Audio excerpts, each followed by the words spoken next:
to welcome you all to the March 22nd, 2022 meeting of the Sacramento County Board of Supervisors. And we're glad for those who are joining us in the chambers and those that are joining us via cablecast. And before we get started, we'll do a couple of items of announcements and read into the record, do our Pledge of Allegiance, and then we'll get started. I know we have some off-agenda speakers, and we also have a pretty full agenda today. So with that, good morning, and Flo, I'll turn to you to go ahead and call the roll, establish a quorum, and we'll make some announcements and get started.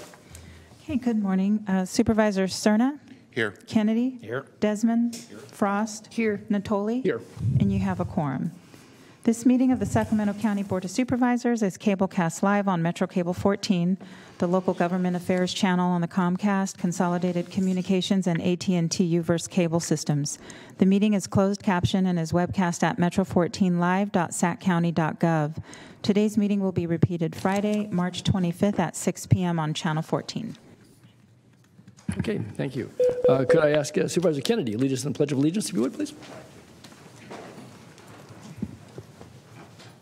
Allegiance to the flag of the United States of America and to the republic for which it stands, one nation, under God, indivisible, with liberty and justice for all.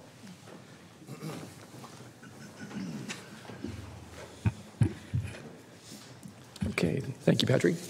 So with that, some other announcements you want to put in? Yes. Okay, go ahead. So the Board of Supervisors fosters public engagement during the meeting and encourages public participation, civility, and the use of courteous language.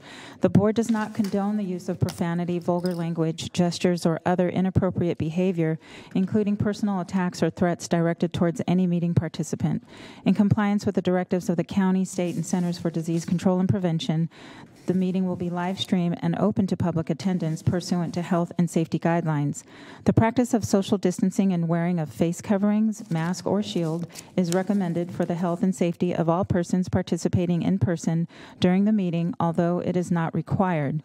Seating is limited and available on a first-come, first-served basis. Members of the public will be given 3 minutes to make a public comment and are limited to making one public comment per agenda item or off-agenda matter. Please be mindful of the public comment procedures to avoid being interrupted or disconnected while making your comment. To make a comment in person, please fill out a speaker request form and hand it to clerk staff. The chairperson will open public comments for each agenda item or call for off-agenda matters. When the chairperson calls your name, go to the podium and make your comment. To make a public comment by phone, dial 916-875-2500 and follow the prompts to be placed in queue for a specific agenda item or off-agenda matter. Please refer to the agenda or watch the meeting to follow along to determine when is the best time to call to be placed in queue to make your comment. Clerk staff will transfer calls into the meeting accordingly. Each agenda item will remain open until the public comment period is closed for that specific item. You may be on hold for up to an extended period of time, and your patience is appreciated. You may send written comments by email to boardclerk@saccounty.net. Your email will be routed to the board and filed in the record. If you need an accommodation pursuant to the Americans with Disabilities Act or for medical or other reasons, please see clerk staff for assistance or contact us at 916-874-5451 or send us an email at boardclerk@saccounty.net. Thank you in advance for your courtesy and understanding of the meeting procedures. Thank you, Flo, and appreciate you reading that into the record. Okay, with that, then we're going to start into our agenda, and as we've noted from our last meeting, we're going to start our meetings now with public comments related to matters not on the agenda. I do have three persons in chamber who I'll call upon. Do we have others on the line? We do. We at least have one or two. Okay, so we'll take those in chamber first. So in the order I have here before me, I have Davi Rodriguez. Davi? There he is. Good morning, Davi. Yeah, thanks. I'm coming to you today, again, bring up this missing persons case as a relative of ours. And also want to tell you that we actually have 2 missing persons involved in this. This guy, Francisco Taekwenko, goes by Frank, 30-year career Army man. Second person, he's a middle-aged white guy, looks well-fed, carries a badge. His name is Scott Jones. I thought he would help us. He is no help. We are not getting any cooperation from the sheriff's office at all. Our uncle has been missing for almost 4 months right now. And we have no access to records of his because the power of attorney that my wife has for him says if he's dead or incapacitated, and everybody doesn't recognize missing as incapacitated. He hasn't accessed his money, his medication, no family relatives for, like I say, almost 4 months, but they consider him perfectly fine to make his own decisions. The bank, the VA, anywhere we go, his phone records. All we want to do is look and see where he was last. Who cashed the $2,000 check a few days before he allegedly disappeared? Things of that nature. But everybody is telling us we can't give you any information. Go contact your sheriff. He can get that. And I mean, we've heard that, again, from the VA. Contact the sheriff. He can get his records. Contact the bank tells us that. 5 trips to the bank taking I don't know how many hours of my wife's time, and each time they find a new reason and say no. The final reason was, sorry, we don't recognize missing as incapacitated. But I can say everybody wants to tell us to go through the sheriff. He's the stumbling block at this point, and we don't get anything from him. They have cut off communication to us, and I don't understand why. I've written to his detectives who are assigned to his case, and it just doesn't come back. And I wrote to him as well. It doesn't seem to make any indentation in his mind about this missing person. Now, you look on his Twitter page, and he'll go put up missing persons on there. Frank's case is not on there. You can go on to the CHP and look for silver alerts. He never authorized anything like that. Again, you need the sheriff to do that. All these things keep coming back to sheriff, to sheriff, to sheriff. And God, I wish we had one. Now, this guy's running for representative for Congress, and right now I feel quite underrepresented. I need some help to get interest, at least somebody in authority to come back and take a look at this and speak with us. We have all these records that we have in his house. We've got control of his house, but we don't have the information outside of that, and no one will help us. There is a guy that was living with him who was the last person to see him, allegedly. And the situation that he, is that it is so suspicious that it just boggles the mind that the sheriff hasn't looked into this. He barred himself inside Frank's house and wouldn't let anybody in, would not participate in the search for Frank with all of the rest of relatives. He didn't contact anybody in the family and say Frank was missing. We didn't find out until we went there a month later. And it's just, we're stymied. Let me ask you to conclude. I wanted to follow up with you, though. I did reach out to the sheriff after I spoke to you last week, and actually the sheriff's secretary got back to my office yesterday. We sent the information over that you and I had talked about relative to following up with you and your wife and the information that we had. And so I trust you're going to be contacted by someone from the sheriff's department here very shortly. But after you and I talked, I put a call in. I got a call back yesterday from the sheriff's secretary. And so we'll do, again, diligence on that part. But I understand your frustration, and I know you and I talked last week at some length about the circumstances, and I think the need to try to get some assistance if possible and where possible. So I hope to have more for you today. I didn't know you were going to be here this morning, but I know we spoke, and the sheriff's office did get back to me yesterday. The sheriff's secretary got back to me yesterday. So. All right. I appreciate your intent there, sir. Yeah. And we'll see if we can help. And again, you put the pictures up, and so folks have got a chance to see this. So hopefully maybe somebody watching this broadcast. Wait a minute. You're going too fast for me. I haven't learned how to read many lips yet. I was going to say, hopefully somebody watching the broadcast that sees the pictures might help with this. And I think, obviously, spending some time here this morning expressing concern for Frank's whereabouts. So. Yes, we want to get that out into the neighborhood, especially see if anybody has cameras. Yes, right. Okay. Supervisor Frost? Yeah, you were punching. Thanks, Chair Natoli. I was just I didn't realize you had been following up. I was going to suggest if our Inspector General was still around, he could possibly assist with this. Right. Okay, Davi, we'll follow up with you, Davi. Thank you for being here this morning. So, all right. With that, then next we have Dan Adderholt. Dan.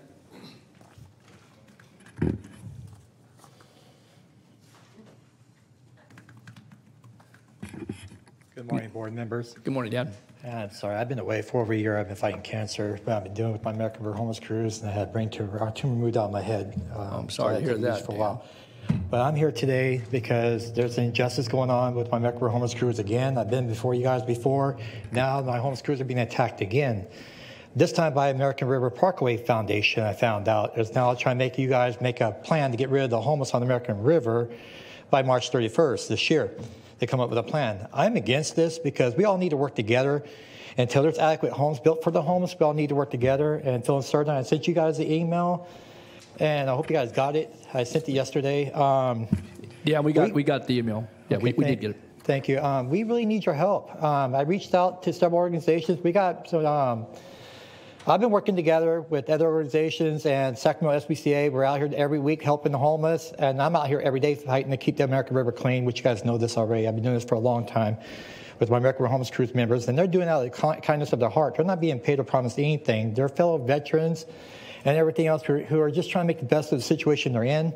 I know I said this before, but we really could use you guys' help. We need trash bags to keep cleaning.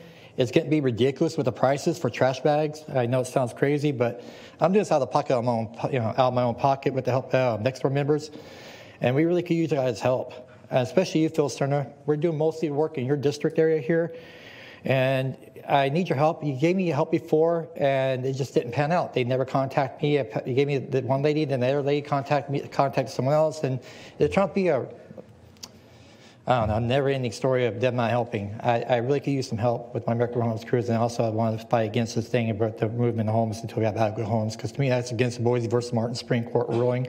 Until there's adequate homes built, we just need to help each other and make the best of the situation and keep our areas clean and safe. That's the priority with me and my American River Homeless Crew. Mr. Chair. Yes, Mr. Stern. In addition to the email that you sent yesterday, can you do me a favor and send us an email, send my office an email with an accounting of what materials you need, and we'll see if we can find some resources for you. Thank you, Phil Sterner. That'd be greatly appreciated. Great, thank you. Good. Thanks, Dan. Good luck to you as well. Thanks. Okay. Next off-agenda speaker, Ryan Harris. Ryan.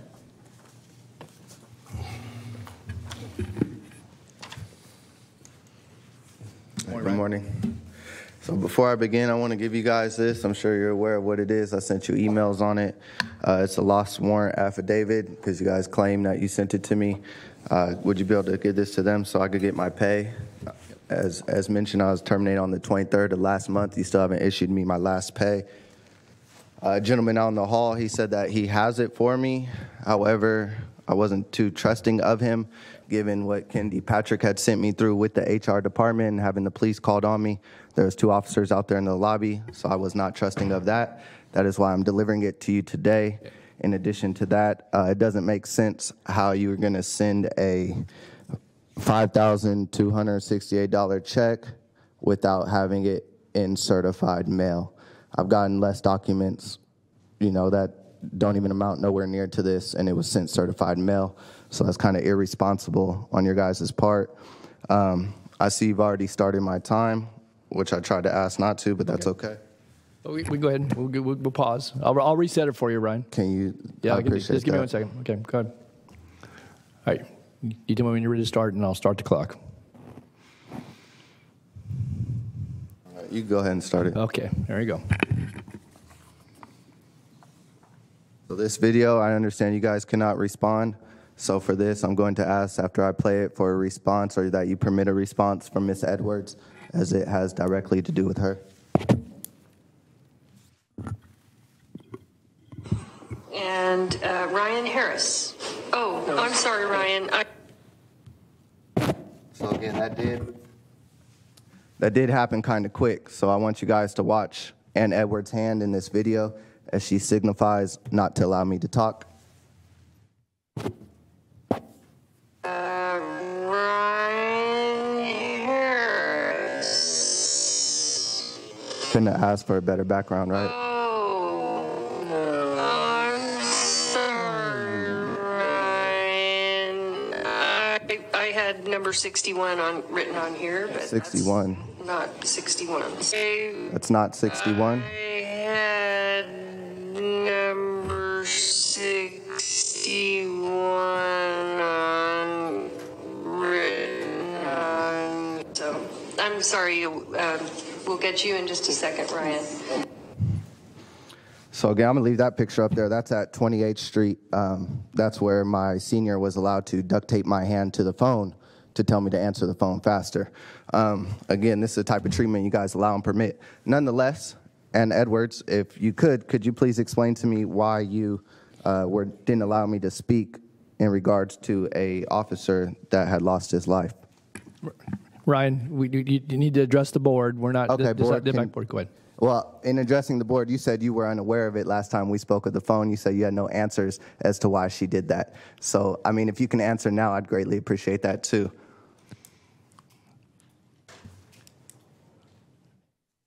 I don't. People move their hands. I don't. Just as I just did this. So I don't know. And again, I don't think we're not. This is not a back and forth, Ryan. So I mean, you posed a question. The county exec could choose to respond if she so chose, but that's not the purpose of Does she choose to? On that particular day, there was confusion about which item we were speaking on, and that was the only issue that was at play. Okay. She's responding. There was confusion. It was very clear that the item was 61, as Sue Frost said in the video. I even slowed it down for you. Okay. So Ms. Evers has responded. Ryan, is there other things you want to add this morning to your commentary? Today, that's going to be it today. I'm just waiting for an answer because she treated me like this while I worked for her. Now she's treating me like this and I don't even work for her anymore. And you guys are continuing to allow it.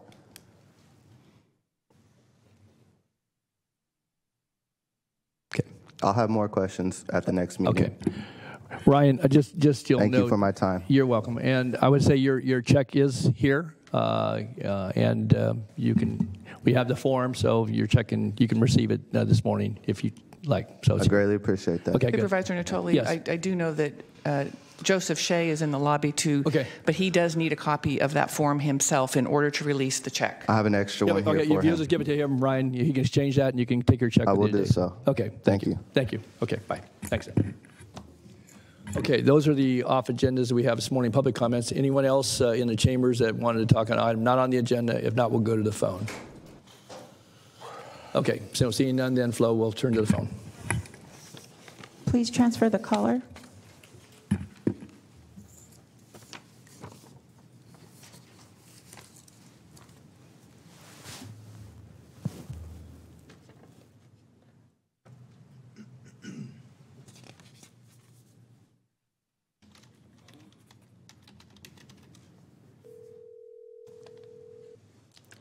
Hi, caller. Please start with your comments. You have 3 minutes. Good morning. My name is Sean Buck. As a steward of Local 39, I come to you as a voice for over 100 drivers of the Department of Waste Management and Recycling and roughly 900 members of Local 39. As you may know, we are coming up on the end of our contract on March 31st. In an effort to avoid action that many of us are contemplating, I hope that I can make our voices be heard. Year after year, contract after contract, we agree to a 2% cost of living increase with a promise that the county will make it up to us at a later date on another contract. Year after year, the cost of benefits goes up, effectively negating a portion of the increase we just got. Year after year, the members of Local 39 show up to get the job done, whether it is making sure traffic signals are working properly, airport operations are running smoothly, county vehicles from various departments are running safely and efficiently, or simply making sure every resident in the county of Sacramento has their trash serviced every week. We work rain or shine, dense smoke or pandemic. Year after year, many of our jobs become more dangerous with a dramatic increase in distracted drivers and an even more alarming increase in the homeless population. Year after year, many of our jobs become more difficult due to increased workloads, mostly due to being understaffed, some due to new state guidelines. Our bargaining unit members have worked through the pandemic in person, exposing ourselves and our families to the virus. Many of us have contracted the virus. Some of us still have lingering effects from the virus, but all of us got right back to work as soon as we were able to. Our bargaining unit members are the boots on the ground and a face to the name, as we are the ones who interact with the citizens of our county on a daily basis. All we ask is that you give us the recognition and appreciation that we deserve for our contributions. I humbly ask you to direct the administration to come to the bargaining table with a wage increase that demonstrates respect for the valuable work we do. Give us a reason to support you, to canvass and phone bank for you in the next election. Finally, we don't want to hear how we are in the middle of the range for wages and benefits. Given the size of our county and its population and the value of the homes and businesses within it, it's time that we become the leaders. Thank you for your time. Thank you, Brian. Okay, that concludes your off-agenda comments. I will close that queue now, and I want to just double-check before you move on that no one is stuck in between. Okay, so no other callers, and that concludes your public comments for off-agenda. Okay, thank you, Flo. Okay, thanks to our speakers this morning. We'll then move to our consent calendar, and I will ask that Flo, any items that we need to continue from the consent calendar? No. So for consent matters, items 2 through 44, we do have a resolution for Grajna Dalowicz for 27 years of county service and thanking her for 6 years of service as a retired annuitant in our very own Clerk of the Board of Supervisors Department. Okay. But I don't have any other notes. Okay, and we're going to have you come forward on that item in just a moment, but let me go to my colleagues here. Do we have any items that anyone wishes to pull off the consent calendar? Sir? I had a question on item 12. It's an airports issue. I understand our airports director is holding on the phone. Okay, so we have item 12. Any other items we want to pull from the consent calendar? Okay. All right. Seeing none, I do have a comment on item 25, but we'll pull. Let's call forward item 12, if you could, Flo. All right. Item 12, authorize the Director of Airports to execute the First Amendment to the agreement with Daifuku Airport Technologies doing business as Elite Line Services for baggage handling system operation and maintenance services at Sacramento International Airport for a maximum payment of $34,017,537. Okay. Cindy, are you there? I am, thank you. Good morning. So I had a question about the amount of this increase relative to the fact that, my understanding is this is for Terminal B, correct? That's right. So given the fact that the new Terminal B is about a decade old, I'm just wondering what is the useful life of these baggage systems, and are we going to be revisiting another 7-digit, 8-digit figure increase in as many years going forward? Yes, so, this technology actually evolves very rapidly. It's now actually 13 or 14 years since this was bid as part of the original contract for Terminal B. And, the nature of the technology is very different, and here's how I'll explain it. First, to answer your question, it takes about 5 to 7 years for the replacement to age. So that's really it's really kind of think of it as the server of the complex system. Its life is about 5 to 7 years, what the system currently does, it's like a string of Christmas lights, where if the old-fashioned kind, where if one light went out, the entire thing went out. So what we want to do is replace it with a system that has kind of more parallel functioning parts. So if one part goes out, you know which part that is, and you can fix it. So does that mean that we should not expect to have the same order of magnitude expenses for this system in the future? I wish I could say certainly not going with this more modern. I don't know what that word is. With this more modern structure where you have kind of the parallel functions of the different parts. And, you know, I would hope that it would last longer than 5 to 7 years. It's really hard to know with how quickly technology is changing these days. Okay. It doesn't really address my concerns that much, but, you know, when I see a $21 million increase in anything, it's gonna raise my my concerns here. Lastly, with regard to Terminal A, are we going to be visiting the same issue anytime soon? Yes. Yes. By how much? And I don't have an estimate of that number, but it's, you know, that's an even older terminal. Right. That's why I'm asking. Yeah. It's smaller, though. It's much smaller. So I don't believe it'll be of this magnitude, but we have not done a cost estimate of that. It is on our radar to look at this system and fix it in the next 3 to 5 years. Okay. And are we measuring the success of the systems, both B and A, in terms of time down? Yes, we do. Yes, we absolutely measure the time up and time down, and we can provide that information to you if you'd like. We are, I will tell you that in Terminal B, the airlines have really been pressuring us to do something. And by the way, they're the ones who pay this cost. They pay 100% of this cost. So they're paying directly. This is, I mean, I assume it comes out of the enterprise fund, but is it a special account where it's a direct payment? Yes. The way it works is that we've agreed with the airlines what costs are in their rates and charges. And this is one of the costs that's in 100% of this cost is in their rates and charges. Okay. And they vote, by the way, to approve any project that's more than $10 million.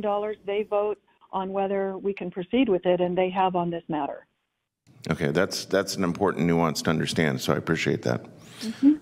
Mm-hmm. Those are all my questions. And I'm Ms. sorry, Chair. you know. Okay.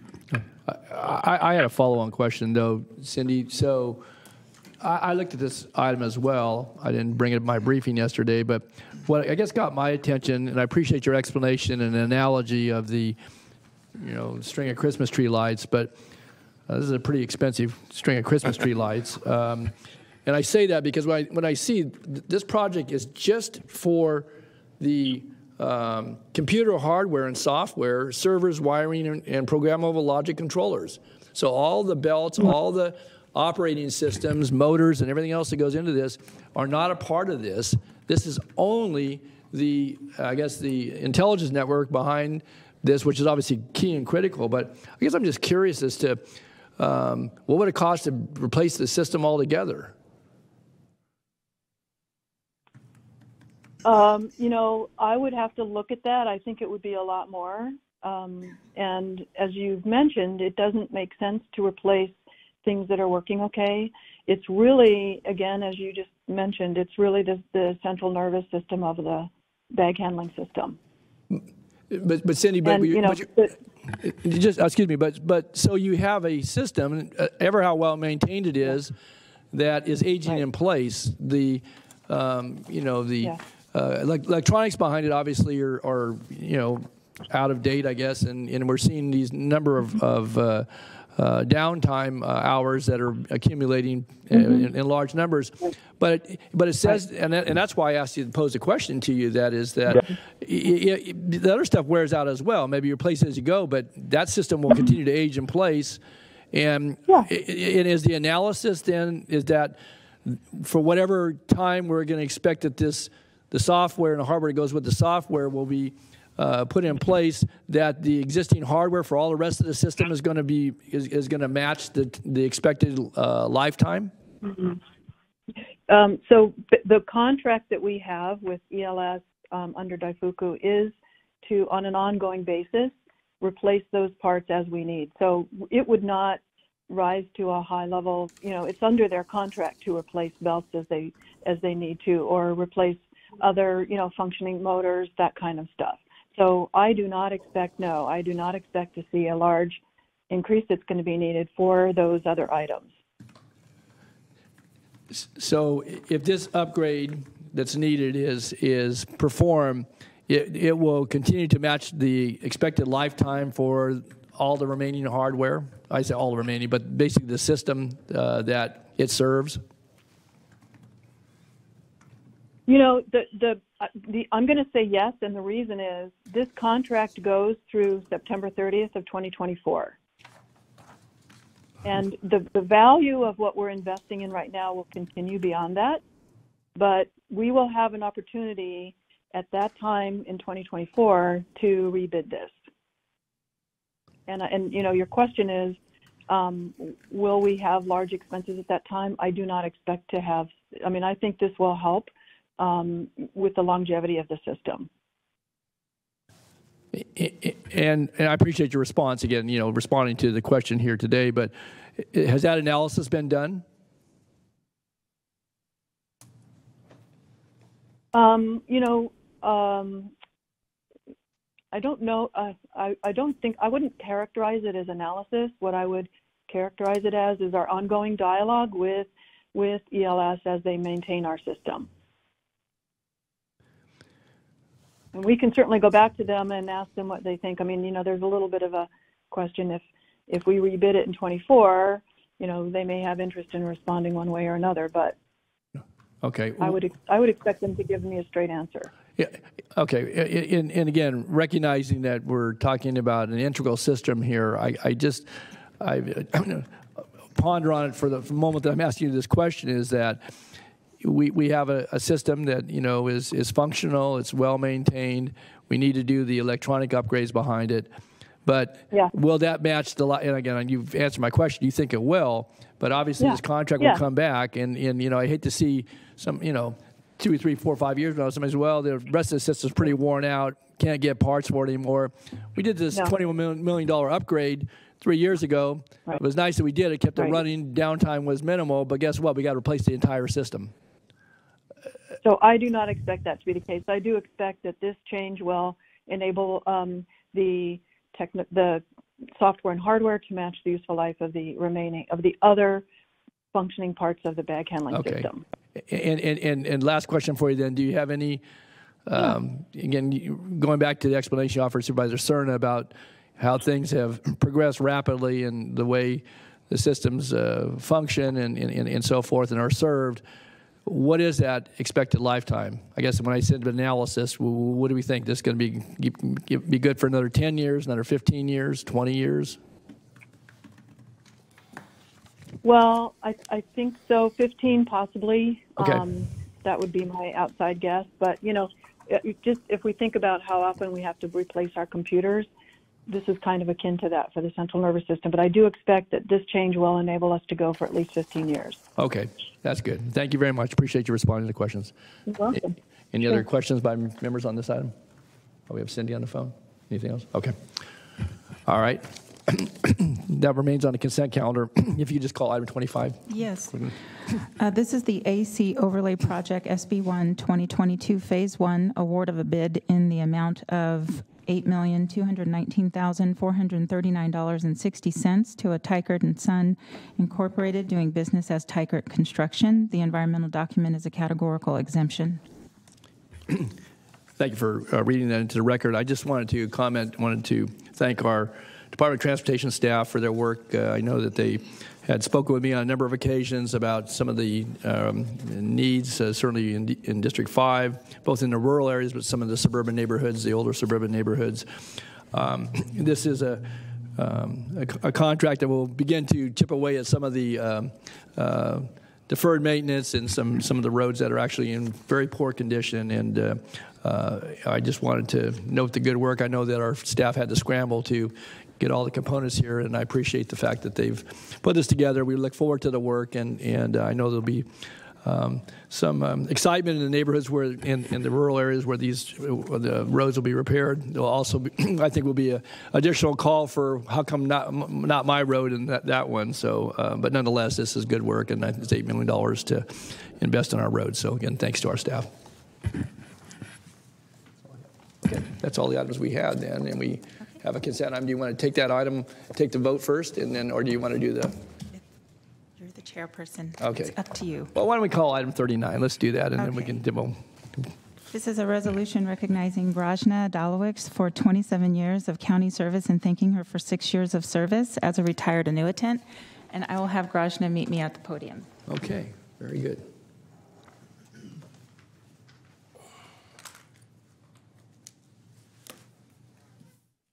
Good morning, Grajna.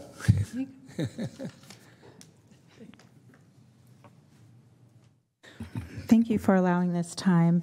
I'm reading a statement on behalf of Grajna. She's asked me to do this because of her shyness, although she's a comedian undercover. Hello, and thank you for letting me share a few things about my life and work history. I was born in Poland. I graduated from college with an economics degree. The circumstances were turbulent in my country as well as my personal life, and it pushed me and my daughter to leave Poland in July of 1981. I spent the next 6 months in Austria awaiting a visa to the United States. In January 21, 1982, I ended up in Colusa, California. I did not speak English, had 60 cents in a package, a suitcase in one hand, and my 8-year-old daughter by my side. It makes me emotional to read this because I've heard her life. I was not afraid, but rather curious of what would be next. I spent 5 long years learning English and struggling to find a job, any job, not to be on welfare. I started cleaning houses, painting houses, driving a John Deere tractor on the rice field, driving a school bus in Colusa School District, and working as a hairdresser. I was surrounded by many friends in Colusa who will stay in my heart forever. Later, I moved to Rancho Cordova to work as a waitress at the McClellan NCO nightclub. And shortly after, I moved to Oxnard, California to work as a drill presser for ABEX Corporation.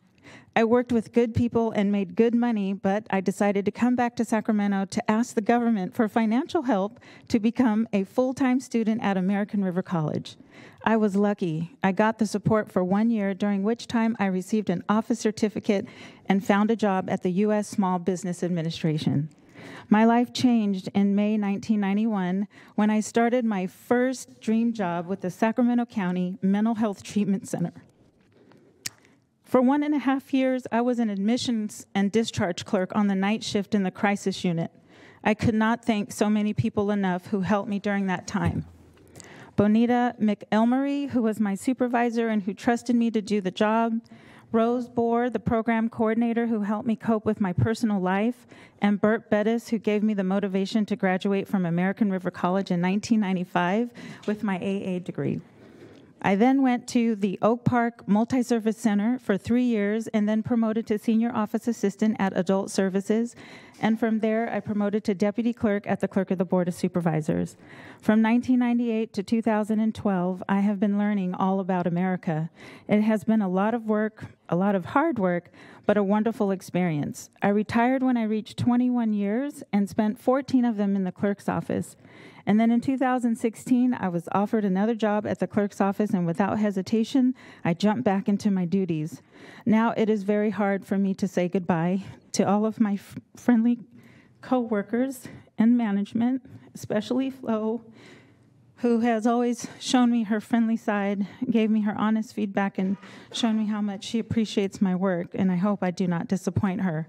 So now these are my words. And Grajna, you could never be disappointing. Grajna is one of the most interesting persons I have ever known and has a fascinating life story, as you've just heard. It has been an absolute pleasure working side by side with her over the last 11 plus years.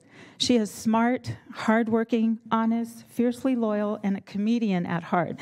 You have no idea if you haven't heard her jokes. Grajna has worked every desk in our department, processing agendas, summaries, and material to recording maps and releasing subdivision bonds. She has probably researched and provided every person in this room or their staff with at least one executed document, and let's not go there with her meticulous handling of your records. If you're not concerned, you should be, because no one knows as much as Grajna about the business of the clerk's office. So you better not retire, Grajna. Right. I will forever be grateful to Grajna for returning after she retired, because at that time it was a new beginning for our department, and we desperately needed her institutional knowledge and joy-filled spirit, which undoubtedly touched many coworkers and helped transform the department's culture. I consider her a confidant, a wise counselor, a colleague, a friend, and a class act. There is no doubt that Grajna's departure will have a huge impact on our hearts and our departments, but thankfully, she leaves you, her peers, and I with a beautiful legacy and trail of fond memories. We wish you well on your second retirement and hope you enjoy spending time with your husband, Henry, your daughter, Beata, and furry children, Gunnar and Kuba.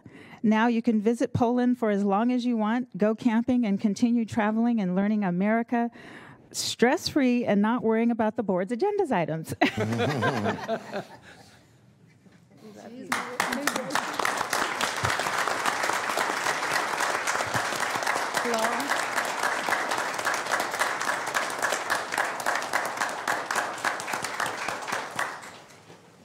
Thank you so much. Maybe I should stay. Go ahead, Graza. Go ahead, Graza. Yeah. No, thank you very much. I'm not a public speaker, not a good one anyway. You're doing fine. But I really enjoyed the life I spent here. Actually, 26 years, 7. That means a lot. Thank you again. Thanks, Graza. Thanks, Raja. Thank you, Flo. Graza, before you sit down, Graza. I would just say I've had the good fortune, certainly, of knowing you and working with you for all the years you've been in the clerk's office. And I had no idea, though, that in that first 10 years in America, you did more in that amount of time than probably most folks would do in their life. I hear that you drove a tractor, drove a school bus, ran a drill press, waitressed, and painted houses, and still raising your daughter and so forth. I think it not only exemplifies, obviously, your intent to support your family, but the hard work ethic that you bring, and I think the initiative, and your work here though has been exemplary, and I know that Flo certainly pointed that out in her comments, and you're surrounded here by friends and colleagues in the clerk's office, and certainly many in the county family as well. And I just say, I know you have that very gentle sense of humor, and you when you giggle, it makes one smile. And I know we've had a chance on occasion to talk. And I just want to say that it's really an honor to work with people like yourself, and there are many in this room that I've had the honor of working with.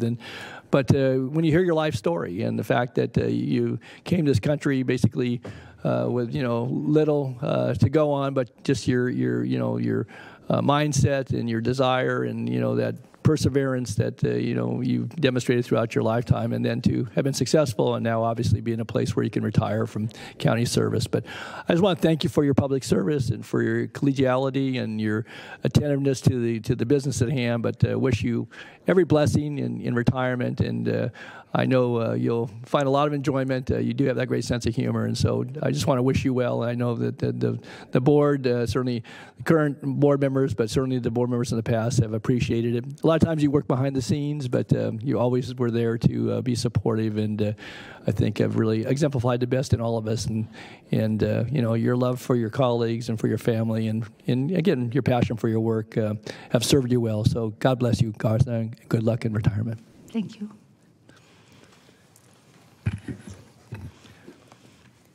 Flo, did you want to get a picture with you and Graza and all your crew? Oh, yeah, if you don't mind. No, I don't. Okay? If you want to do something, we have board members here too, so she can get something to remember us by. So we want us to come down here in the well. Let's do that. She deserves a picture. Let's do it. No, I think we should all be in the picture. No, wait, we should all be in the picture. That's not accounting. This is her memory. Okay.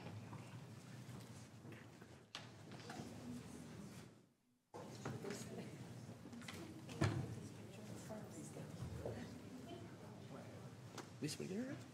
Come on, get a picture.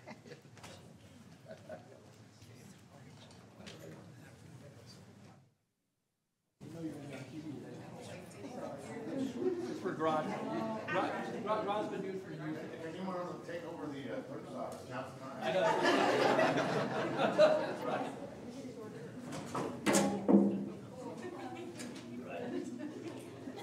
So hopefully I'm going to be over here. Okay.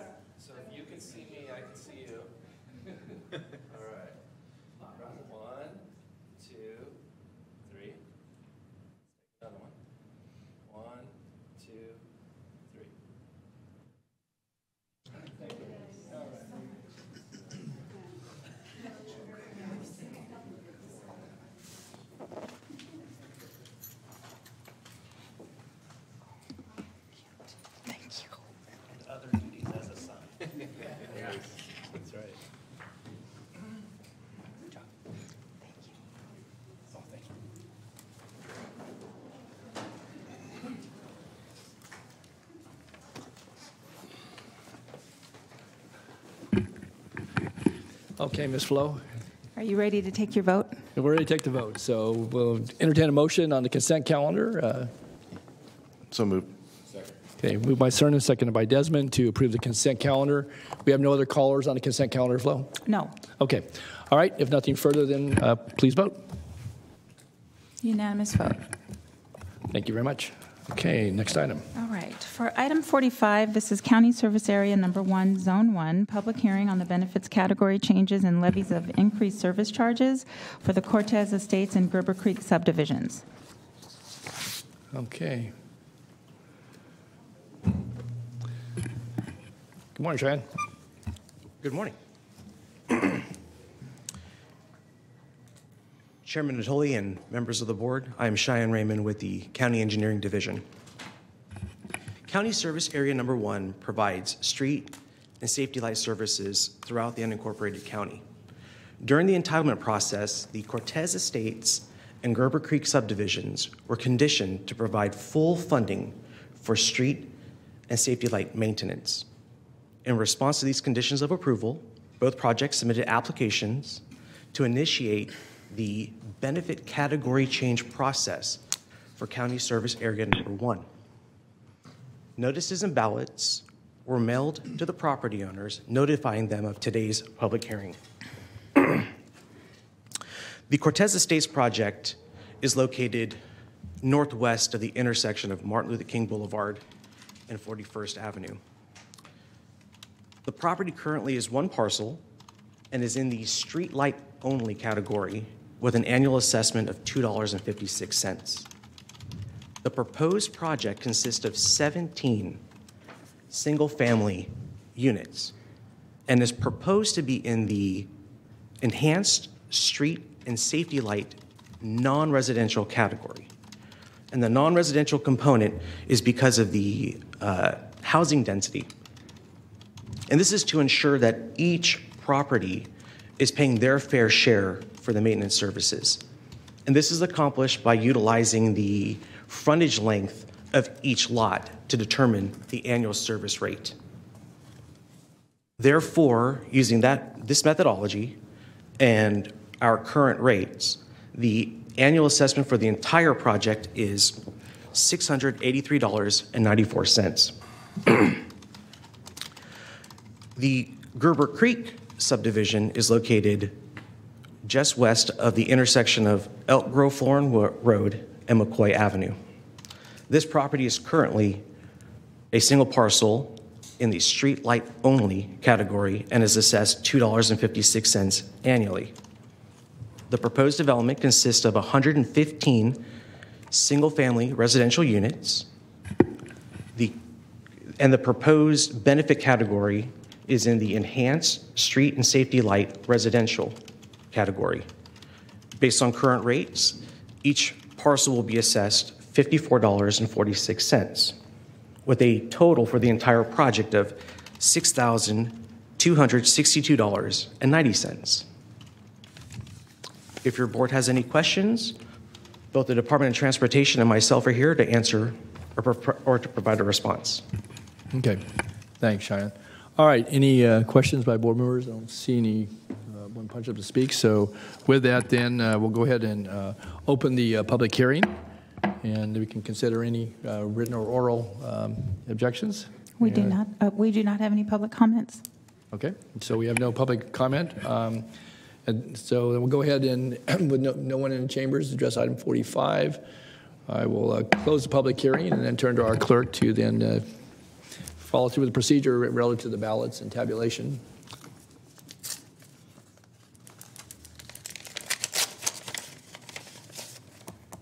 All right.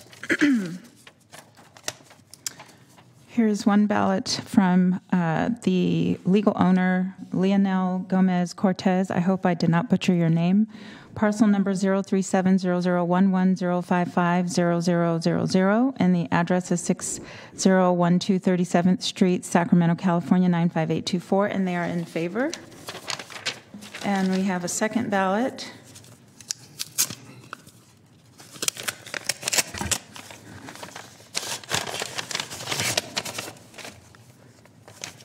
The Legal owner is Lennar Homes of California. Parcel number 065-0070-061-0000, and the address is 7450 Elk Grove Florin Road, Sacramento, California 95829, and they are in favor. Okay. Thank you, Madam Clerk.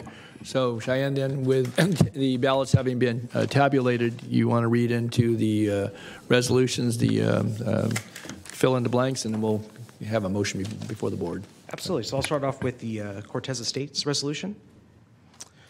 At the close of the hearing, the board had received 0 written protests. Section 3, and sorry, that was for Section 2. For Section 3, at the close of the tabulation, the board had received 1 protest ballot totaling 100% of the total service charges to be levied, of which 100% was in favor of the change of benefit category and 0% was in opposition. Now for the resolution for the Gerber Creek subdivision, Section 2. At the closing of the hearing, the board had received 0 written protests. Section 3. At the close of the tabulation, the board had received 1 protest ballot totaling 100% of the total service charges to be levied, of which 100% was in favor of the change of benefit category and 0% was in opposition. Okay. Thank you for putting that in the record. So the resolutions are complete. I would entertain a motion. We can take both of these at the same time. Lisa, you can take both of these? Yes. Okay. All right. Move staff recommendation. All right. Chair with second. So it's moved and seconded to approve the resolutions, noting the information that was read into the record. If there's nothing further, then please vote. Unanimous vote. Very good. Thank you. Okay, next item. Okay, the next item is County Service Area number 10, Benefit Zone number 3, public hearing to establish a service charge with Gerber Creek subdivision. Good morning. Good morning, members of the board. Joe Grassick, Senior Civil Engineer with County Engineering Division. Good morning, Joe. Is this your first presentation before the board? Yes, it is. Oh, good. Well, welcome. I was here virtually, but with a black screen. Okay. All right. Well, it's good to see you in person. All right. Likewise. Okay. Yeah, thank you. And so I'm here to present the item that was just read into the record by the clerk. And we also have some members from DOT here to help answer questions if there are any. All right. So the Gerber Creek subdivision, as Cheyenne just mentioned, is located approximately 1,500 feet north of Gerber Road, adjacent to and west of Elk Grove Florin Road, and proposes 115 residential lots. In response to a rezone condition of approval, a request was submitted to initiate the establishment of a service charge for County Service Area number 10, which provides trip reduction services. In response to that request, a notice and ballot were mailed to the property owner on February 4th, 2022. This item proposes the levy of an annual service charge of $116.42 per single-family residential lot. And if there are no questions from your board, we recommend that the board open the public hearing, consider written and oral testimony and objections and protests, close the public hearing, and then direct the clerk to tabulate the returned protest ballot. Okay, thank you, Joe. Okay, with that, then I'll open the public hearing. I don't have anyone signed up to speak. Do we have anyone on the phone? We do not. Okay, one more call here for anyone on item 46, wish to address the board. All right, seeing none, close the public hearing, and I'll turn to the clerk to tabulate the ballots. Okay. We have one ballot.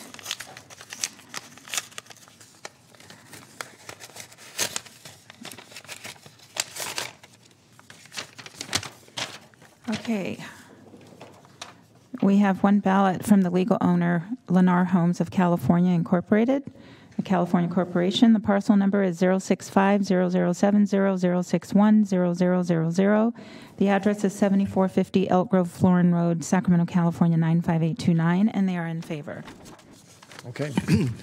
All right, with that, then we'll turn back to you, Joe. You can help us fill in the blanks in the resolution, and then we'll...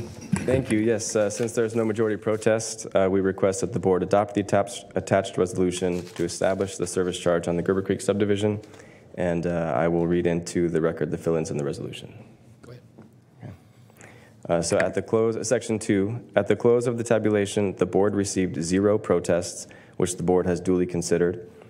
Section 3, at the close of the tabulation, the board received one protest ballot totaling 100% of the total amount to be levied, of which 100% was in favor of the service charge and 0% was in opposition to the service charge. Okay, thanks, Joe. Supervisor Cerna. If there are no further questions by board members, I'd move the item. Okay. Second. All right, it's moved and seconded then to approve the item with noting the information read into the record relative to the tabulation of ballots. And if there's nothing further, please vote. Unanimous vote. Very good. You're 100% today, Joe. Thank you. All right, next item. Here, item 47 is a resolution of necessity authorizing eminent domain actions to acquire real property for the American River Parkway as part of the Two Rivers Trail project. Ada H. Carlson as to an undivided 1/4 interest. Ada H. Carlson as trustee under the last will and testament of Louis D. Carlson, deceased, as to an undivided 1/4 interest, and John Sandberg, as known as M. Sandberg, as to an undivided 1/2 interest, located at 0 Seward Court, Sacramento, California. The environmental document is a categorical exemption. Okay. Good morning, Peter. Good morning, Chair Natoli and members of the board. I'm Peter Hannon, Program Manager, Acquisition Sections of our Real Estate Division. And I'm here today to introduce this item, which recommends board approval for a resolution of necessity authorizing the County of Sacramento to take eminent domain action to acquire real property in cooperation with the City of Sacramento's Two Rivers Trail project. On January 25th, 2022, the board authorized execution of a memorandum of understanding between the County of Sacramento and the City of Sacramento regarding the acquisition and use of real property within the American River Parkway as part of the Two Rivers Trail project.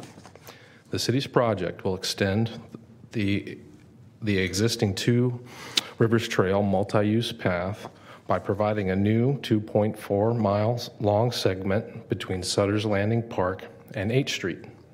The extended trail is planned to eventually connect this along to the Sacramento River Parkway as part of a continuous trail system along both sides of the Sacramento and American rivers. Construction for Phase 2 is currently expected to occur during the summer of 2022. Two properties are needed to be acquired for the project and are the subject of this board item. The subject properties are located within the American River Parkway and will be formally maintained by County Regional Parks following the proposed acquisition. The subject parcels are located on the west side of the American River, just north of the 8th Street Bridge. The two parcels total approximately 1.26 acres in size and are currently consisting of open space, riverbank, and the levee. The county seeks to acquire full fee title interest in these properties. The county has authority to acquire by purchase property located in the county for public parks under Public Resources Code Section 5157. Additionally, Government Code Section 25350.5 authorizes the board to acquire by eminent domain any property necessary to carry out any of the county's powers or functions. The county obtained a title report for the property and determined that all of the listed property owners are deceased. The county also obtained an appraisal for the affected property from an independent appraiser for the purpose of making a fair market value offer. The County Real Estate Division staff members have identified and contacted potential successors in interest to the deceased property owners regarding county acquisitions of the parcels. To date, however, none of the identified individuals have taken any steps to resolve the title issues. Statutory offers have been sent to the presumed successors in interest. However, these individuals are not currently able to legally complete a sale. The county is thus unable to secure the necessary fee title interest in the subject property under the current circumstances. Today's resolution of necessity and anticipated eminent domain action will provide for possession of the property and construction of the project while the county proceeds to acquire the property through eminent domain. Information to support the required statutory resolution of necessity findings is contained within the staff report and included with with the agenda packet, along with a history of potential party of interest contacts. Notices of the intention to seek approval of the resolution necessity were mailed to the respective presumed successors in interest by registered mail and standard U.S. mail at least 15 days before today's hearing. If you have any questions regarding the project or any of the properties in question, I or other project team members currently present are available to address those concerns for you. Thank you. Peter, I know we have one supervisor punch. I just wanted to ask you, how far back does the ownership with the Sandberg and Carlson families, that wasn't included in here, how far does that date back? That dates back to the 1960s when the properties were subdivided and the River Park subdivision was created. So that ownership, back then the parcels were effectively non-paid. The property taxes were not paid. The county took steps to go through and take the property for non-payment of property tax. Back in the 60s? Correct. Okay. I don't know, so I don't know if that was included in the staff report or not. But, so we've taken possession of the properties since the 60s based on non-payment of taxes? That is correct. And then the state of California was also involved. I thought I recall when you came before us here some time ago, not too long ago, with this matter. So somehow the state of California got involved because they went to, Yeah. Oh, okay. I think Keith Floyd, County Counsel, can help further explain your. Okay. Good morning, board members, Supervisor Natoli. As to your question, the process that was in place in the 1960s under the Revenue and Taxation Code for delinquent property taxes was a two-step process. At that time, when a property went into default, the first step was known as a actual tax deed to the state of California. It didn't really accomplish anything, but for purposes of the assessment role, the state of California became the title holder, just for assessment purposes. And then if property remained in default, there would be a sale and an actual deed to a purchaser. And what happened in these particular parcels, with respect to these two particular parcels, it appears, is that because the value was so low and essentially they were effectively remnant parcels that couldn't be developed, they were forgotten about and a sale never took place. So step two didn't occur. Okay. As a result of that, they remained in what would really be a limbo state for decades. In 1984, the state law was changed so that that two-step process, which formerly involved a deed to the state of California, went away. And at that time, as part of that legislation, the legislation also stated that title in those instances where the state was on title would revert back to the property owners who were on title at the time of the default.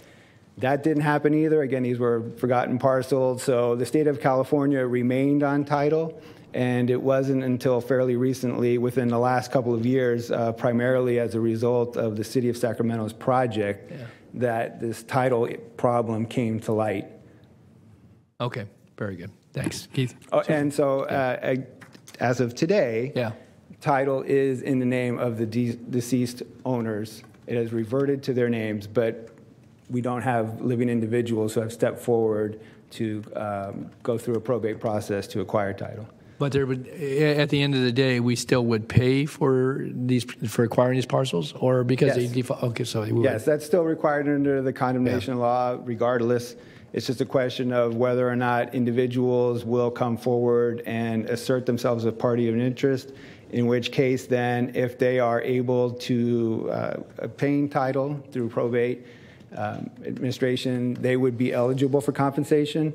If that happens while the eminent domain action is pending, that would be part of a judgment and final order of condemnation. If it doesn't, money that is put on deposit, which is part of eminent domain requirement as well, which represents the estimated compensation, remains on deposit with the state treasurer.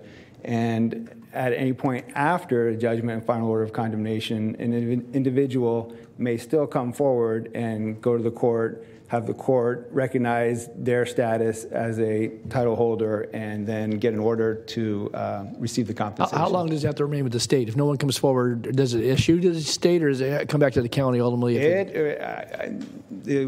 A few instances where I'm aware of, it stays with the state. It could stay up 30, 40 years. At some point, that may change, but yeah, it stays there. So the legacy of this parcel started in the 60s, and it could be in 2060 or later when it could be 100 years and never be. Correct. Okay. As Mr. Hannon noted, in this instance, real estate's made exhaustive efforts to contact parties of interest, and there are a few individuals, I think a grandchild and some grandchildren, maybe an uncle as well, who have been identified as potential parties of interest. So as this process moves forward, if the resolution of necessity is adopted today, as part of an eminent domain action, the county counsel's office will be in contact with those individuals. There will also be, as required under the eminent domain law, publication of the summons in the action, and there will be named as defendants the heirs and devisees of the deceased owners.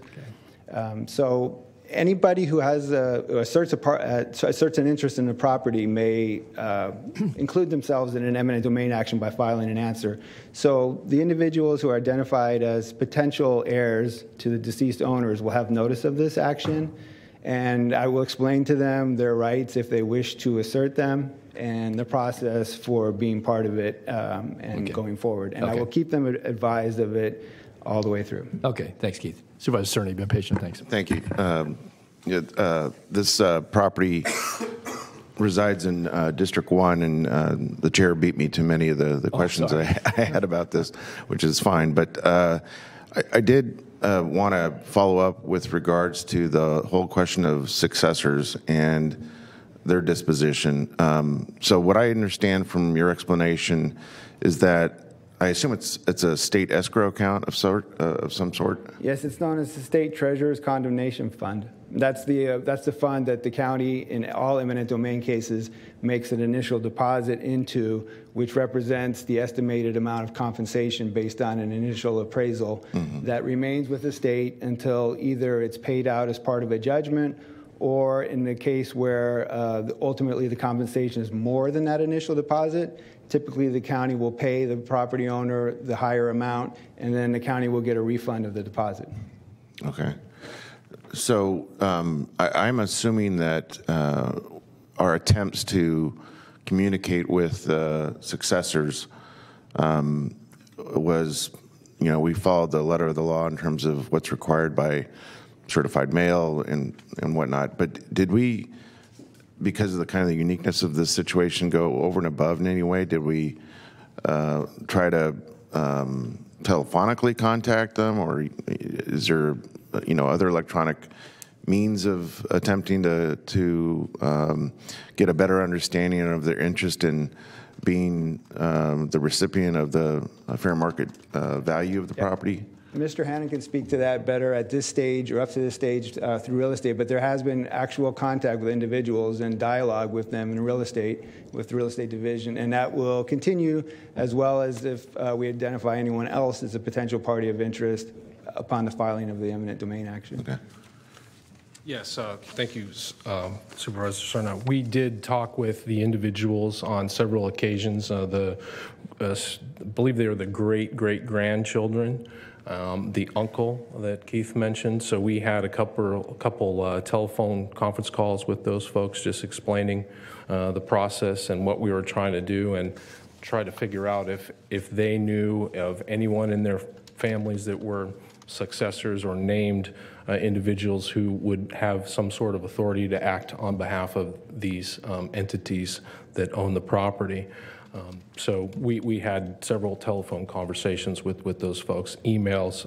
They received all the offers and sent out letters or notices as well to parties via email, so certified mail, regular mail, email, notifying them of this proceeding. So they had a clear understanding of valuation? Yes, we talked that over with them. Again, we have an appraisal And, unfortunately, none of the parties that we have spoken with are able to act on behalf of the So it's not a matter of them contesting the valuation? Not at this moment. Okay. I appreciate, again, the chair's questions, and I had many of the same ones. Anytime I think we act, whether it's this governing body or others that we serve on, to exercise eminent domain, I think we take it extremely seriously. It's pretty obvious what the greater public need is here in terms of the extension of the Two Rivers Trail. But I wanted to make sure for the record that I had a clear understanding that we did make every concerted effort to resolve the ability for the successor owners of the property to have benefit from the prospect of condemnation here. Correct. Yes, we took all available steps. We had fairly exhaustive research needed to even identify the individuals that we have spoken to, and again, they're great-grandchildren of the deceased original owners. So. Okay. No further questions. Thank you. Okay. I would just one other note.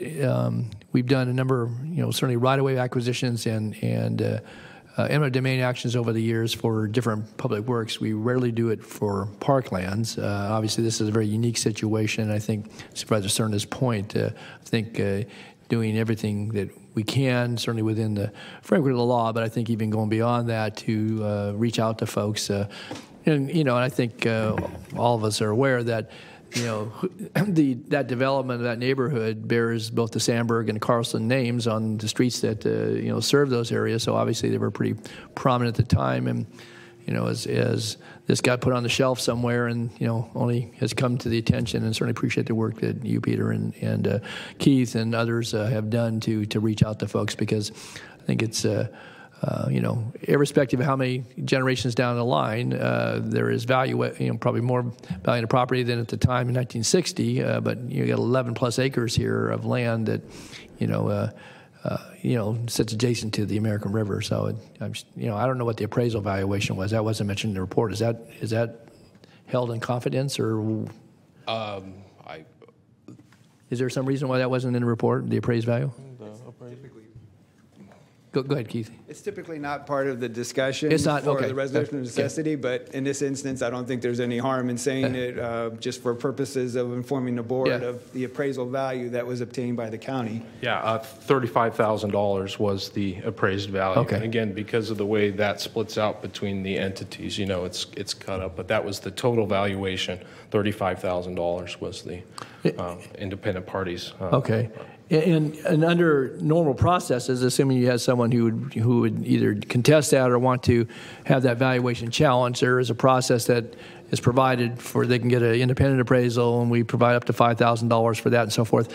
That is correct. Once, though, we pass those markers along the road and actually put deposit on, assuming no one comes forward that can actually, execute the claim to money and do it, through probate or whatever process they would use in the courts, I guess. Mm-hmm. Then is that all in the rearview mirror, in the sense that once the money's put on deposit, that's the fixed price. They could never contest whatever valuation, or if. No, I believe they could if, again, they figure how to get themselves involved and entitled, and they could contest the valuation. So that stays open then, that particular appeal route, Keith? Again, Supervisor Natoli, as part of the eminent domain process, any person that asserts an interest in a real property can assert themselves into an eminent domain case. So in this instance, they could do that. However, they're going to be able to participate as named defendants, the ones that are living today, the grandchildren and great-grandchildren. Yeah. If they don't respond in the action, eventually what would happen is, and there's no response to the publication to the heirs and devisees of the deceased owners, eventually what would occur is there would be an entry of a default judgment. Okay. And that would reflect the appraised value, which is also the deposited amount. And then that, upon entry of a final order of condemnation, becomes the set amount. And okay, so that it closes doesn't that change after chapter. The money's there available Right. for them to claim, but they can't come back at a later date. No, they would need to assert their interest in the action and then claim that there is a higher value that should be attributed to the properties. Right. Okay. Very good. Well, thank you, Keith. Thanks, Peter. Thanks, Supervisor Cerna. Any other board member have any questions? If not, I'll turn to Supervisor Cerna for comments. Thank you, Mr. Chair. Madam Clerk, we don't have any public speakers on this. We do not. Okay, then I'd go ahead and move the item. Okay. All right. We have a motion. Let's move a second. This requires a 2/3, correct? So it requires four out of 5. Okay. 4 out of 5. All right. Nothing further. Please vote. Unanimous vote. Okay, very good. Thank you, gentlemen. All right, next item. I believe we have a number of folks that want to weigh in on this, so Yes. go ahead and call it, please. Get the presentation queued up. This item 48 is the fireworks enforcement presentation. All right, and I know that once we've had the presentation, questions by board members, I believe we have probably some folks on the phone. I know we've received quite a bit of written correspondence on this as relates to items for this board to consider potentially. So We have about 5 in queue. okay, all right. I don't have anybody signed up to speak, so if there's, other than the presenters, but all right, very good. Troy, I'll turn to you to start. Great, thank you. Good morning, members of the board. I'm Troy Givens, the Director of Economic Development for Sacramento County. I'm here today to introduce item 48. Item 48 is a fireworks presentation that provides historical statistics, educational information, and mitigation efforts related to illegal fireworks. The presentation will also cover enforcement activity and the 2022 fireworks safety campaign. This annual presentation has come about as a result of inquiries that your board has made over the last several years and a desire to combat the use of illegal fireworks. There will be 2 PowerPoint presentations today, the first from Chief Wagaman from Metro Fire and Chief Barnes from the Sacramento County Sheriff's Office, and the second set of slides will be presented by our Public Information Director, Kim Nava, and this will cover fireworks safety campaign as we approach the fireworks season. Thank you. Great. Thanks, Troy. All right, Chief Wagaman.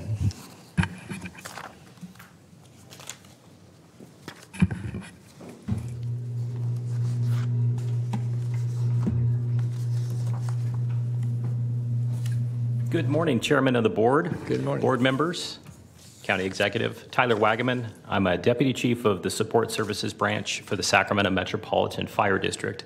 It is an honor to speak before you for the second time today regarding fireworks once again, and as it relates to safe and sane fireworks, illegal fireworks, the task force and our mitigation plan, at least the plan that we initiated during 2021. To my right, I'll go ahead and introduce her now. She can come on up and support me. This is Deputy Fire Marshal Krishana Fields. She's going to be taking you on the journey today through the PowerPoint presentation, as well as our Public Information Officer, Captain Parker Wilborn. As you can see, this is why I was not elected the Public Information Officer. He's a far better looking person than I am. But with that being said, for the folks that are in the audience, as well as the constituents that are live here today, I just want to do a brief overview of the Sacramento Metropolitan Fire District. We are a county fire organization. We're a special district, and we cover just over 400 square miles of Sacramento County in the unincorporated area, as well as the city of Citrus Heights and Rancho Cordova. We're a very busy organization, comparatively speaking. In 2020, we ran 97,777 calls for that year. And in 2021, we upticked that to 105,500, a very significant uptick, almost 8%. So we're already a very, very busy organization. Then when we add the 4th of July, it becomes even busier. And the 4th of July is historically very predictable. We know we're going to have fireworks. We know we're going to have illegal activity, and it's up to us to come together to put together a solid plan with the resources that we have available. So with that being said, I would like to pass the floor over to Deputy Fire Marshal Fields, and she's going to take you on a quick journey through the PowerPoint presentation. Okay, great.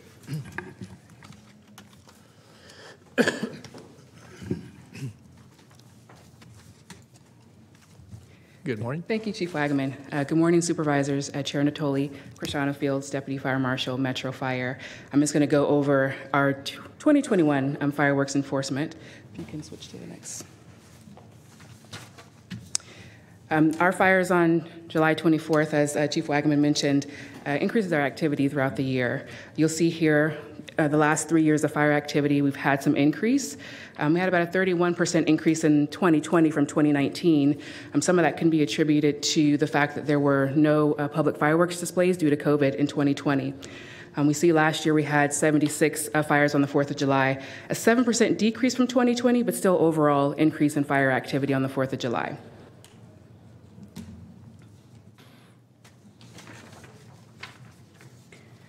Of those fires that you saw on the 4th of July, we are completing the fire investigations. This is our statistics for the fire investigations completed. You also see an increase comparable to the fires of investigations from 2019 to 2021. Last year, we had and completed 120 fire investigations. Of those 120 fire investigations, 7 of those were due to legal, safe and sane fireworks, and then the remaining 23 due to illegal fireworks. One off here. Pause just for a minute. We have Supervisor Desmond and Supervisor Cerna have some questions maybe before you leave the slide. So, Rich. Thank you, Mr. Chair, and thank you for the presentation. And we may interrupt you a few times here to help us understand some of the components of your presentation. Just so I'm clear with these statistics, these include all of Sacramento's service area? Okay, so this includes the unincorporated area as well as Citrus Heights and Rancho Cordova. This includes Citrus Heights, Rancho Cordova, all of unincorporated Sacramento County. If necessary, could we break those out at a later date or work with your, okay. We can get that information for you. Thank you. Okay, thanks. Bill. Thank you, Mr. Chair. Just wanted to reference the previous slide. I don't know if you can go back. Do you happen to have at your fingertips here the breakdown of the fires, wildland versus structure? We can get that for you also. Okay, I'd be interested to understand that. Okay, you'll be back with another slideshow, I trust. No, I'm kidding. No, again, good questions. All right, anything else, Phil, at this point? No, okay, all right. Thank you. Okay, yeah. So for our fireworks enforcement, we start with education and outreach. We work with our regional partners to make sure that we are providing consistent messaging to the public about illegal fireworks use and proper disposal of safe and sane fireworks. We also provide handouts and education to the operators of all safe and sane retail booth displays. You'll see there, oops, sorry. Our fireworks stands or retail booths, our inspectors are completing those inspections every year. Last year, our inspectors completed 159 inspections of our fireworks booths. That was up from the year prior, also due to COVID, slightly down from overall in 2019, but 159 inspections where our inspectors are making sure that those booths are located safely and that they're actually presenting and selling legal fireworks in the booth. In addition to our inspection of the retail booths, we have inspectors that are on site to display all of the public fireworks displays. So last year we had 4 displays at Del Paso Country Club, at Hagen Park and Rancho Cordova, at the Lake and Rancho Murrieta, and then at Northridge Country Club. Our inspectors are on site as the fireworks are brought to the site for the public's display, through the setup, through the loading, through the actual show, and all the way to the end of an all clear.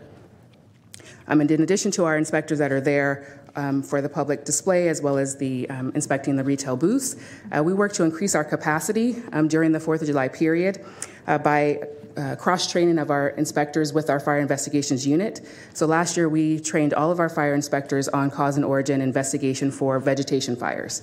Having our inspectors trained to do vegetation fire investigation allowed us to free up some of our arson investigators for enforcement, as well as structural fire investigation. Our fire investigators were responsible for the enforcement, which included the illegal fireworks buy busts, additionally the fireworks confiscation and citations where appropriate. Having our 4 investigators, or excuse me, One of our additional increases for capacity, in addition to the inspectors that were assisting with cause and origin investigation for vegetation fires, we added a pilot program where we were able to bring one of our fire suppression personnel that had law enforcement background also into our investigation unit to increase our capacity there from 3 to 4 investigators that were on duty during that time period. During that time period, those investigators partnered with our regional law enforcement partners. So they partnered with Citrus Heights PD, Rancho Cordova PD, as well as CAL FIRE and their explosive detection K9 unit. This here is an example of some of the illegal fireworks that we confiscated in some of our illegal buybacks and fireworks activity. Just a reminder that illegal fireworks are any fireworks that go into the air or explode. Can I ask you on the illegal fireworks for a second? When you confiscate or do the buy bus, and you show some pictures here, are some of those items manufactured by the same ones that manufacture the Safe and Sane that are offered for sale here? That is correct. Some of these are fireworks that are offered for sale in other states that we're seeing here in Sacramento. And has there been any discussion that you're aware of, either through the Association of Fire Agencies and the manufacturers? Because I know we're going to hear today relative to illegal fireworks and a proposal for potentially a social host ordinance and so forth. Because I'm curious as to what at least from the fire department's perspective, I may ask this of Dennis as well, what the industry is doing, because the importation is often referenced that may come from offshore, but actually the importation is coming.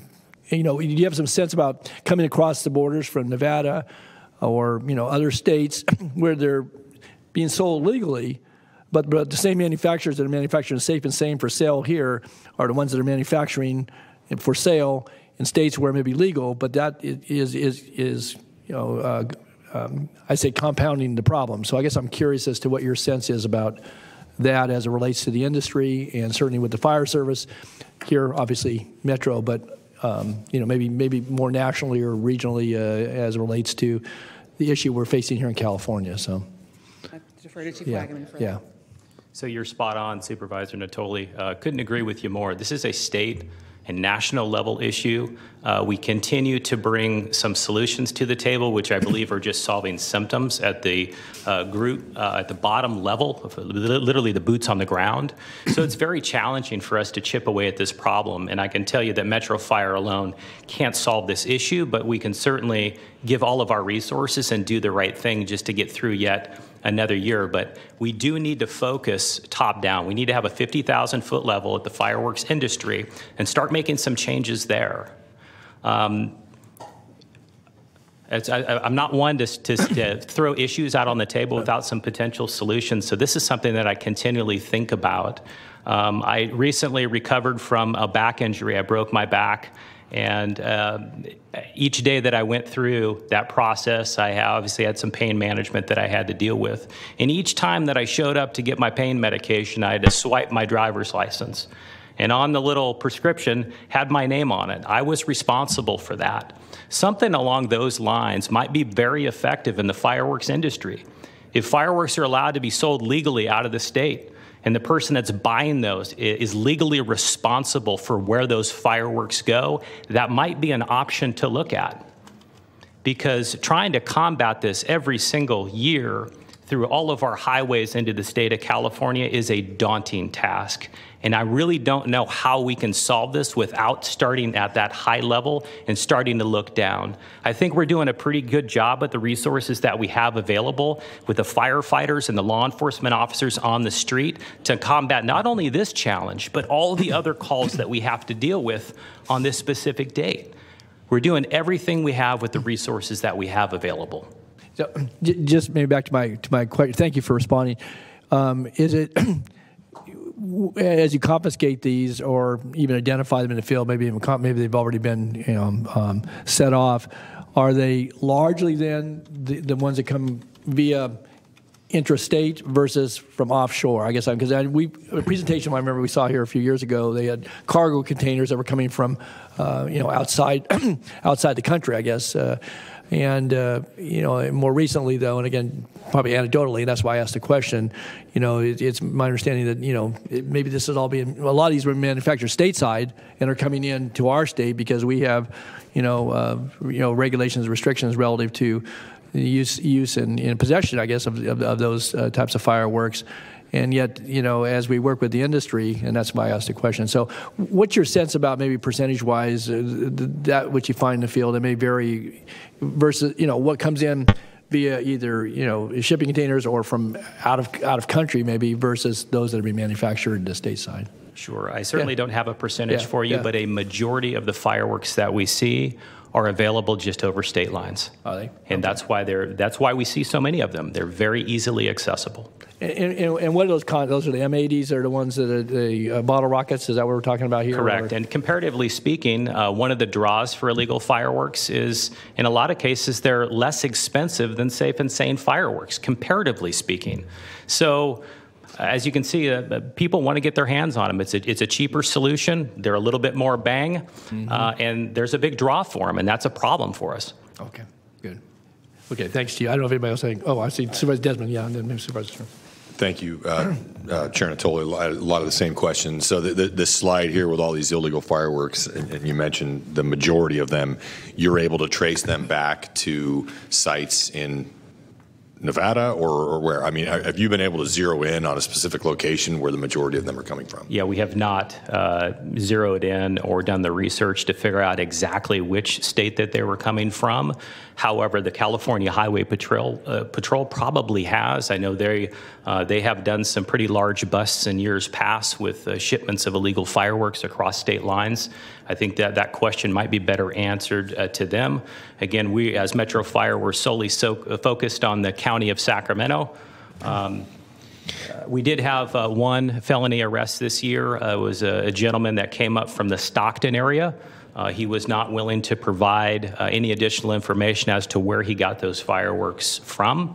However, they were made by the same manufacturers that supply safe and sane fireworks. That's interesting. That's very interesting too, because it seems to me it makes it easier maybe to commingle legal fireworks with these illegal fireworks, which makes it much more difficult. And something you mentioned, I mean, it certainly strikes me this is a larger, federal legislative issue, really, because you're talking about interstate commerce. So these, if you know, these sellers of these fireworks in other states, do they actually require that identification you were speaking of? I can't imagine. I'm not to my assuming knowledge. They don't. Okay. Not to my knowledge, no. And then the other question I have, because it also occurs to me that because you kind of have this commingling and illegal fireworks can kind of be hidden among legal fireworks, which makes it probably more difficult to interdict, detect them. And how many booths does Sac Metro approve? Because every fireworks stand, I'm assuming, has to have a permit from Sac Metro Fire if it's in your service area. From Sacramento County too. For the entire for the unincorporated area. The unincorporated. So I'm getting. So just specifically, can you tell me how many fireworks booths are approved in unincorporated Sacramento County and how that number has changed over time? Because certainly, anecdotally to me, it seems like it just keeps growing and growing and growing. Right, and I know that as a part of this presentation, I believe it's 146 that were inspected by Metro Fire Prevention staff, and which was a slight uptick. But okay, so that's every one of them. I was assuming that was just that's just within our jurisdiction. Okay. Yep. So slight uptick from the previous year, and definitely down from the year before that. So COVID definitely had an impact on the sales of some of our nonprofit organizations with respect to safe and sane fireworks. Okay, thanks for clarifying that, because I was assuming, I thought the inspections weren't every single stand, but the inspection is on every single there's stand. a permitting and inspection process on every single stand before they're allowed to open. Yeah, and they require business licenses from Sacramento County. That's what I was referring to. So I think from city jurisdictions as well, they require a business license in any of those jurisdictions, if I'm not mistaken. So just maybe for Dennis, while you're thinking, I'm going to ask about if the manufacturers that are manufacturing fireworks that are problematic here, and we're trying to deal with this with safe and sane. I guess I'm, be thinking about that, Dennis. I don't want to catch you off guard, but it occurred to me that that's an issue that needs to be dealt with maybe in a broader context, and maybe the industry is dealing with that. So I know you're going to present a little later on. So anyway, Chief, go ahead.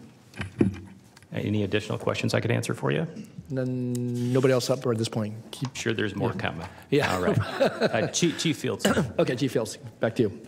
Thank you. And just the last slide that we have here, every year we take a look back on how the year went and what we were able to accomplish. So for the year 2021, we had received 363 fireworks complaints. Out of those, we had 94 contacts, and contacts may be the confiscation, it may be arrests, it may be educational opportunities. So out of that, we had 94 contacts. We confiscated a total of 575 pounds of illegal fireworks. Like I mentioned before, we completed 120 fire investigations, of those 7 being caused by safe and sane, and then 23 being caused by illegal fireworks. Chief Fields, on the confiscated, and I know this was presented to us a few years ago too, that there was problems because we worked with the state fire marshal, used to be a way to destroy that material, and then it was being held, and you were having to hold in a secure location because there was some backlog in the state system for actually destroying or destruction of that material. So does your department destroy that material, or how does that, what happens with the 575 pounds? We are still working with the state to dispose of those. So you're still holding it. So you're bearing the cost of having to store it securely somewhere in Metro's inventory. And so we're able to work with CAL FIRE to dispose, correct. And how long do you have to hold it? The time can be varied.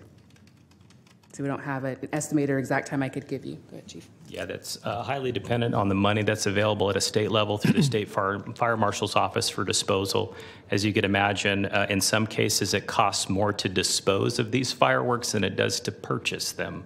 So Metro Fire does not want to be in the business of storing explosives or illegal fireworks, and nor do we want to have to dispose of them just purely due to the cost. But however, we have worked with the State Fire Marshal's Office with success over the past few years, and I can tell you they're constantly fighting to ensure that there's adequate funds in order to properly dispose of them. And maybe it goes back to the earlier question I asked, that if this contraband material is being manufactured, at least in good part, by the same folks that are selling safe and sane fireworks, marketing them here in California.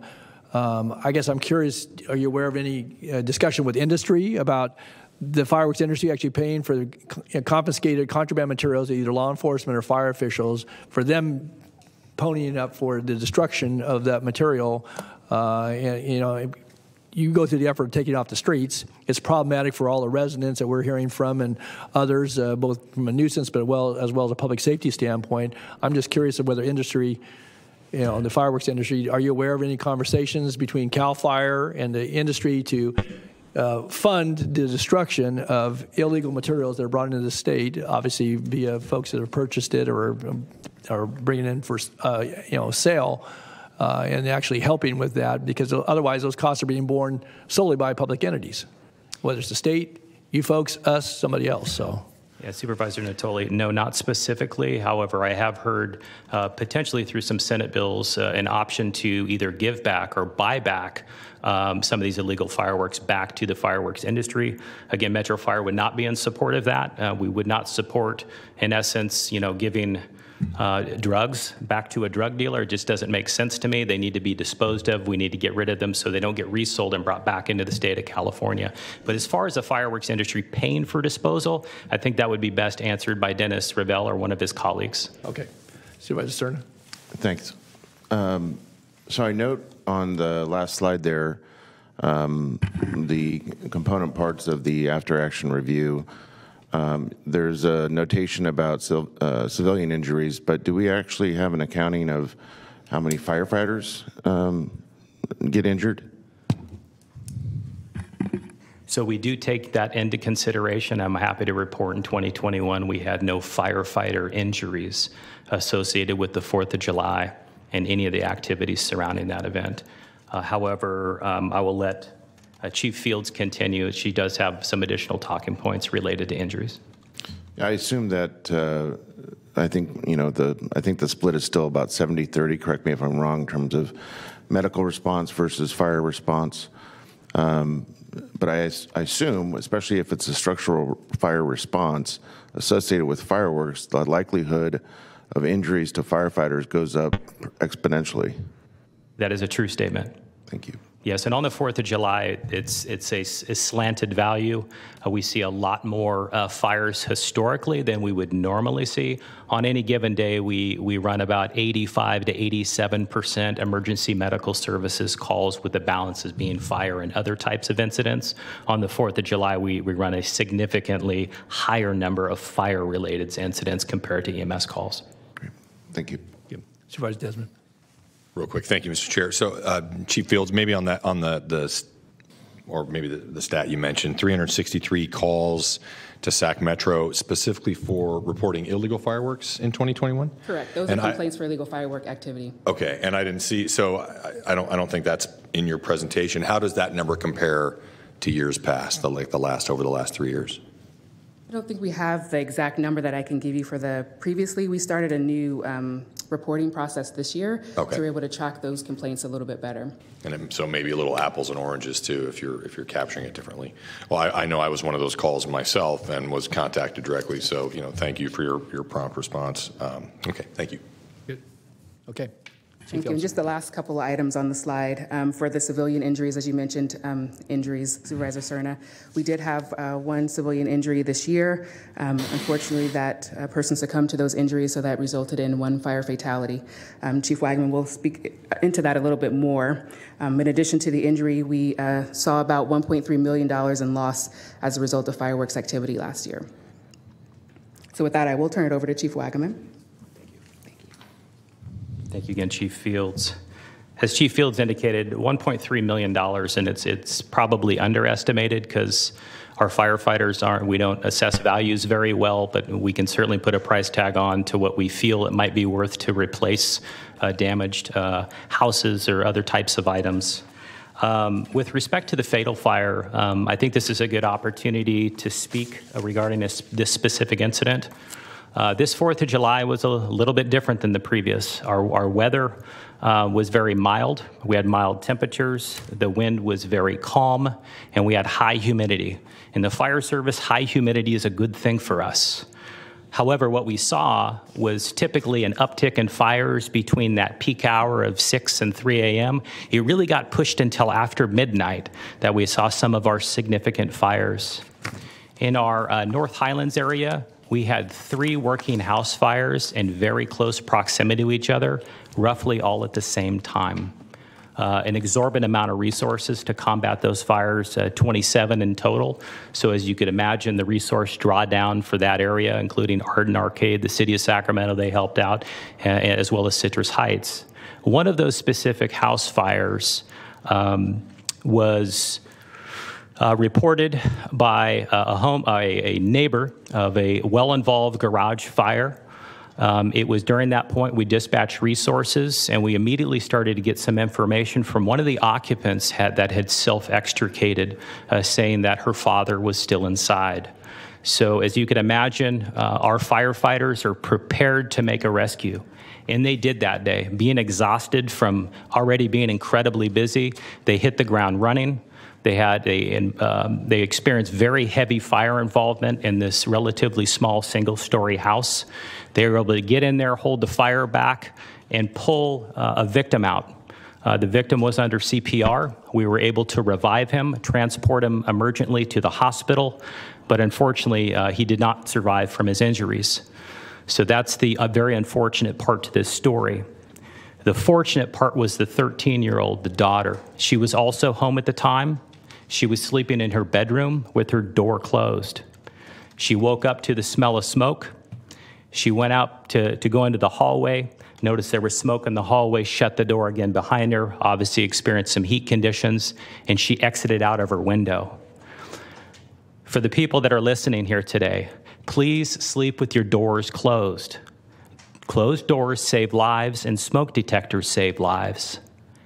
She was there standing in the street and were able to tell firefighters when they arrived that her father was still inside. So we were able to risk it all, if you will, to save someone who was savable.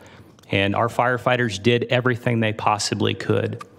So a very unfortunate incident, but also a very heroic incident at the same time. This specific fire was caused by Safe and Sane Fireworks. Improper disposal. They did everything right. They went out on a family event. They went to a display, I believe up in Folsom. When they got home, they set some of their own fireworks off. They were safe and sane. They purchased them right. They did everything right, with the exception of the way that they disposed them. That was it. It was just a simple mistake. So I think we as a fire agency, we have a better job to do. We need to continue to communicate and communicate better the importance of properly handling safe and sane fireworks. So that was the end of our presentation. I would be happy to answer any questions before I invite Chief Barnes from the Sacramento County Sheriff's Department up. Okay, thanks, Chief. Supervisor Cerna. Thank you. Chief, when you have an incident, as you described, where you have multiple structures in close proximity to one another, does that immediately give you a clue that you're dealing with aerial fireworks, perhaps? Yeah, not necessarily. However, when we have an incident where we have multiple structures involved or significant impingement on exposures, that typically tells us the fire likely started outside or it has been burning for quite some time before somebody reported it. And all three of these incidents in North Highlands, they were all caused by fireworks. Two of them were caused by illegal fireworks, and the one that I spoke to, safe and sane. Thank you. You bet. Chief, before you leave the podium, and I know we're here from Chief Barnes from the Sheriff's Department, as you're well aware, we've been receiving quite a bit of feedback from citizens throughout the county, both in the unincorporated as well as incorporated areas, some that have enacted social host ordinance and so forth. And some of the information we received has been related to the city of Sacramento's, and again, obviously, you're not administering that, but their approach, and then obviously more recently, I guess even a couple of jurisdictions you do serve, Rancho Cordova, I don't know if Citrus Heights for certain or not, but enacted social host ordinance, I think, latter part of last spring, and so maybe didn't have the same data information that would be available through the city of Sacramento. But I'm curious, is that something that again, we're going to hear from Chief Barnes, we'll hear from Mr. Revelle, and but as we, with callers that are on the line, folks that are advocating for that. But I'm curious, any information you would want to share, volunteer. Otherwise, we can, I'm sure we can get more questions here this morning from several of us on the topic. But maybe weigh in if you've given the opportunity. So. Supervisor Natoli, yes. Yeah. Contrary to what some of the communications has been, Metro Fire has not voiced a negative interest towards social host. In fact, I spoke before you last year in support of anything that would help chip away at this problem. I do know that the city of Sacramento was their first year, as well as Citrus Heights and Rancho Cordova. And what I expressed before you was an opportunity to get feedback from those agencies to see if, in fact, it made a difference. And I know it will take time to determine that. And my suggestion would be not to specifically look at the revenues, but rather a decrease in the use of illegal fireworks. And I know the revenue piece is important because it does cost money to implement new programs.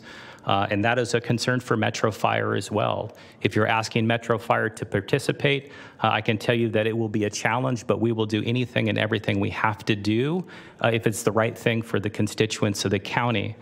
We are strapped.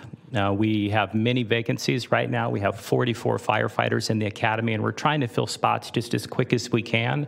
And that's why this last year we tried that pilot program and training some of our folks to give them some additional resources out on the streets on a very busy day.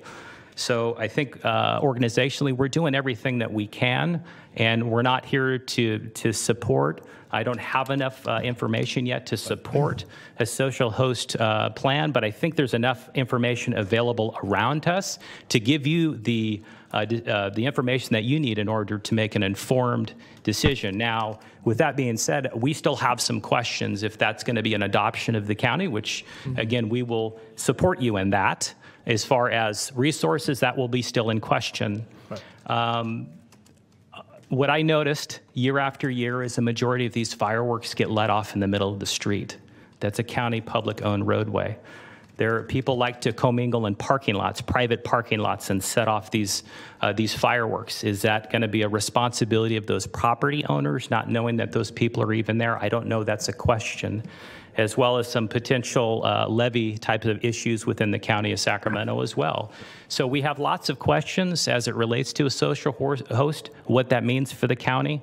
It's not really specific or not specific to the city and what they have produced over the last several months. We're looking at the statistics as they're coming forward. We're very interested in those as well. And if we could take a stance on either side, we certainly will. Okay. We just don't have the information yet.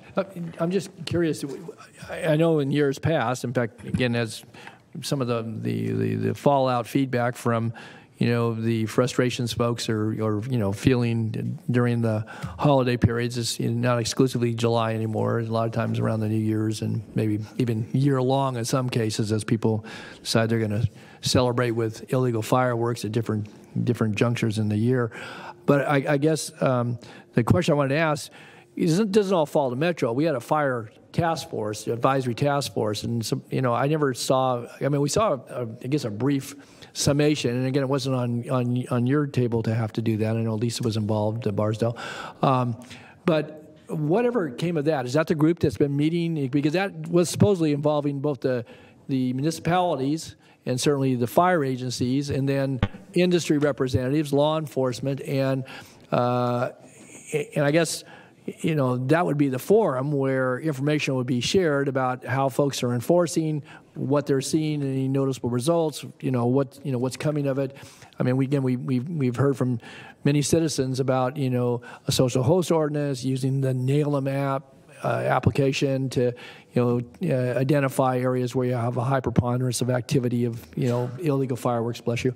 But I guess I'm curious, what's the status, and maybe you're not the one to answer this, of the Fire Advisory Task Force that was meeting? I know some of the chiefs of staff even participated at the table, or at least observed in that. I'm curious. That would be the group that at least would be assimilating the data, I would assume, but maybe not. Yeah, so the Fireworks Task Force is still very much a group that exists. Metro Fire does participate in that. We participate in it each year. Depending upon staffing levels throughout different organizations that participate, that will certainly affect their level of engagement for that specific year. Okay. So did that group meet anytime recently, anticipating the presentation to this board, or do you know? I will have to look over my right shoulder to our Chief Barsdale. Chief Barsdale is our fire marshal. She's tied in with that specific group, and she could certainly answer that question. She was sitting up there so quietly thinking she thought she was going to be off the hook. Her fellow chiefs to do the presentation. Good morning, Lisa. Morning, Chief. Good morning. We typically meet towards the end of April or May. We meet with our regional partners along with the fireworks industry to come up with an education and outreach plan, make sure that everyone's on the same page.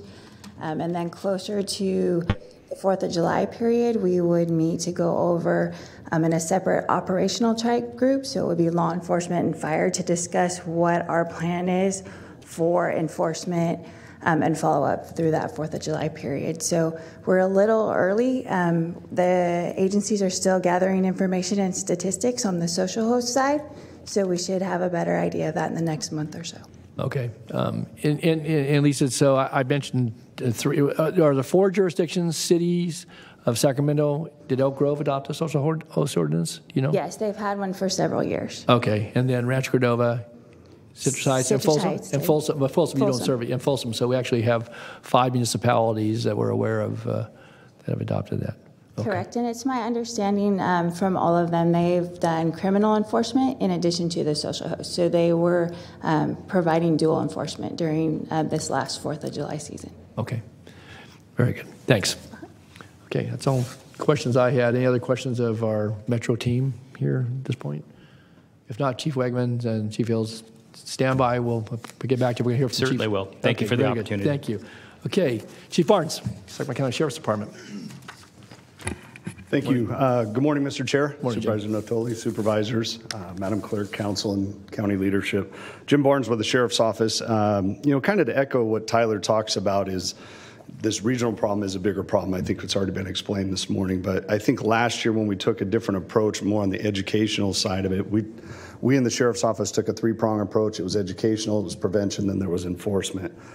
On the educational approach, we had our problem-oriented police officers. We created an email, reportfireworks@saccounty.net. So as these aerial fireworks were going off prior to the timeline that we're looking at, we were able to try and take some proactive measures. What we did learn was the community was confused on what constitutes safe and sane versus illegal fireworks. When you talk about commingling of fireworks right now, when you pull onto some streets towards the end of the night, you will see some neighborhoods who get together and they want the largest grand finale. A lot of those are made by ladders, boards, mixture of safe and sane with illegal fireworks. Very rarely do we come across an aerial fireworks display that would rival one of the displays that are approved, but you'll find some intermittent there. And why is that? Is because people have gotten smart. They let off one or two aerial fireworks. It takes us time to respond. By the time we get there, that information, evidence is gone. So for us to be able to be in the proactive side of it on the education, we seemed it to work out once we were able to put out information on flyers on what is the difference between safe and sane and illegal fireworks. We seemed to get positive feedback from the community. Then we went to a prevention. And so what we started to do, which was different than most years, or previous years, I would say, was mid-June. We had our problem-oriented police officers working with some task force members to really look at some of the back channel communications on platforms where they trade, where they purchase. And once we identified those, then we worked ways to be able to maybe identify who's responsible with that and then work with our regional partners to effect an arrest.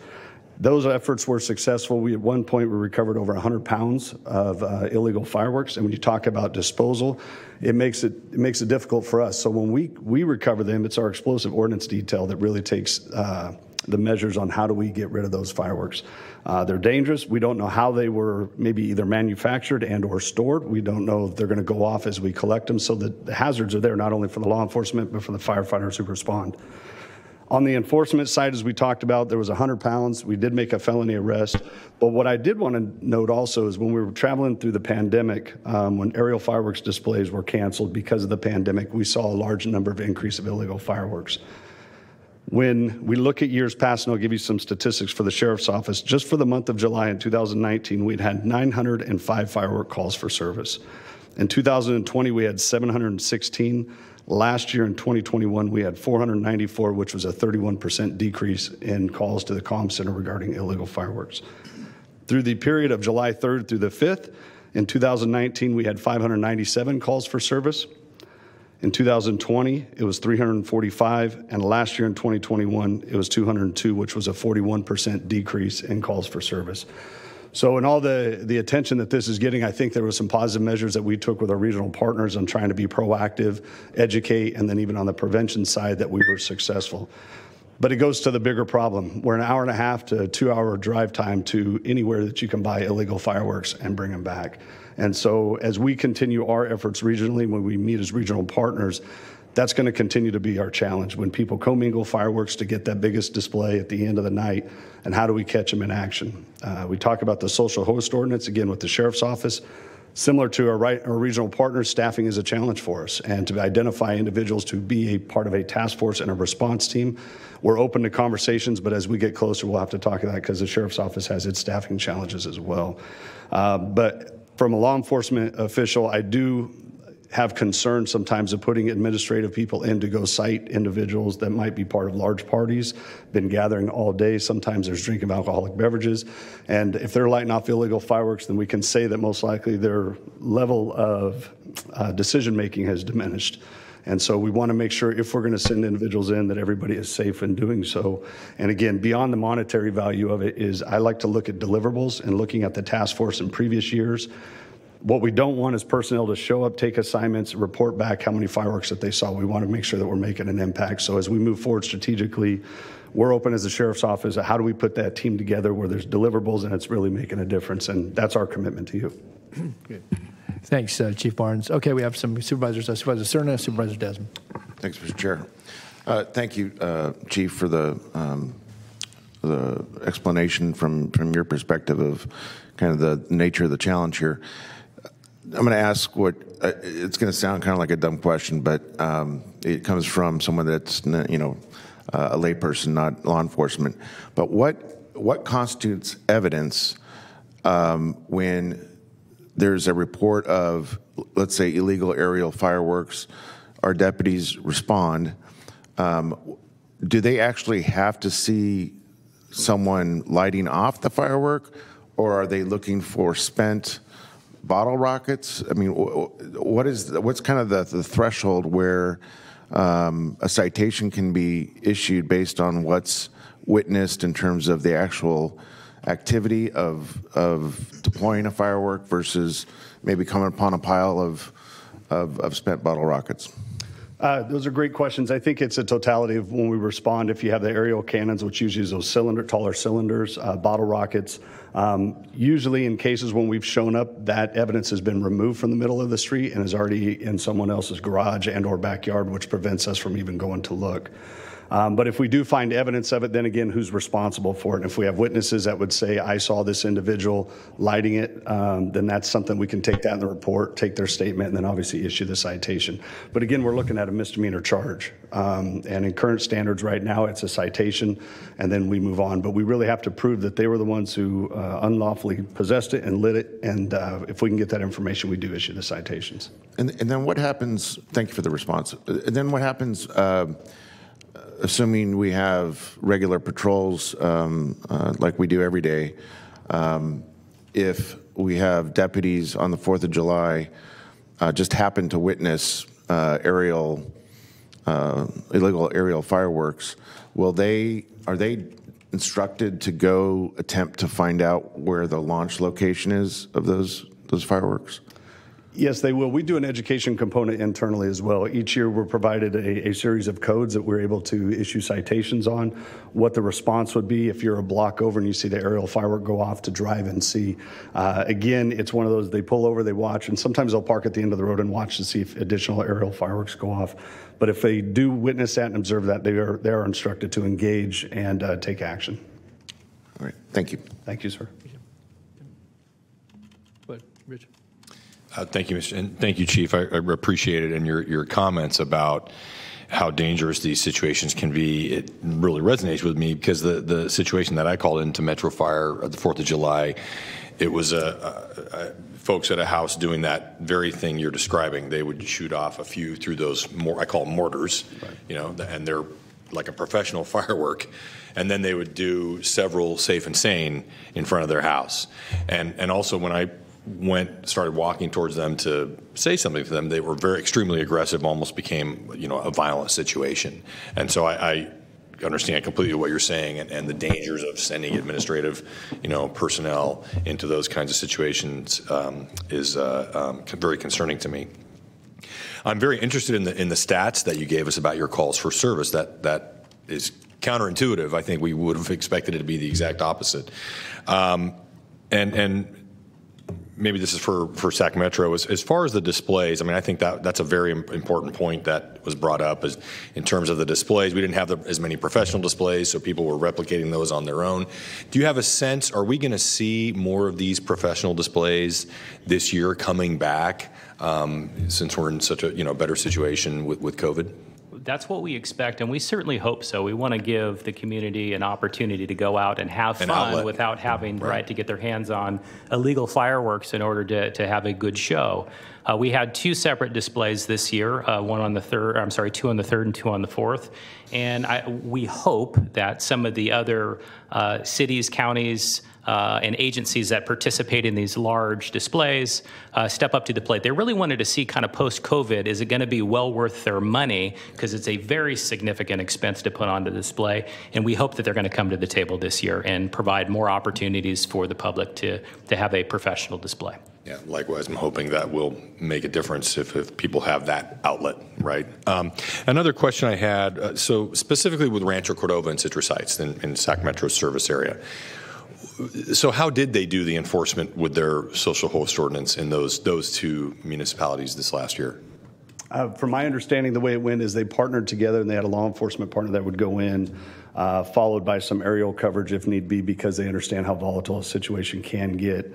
But again, you're taking resources away from 911 calls and other calls for service, so it makes it difficult. So having a dedicated team would be, I feel, the best approach to be able to do it safely. That's always our concern.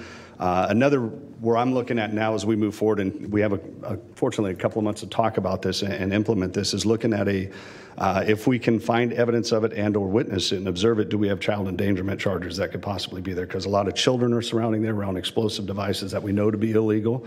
And, we got to look at every avenue we can to really deter people from doing it. So we're going to have conversations with our district attorneys and public defenders and say, is this fit the crime category if someone is knowingly lighting off aerial fireworks, and what proximity do those children need to be in order for us to meet that threshold? Yeah, that's a great point. I'm sure that's an issue in a lot of these situations.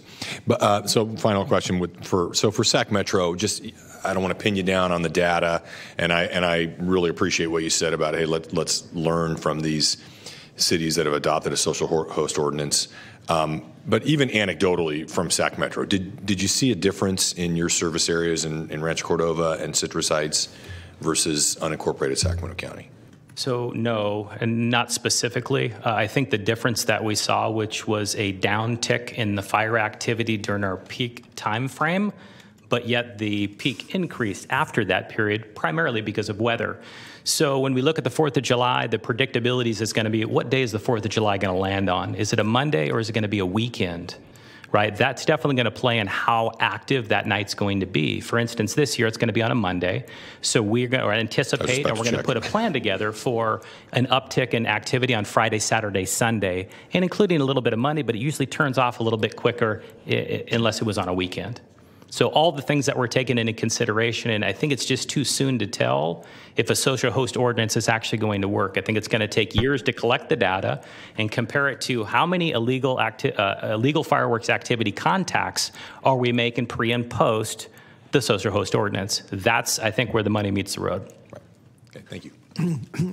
If I could just follow on, though. So we have, if I counted right, 5 municipalities that have adopted social host ordinance, and that leaves county and 2 others that did not. So, and I guess I'm just, if we're waiting for data, I mean, again, but we're a big piece of the pie. I mean, certainly Metro's coverage area, but obviously some of the rural areas aren't in Metros, would be in outlying areas that probably have even less resource than Metro, obviously less population to respond to as well. But I get for Chief Barnes.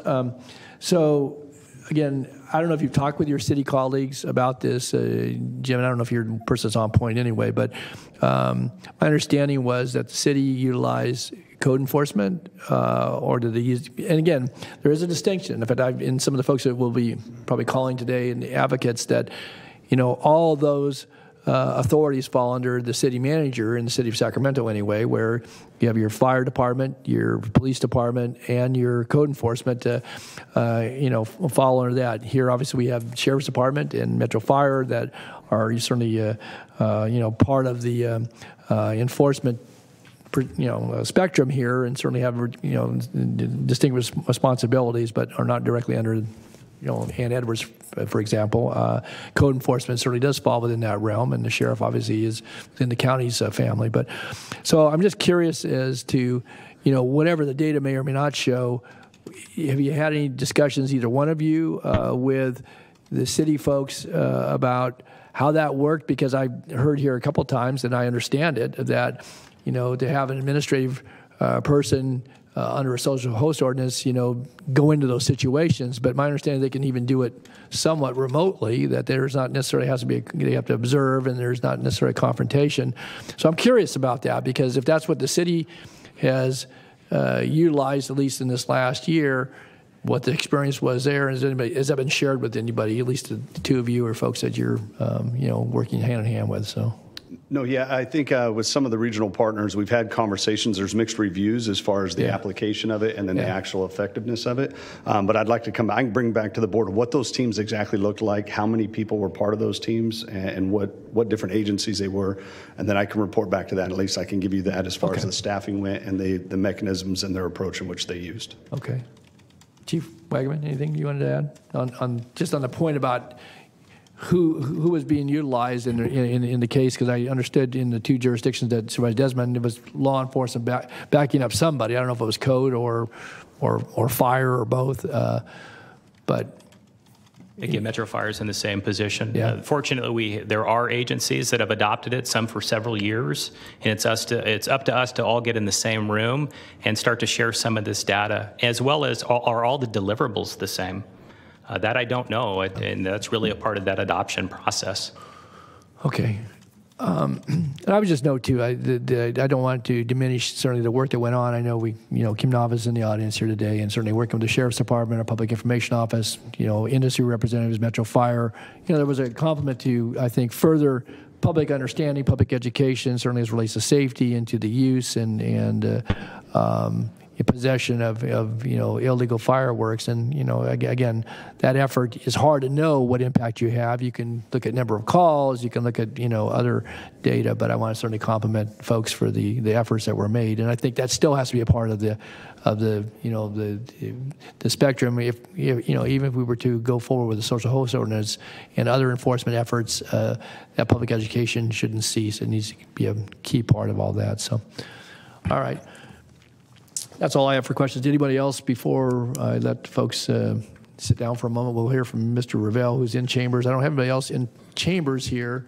And then we have folks on the phone that have been waiting patiently. So, Supervisor Cerna, we will get back to you on those call I'm times. sorry, Ann, get a. Thank you. I was just going to say we have one additional presenter, Kim Nava. Oh, Kim, you can present? Okay, good. Yep. Kim, come forward. All right, this is your, that's your entree. Sorry. Thank you.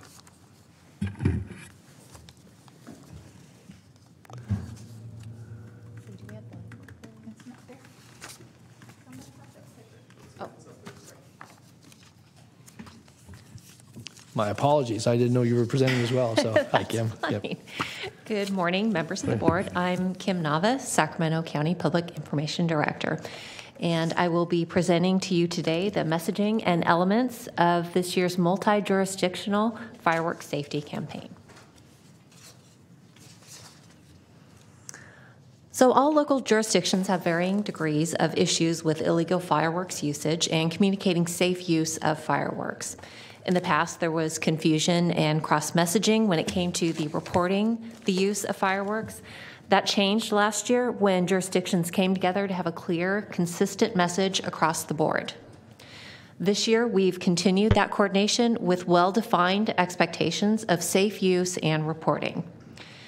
In order to reach consensus again, we teamed up with cities, fire, and law jurisdictions to discuss messaging about 1, safe use and proper disposal, 2, what is illegal and illegal, and 3, how to report illegal firework usage. We decided to stick with what worked so well last year and included these elements again this year. The flyer that you see here illustrates all our messaging incorporated into one piece. At the top of the flyer, we have Know the Risks, which are not only the physical injuries that people can sustain from unsafe use of fireworks, but also the risk of property damage and the importance of parental supervision. We want to help people identify legal fireworks. All legal fireworks are called safe and sane. All legal fireworks bear the state marshal's seal.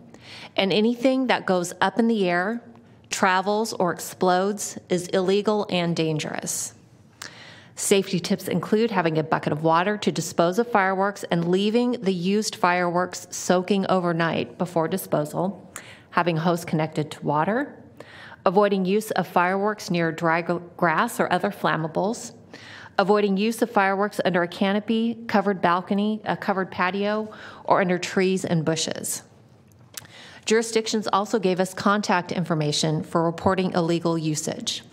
In this, we have phone numbers for the unincorporated county, as well as the cities of Sacramento, Folsom, Rancho Cordova, Citrus Heights, and Galt, and an email address for the city of Elk Grove, as well as an email for the unincorporated county. We're continuing to discourage the use of 911 as an option to report illegal usage because that is the number to call only if there is an active fire or injury.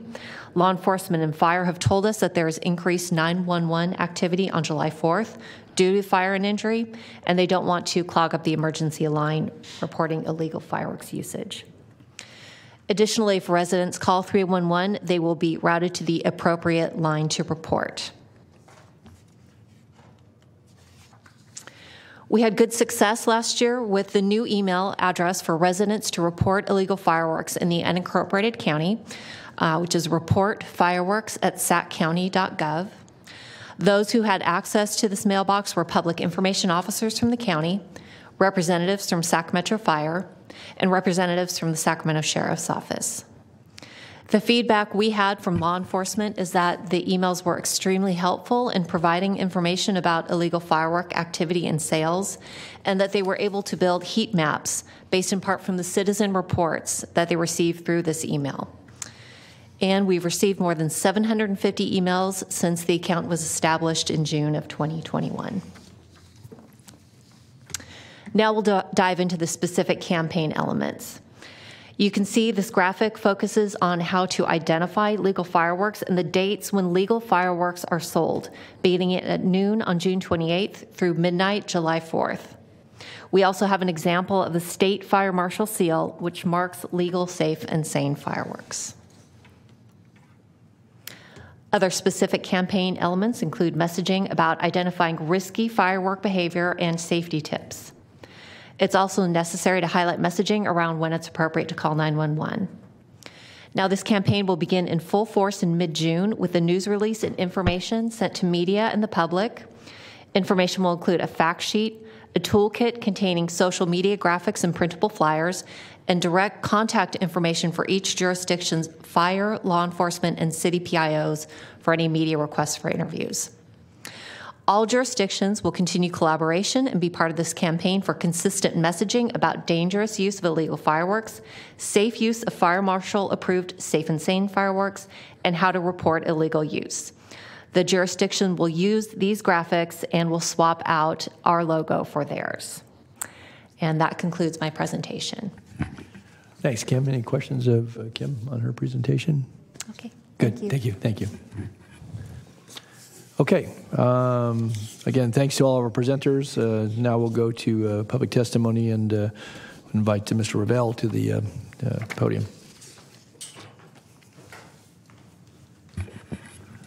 Good morning, Des. Could flow.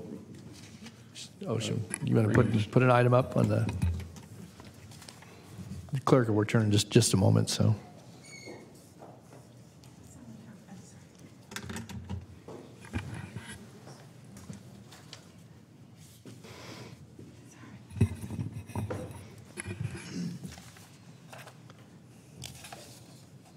There should be a slide. This one? Yeah.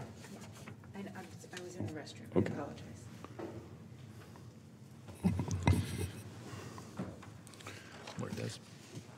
Good morning, Chair Natoli and members of the board. It's a pleasure to be able to meet with you here in person this morning.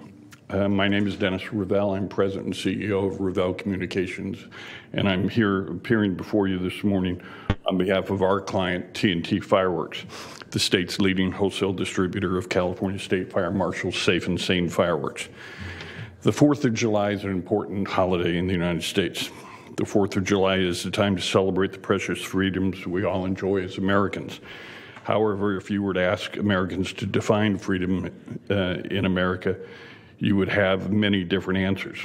It's fitting given today's fight for freedom by the people of Ukraine that I use how the late President Reagan defined it in 1988 before an audience of students at Moscow University.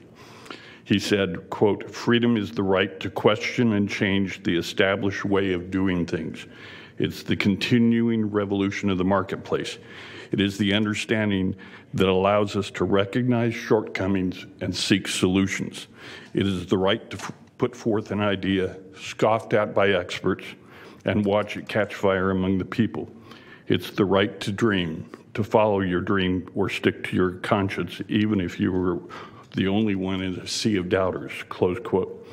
Over the last year, you've heard from your constituents that when it comes to illegal fireworks enforcement, that while last year's effort was an improvement, it's not enough. We can do better. Last year, many of these same people came before you and requested that you implement the solution to illegal fireworks problem that the city of Sacramento had chosen. Based upon the doubts expressed by the county fire and law enforcement entities, this body decided to wait and see how the Sacramento experiment went. You've heard of its successes. In fact, I was a little bit surprised by some of the testimony here today in that the PowerPoint presentation and after action report has been given before the city council, and that same report has been given in multiple Zoom broadcasts with the same representatives of the agencies that appeared before you today. Immediately prior to last year's 4th of July, the cities of Elk Grove, Folsom, Rancho Cordova, and Citrus Heights followed Sacramento's lead and adopted a similar approach. As you can see from the handout you've been provided this morning and is projected on the screen, this morning, as an even broader audience of concerned citizens have a dream. They are strongly but respectfully requesting that the Board of Supervisors direct county staff to bring back the following action items at the board's April 12, 2022 meeting. Number 1, a fireworks social host ordinance. Number 2, increase the administrative fines, which are currently $100 to $1,000. 3, empower residents of the county through electronic reporting options like NALM. 4, use NALM reporting and the dispatch center's data to target areas of the county where illegal fireworks are most severe. 5, based upon past volumes of illegal fireworks use and complaints, pick 5 pilot areas within the unincorporated area of the county where the county will deploy dedicated illegal fireworks patrols, as Deputy Chief Barnes suggested. 6, a response cost recovery provision in the county's ordinance. 7, a prohibition against all fireworks use between 11 p.m. and 9 a.m. from June 28th through July 4th. Today, please take the first step to make these people's dream a reality. Thank you, and I'd be happy to respond to the questions that you had of both Sacramento and the Sheriff's Department. Great. Okay. Thank you, Dennis. And I don't see anyone punched up yet. I did want to follow up on a question I asked Dennis to kind of give you a precursor to it. And again, I know we're going to have some discussion about the social host ordinance, but again, you've been representing the industry for a number of years and certainly understand legislative processes and as well as obviously the business aspects, and appreciate your lead in with regarding change. But I'm curious as to what the industry is doing, because again, we tackle this problem in our community, and that's appropriate. But what's being done just the other side of our state's borders? And again, whether it's your client, there are other producers, but TNT is the leading producer, as I understand what you just said. What's being done? Because again, those are being sold maybe legally in another state, but the importation, and that's why I asked the questions of the folks here today. So I guess I'm curious. And another thing that struck me that came out in the comments is that suppose there's legislation where agencies would confiscate the material and then give it back to the industry. That makes no sense, and I don't know if that's a bill that's being sponsored or supported, but I don't want to get sidetracked with that. But I guess I'm curious because, again, certainly I've met with you on many occasions over the years. I respect you. I certainly you properly represent your clients. But, this issue has some more global aspects to it, and I guess I'm curious, if those weren't sold in proximity to our state's borders, it would make access to them, a little more difficult. So I'm curious about that. What we can do here is what we can do here, but what's being done elsewhere. So I think a little bit of history is in order given all of those issues. Yeah. Currently in Nevada, there are a total of 10 fireworks stores, 6 in Pahrump, Nevada, 4 just north of Reno. In each of those stores, the policy of most, if not all of them, is when someone comes in to buy illegal fireworks, they're requested to sign a form that is, in essence, a ruse, that they say that they are buying these for personal use, that they will take it to a jurisdiction where it's legal to use, and that they will not set them off in the jurisdiction where they bought them. They have to show ID in most of those stores. But as a classic example, you will remember the explosion in the city of Los Angeles this last summer, immediately prior to 4th of July. It was terrible, burned half the neighborhood down. That gentleman, according to media reports, made 5 trips to the same store in Pahrump. He bought 5 U-Haul truckloads over a period of several months, brought them back to Los Angeles, had them stored in his backyard. There is no way that you can tell me that that store didn't know that he was engaging in a criminal enterprise and that he was violating California state law, city ordinances in Los Angeles, you name it. We have been advocating with authorities in Los Angeles as well as at a state level that we cannot understand why in that instance, as well as in the instance in Ontario, someone hasn't brought a criminal or civil RICO action against that store. There is no doubt in my mind that given the facts that's been presented in the media, that there is a prima facie case for that kind of action. In addition, the inference was given that possibly my client has product being sold in Nevada stores. My client has a strict prohibition internally within their company of having any TNT fireworks in any of those stores in Nevada. In terms of state legislation, there are currently 2 bills that sit in the Assembly Governmental Organizations Committee. One is SB 277 by Senator Archuleta from Southern California. That bill we support, and it is in adherence to a U.S. EPA recommendation that currently California's practice when illegal fireworks are seized by a local or state authority. There is a time limit within which they have to be collected and disposed of, and it's costing the state around $10 to $15 a pound to ship those to either Utah or Louisiana to be burned. U.S. EPA has suggested that a more plausible and acceptable environmental approach is to repurpose those to states in which they are permitted.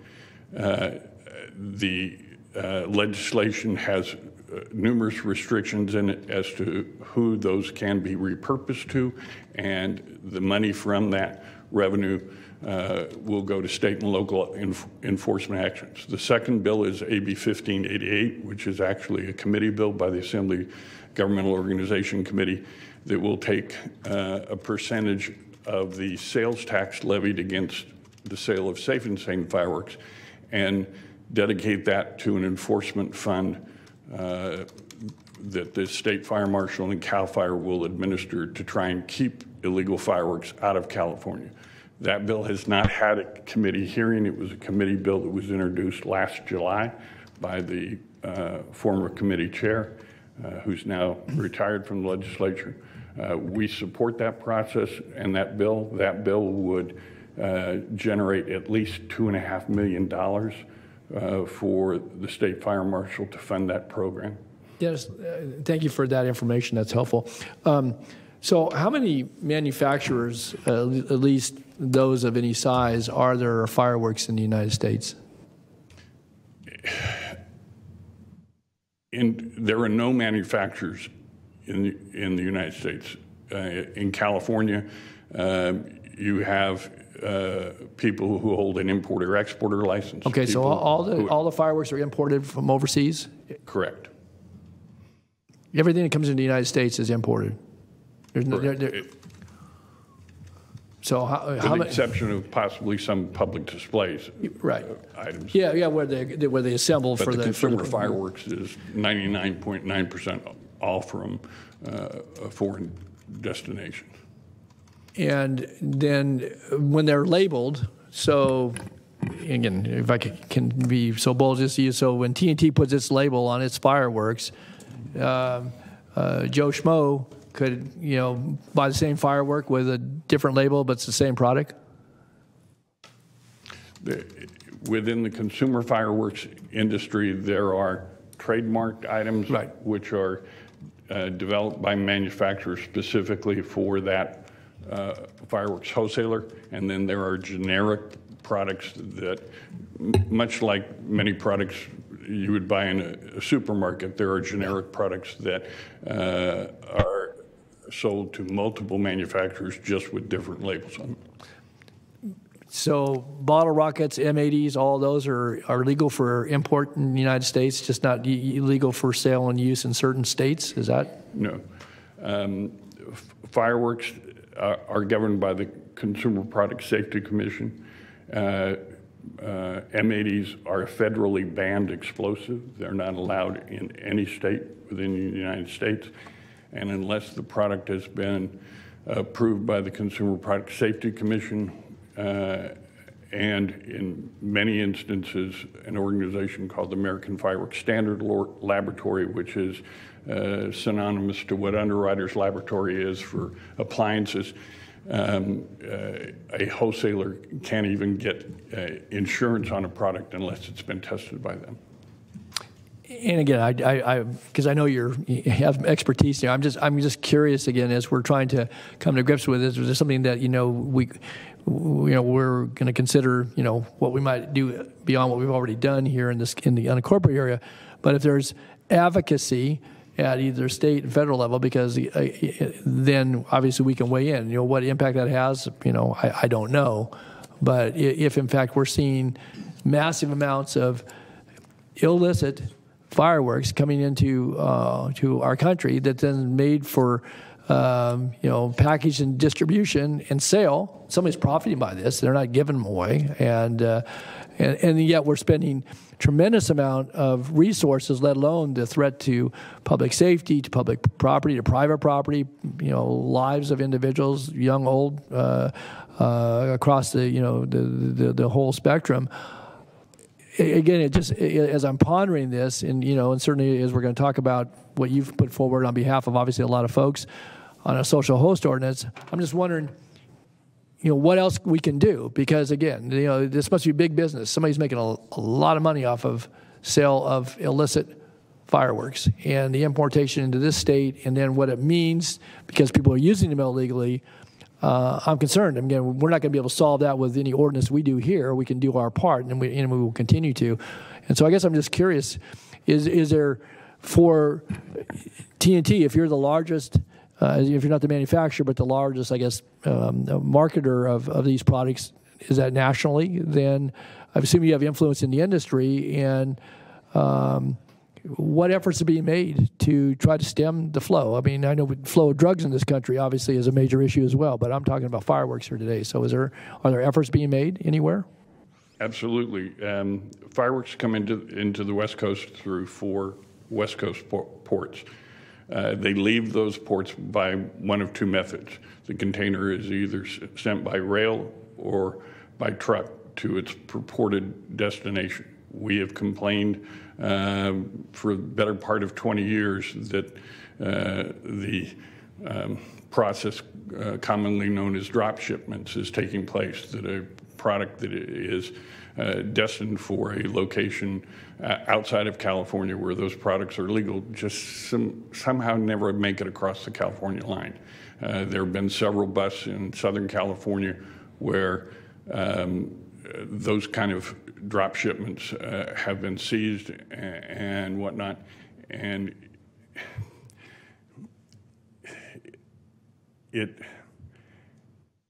how do I put this? Allocating money and personnel by the county to the illegal fireworks problem will not solve the problem unless and until the state and federal authorities step up to the plate and do what they need to do. I think it's fair. I mean, that's why I was asking the question. It has been a challenge that we have had for the last 20 years to get people to sit up and take notice of this and whatnot. It boggles the mind that after the two incidences in Ontario and Los Angeles, and I would preface this by saying that both of those instances were not only commercially manufactured fireworks, but you were talking about whether or not there were any of these being manufactured here locally. Both of those individuals, the items that blew up the container unit for LA City PD, that gentleman was purportedly manufacturing those units in his backyard. They were not the commercially manufactured ones that he bought in Pahrump, but he was either manufacturing those or he bought them from somebody in Nevada, was the original explanation. In Ontario, the same thing, according to media reports, was the case, and that explosion took place because they were in the process of manufacturing those.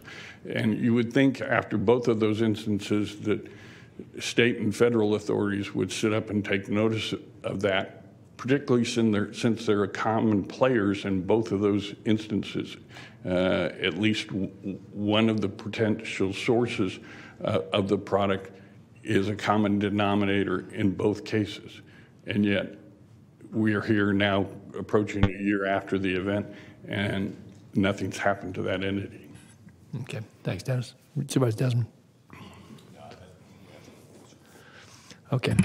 All right. Well, again, thank you, Dennis, for anything else you wanted to add. Otherwise, we've got. I would just add a couple quick items. Number one, in terms of gathering statistics to see whether or not social host ordinance worked. As I said, the city has already made its after action report. All the regional fire agencies have gotten a questionnaire from Sacramento Fire Marshal Lisa Barsdale asking them about this. The flyer that you have before you, there's a drop box in that. That drop box has existed for close to 5 years, as I personally have advocated on behalf of our client for social host ordinances.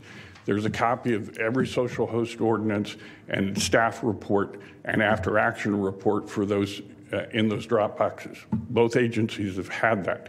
The information's out there. It's in after action reports in those jurisdictions.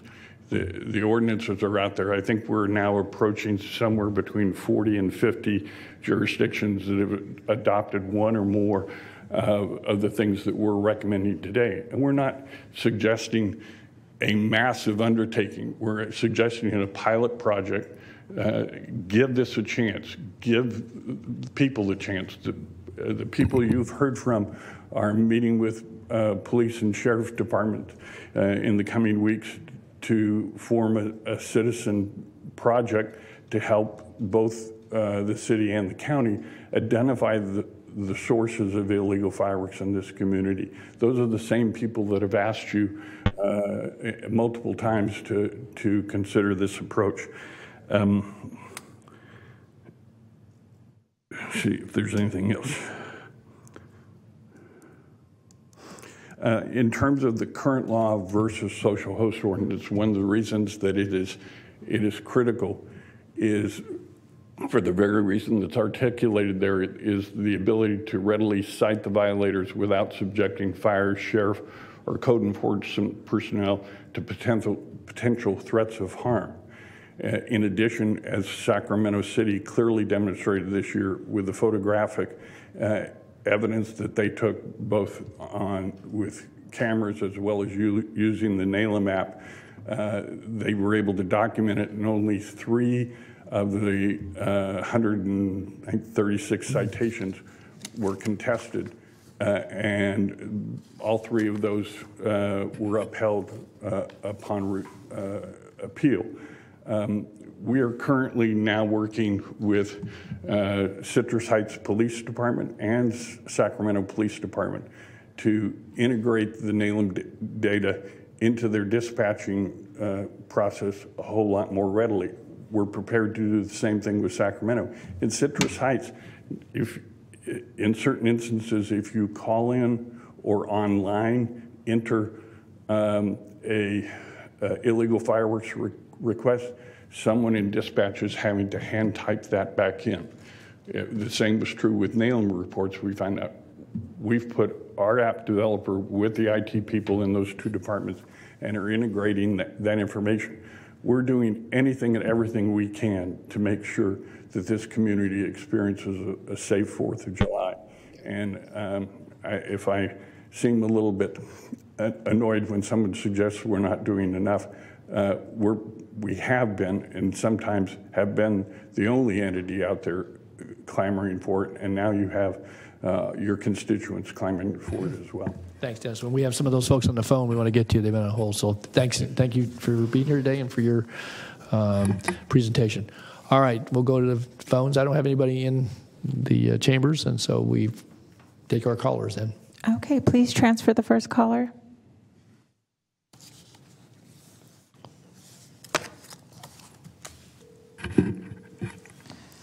Hi, caller. Please start with your comments. You have 3 minutes.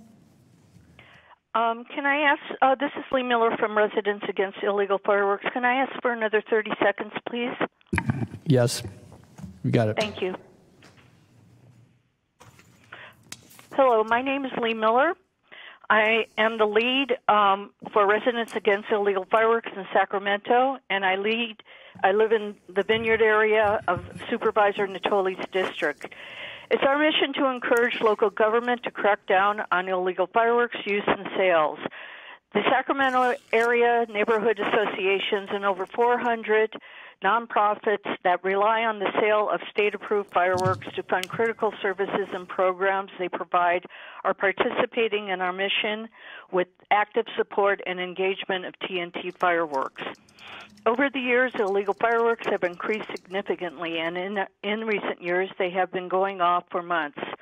Like every other community in California, the unincorporated area of Sacramento County are experiencing a growing problem with illegal fireworks. This is not a seasonal problem anymore. This is a year-round problem. Safe and sane fireworks are not the problem in Sacramento County. The problem is illegal fireworks. Until the state of California seriously addresses the problem of illegal fireworks entering our state, local governments will be the first line of defense against illegal fireworks. This is not to say Sacramento County should not do anything. California has over 50 counties and cities with zero tolerance for illegal fireworks, and many of these cities have done this by adopting a social host ordinance. As Dennis Revelle said, the data is available regarding the success of these programs. When attending neighborhood associations meetings every month throughout all your districts, I find residents frustrated, angry, concerned, and tired of inaction. Last year, Sacramento City passed a fireworks social host ordinance that takes an aggressive stance. Code enforcement and law enforcement have been empowered to hold property owners responsible for illegal fireworks activities on their property. Social host ordinances have been passed in Rancho Cordova, Citrus Heights, Elk Grove, and Folsom. Sacramento has an outstanding program during the 4th of July with the help of the Nail a Map the city issued. We know that Metro Fire has not shared a lot of this information with the Sheriff's Department, which they should have been doing. Also, we know that Metro Fire has sent out a survey to the different fire districts in the county, so they should have the data available to them as far as how successful the other cities' social host ordinances are. For the city of Sacramento, 136 citations were written. One was for $5,000 due to multiple nights at the same address. Most were $1,000 citations. 3 were $2,500. 3 citations for $25,000. These individuals were cited for selling and storing illegal fireworks at their residence. During New Year's, it was reported by the city of Sacramento that there was a downtick in calls for illegal fireworks.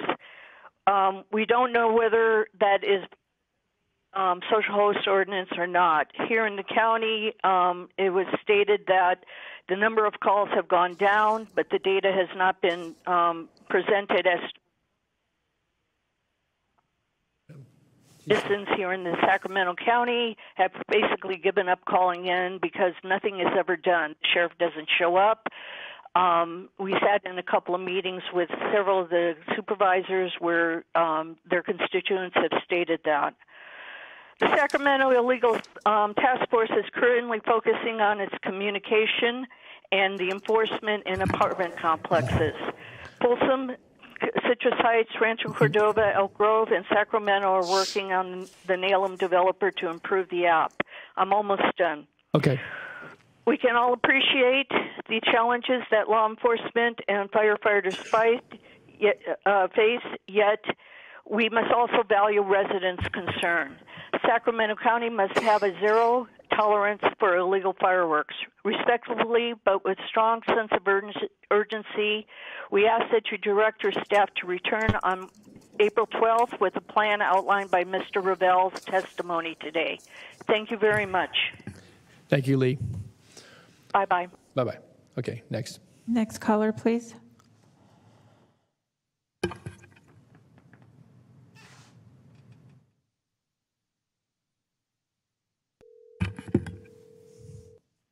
Hi, caller. Please start with your comments. You have 3 minutes. Hi, yes. My name is Veronica Rowan. I live in the Rosemont area of the unincorporated area of Sacramento County, and I'm south of Keeper Boulevard in Supervisor Natoli's district. I just wanted to thank the board for taking my comment today, and I wanted to inform the board of some of my experiences living in my Rosemont neighborhood around the July 4th period.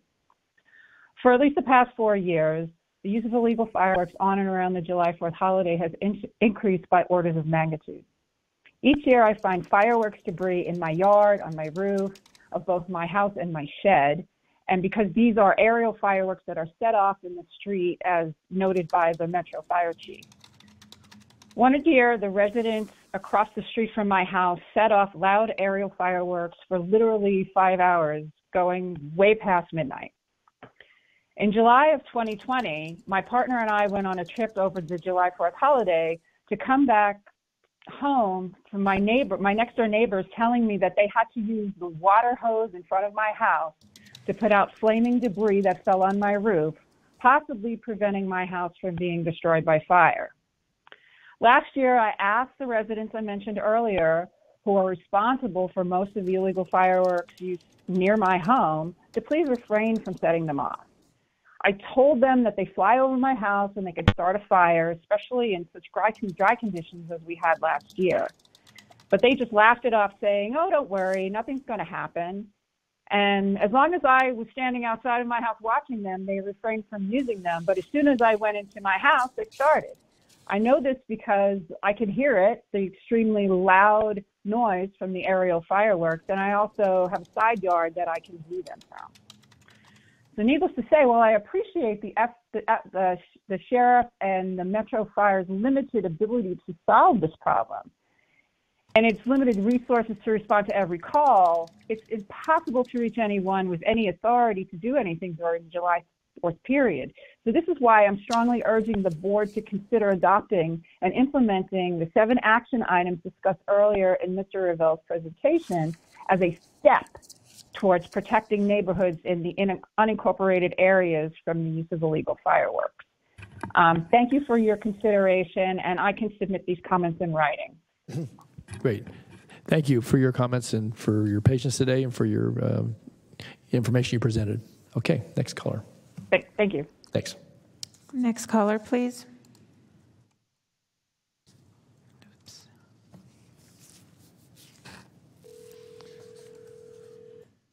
Hi, caller. Please start with your comments. You have 3 minutes.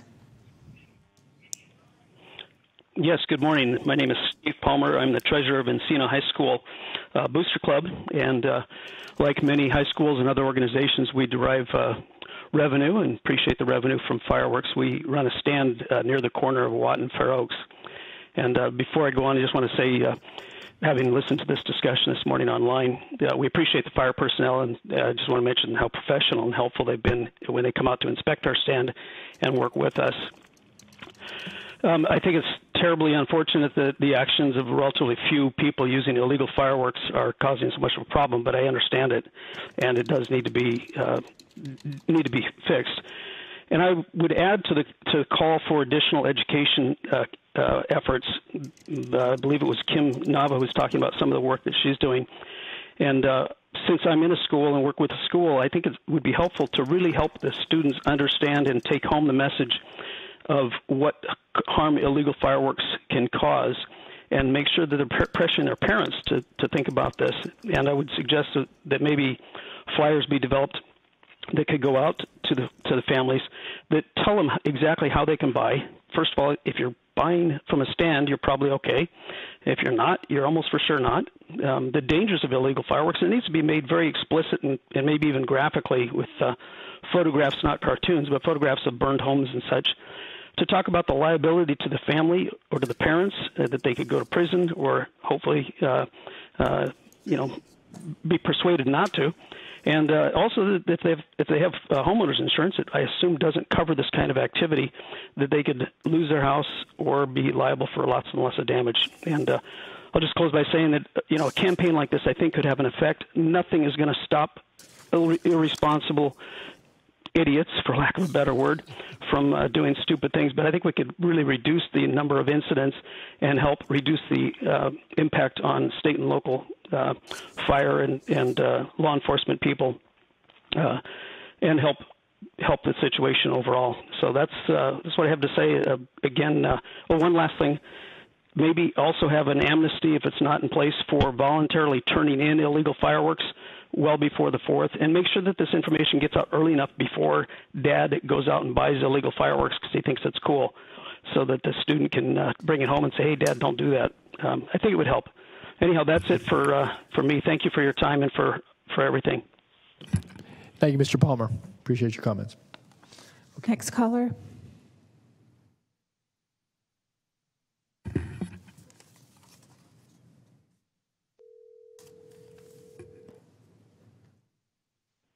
Hi, caller. Please start with your comments. You have 3 minutes. Hello. My name is Francesca Ritano. Thank you, Chair Natoli and members of the Board of Supervisors. I live in District 1 and am a resident of the City of Sacramento. I urge the Board of Supervisors to direct county staff to bring the action items presented today by Dennis Revelle to the Board's April 2022 meeting. I am grateful to hear the efforts currently being made by the county fire and law enforcement, but for consistent enforcement throughout the county, we are asking you to support a county social host ordinance. I have lived in Sacramento since 1984. This problem has metastasized over the years beyond a mere nuisance. Online sales and product coming in over state lines has exponentially raised the quantity of illegal fireworks and explosives coming into Sacramento all year round. Lack of funds for enforcement, coupled with lack of an effective enforcement mechanism, has helped allow this problem to fester. When the City of Sacramento did not have a social host ordinance, perpetrators had to be located, confronted, and arrested. This was an inefficient and unsafe process for everyone involved. Last year, due to Sacramento's social host ordinance, fines from illegal fireworks citations raised $200,000 for the program and sent the message that illegal fireworks will not be tolerated. I know that enforcement is a problem for everyone. However, if the county has no social host ordinance to enforce, then it cannot be enforced. This problem has escalated over the years, and use of illegal fireworks weeks before the 4th of July and for some time afterward is totally out of control, and illegal fireworks are a year-round problem. Please start somewhere. Do what we can do with a solution that is working for many cities in the area and throughout the state. I thank you all for considering my comments on this issue. Thanks, Ms. Ritano. Appreciate your comments. Okay, next caller. Right, next caller.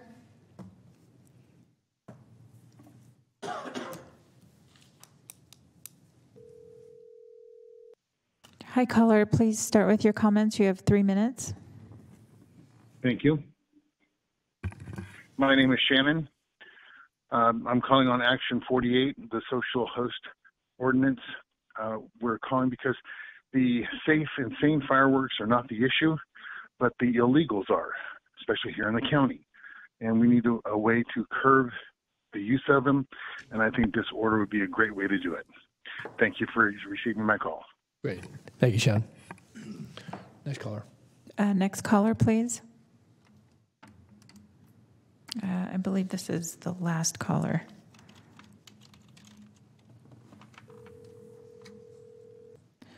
Hi, caller. Please start with your comments. You have 3 minutes. Hello, my name is Craig Breakin, and I'm a resident of unincorporated Sacramento County. I've lived here for 40 years plus, and I urge the county to develop and pass the social host ordinance that's being proposed. I don't need to go over all of the horror stories that you've all heard ad nauseum about illegal fireworks and the rapid increase that it's basically gotten out of control.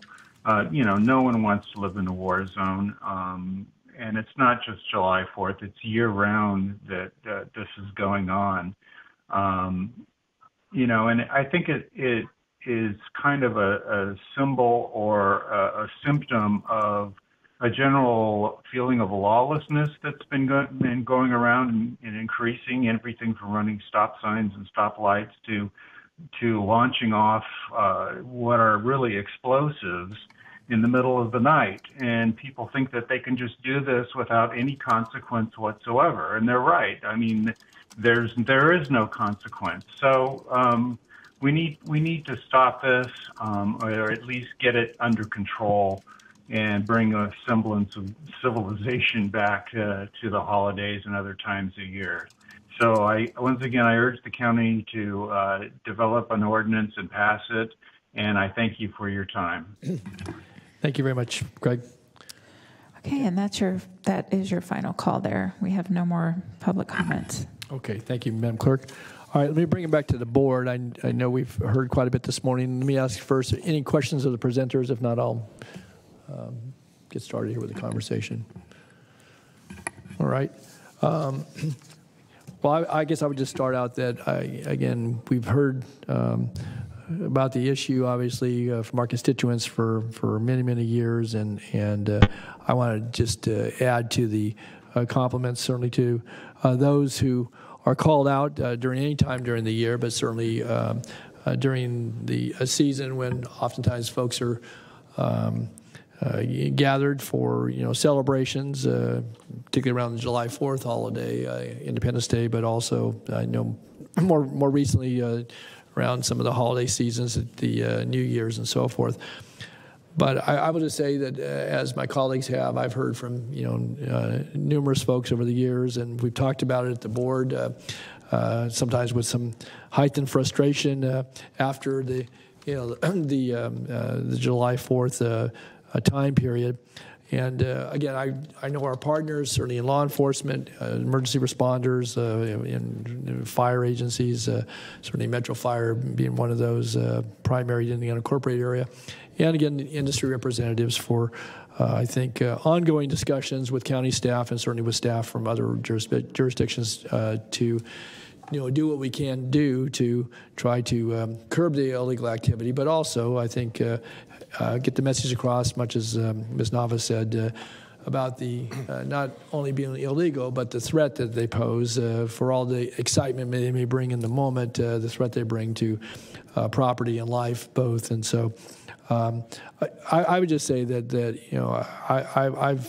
I've come to the conclusion that we need another tool in the toolbox. Again, I recognize that the conversation around a social host ordinance still, again, because the county has some uniqueness about it as it relates to who would be given that charge, how we would implement. But I think that is time. Again, there may be still data that's being gathered and so forth, but I do think it's time that we have 5 other municipalities in this county that cover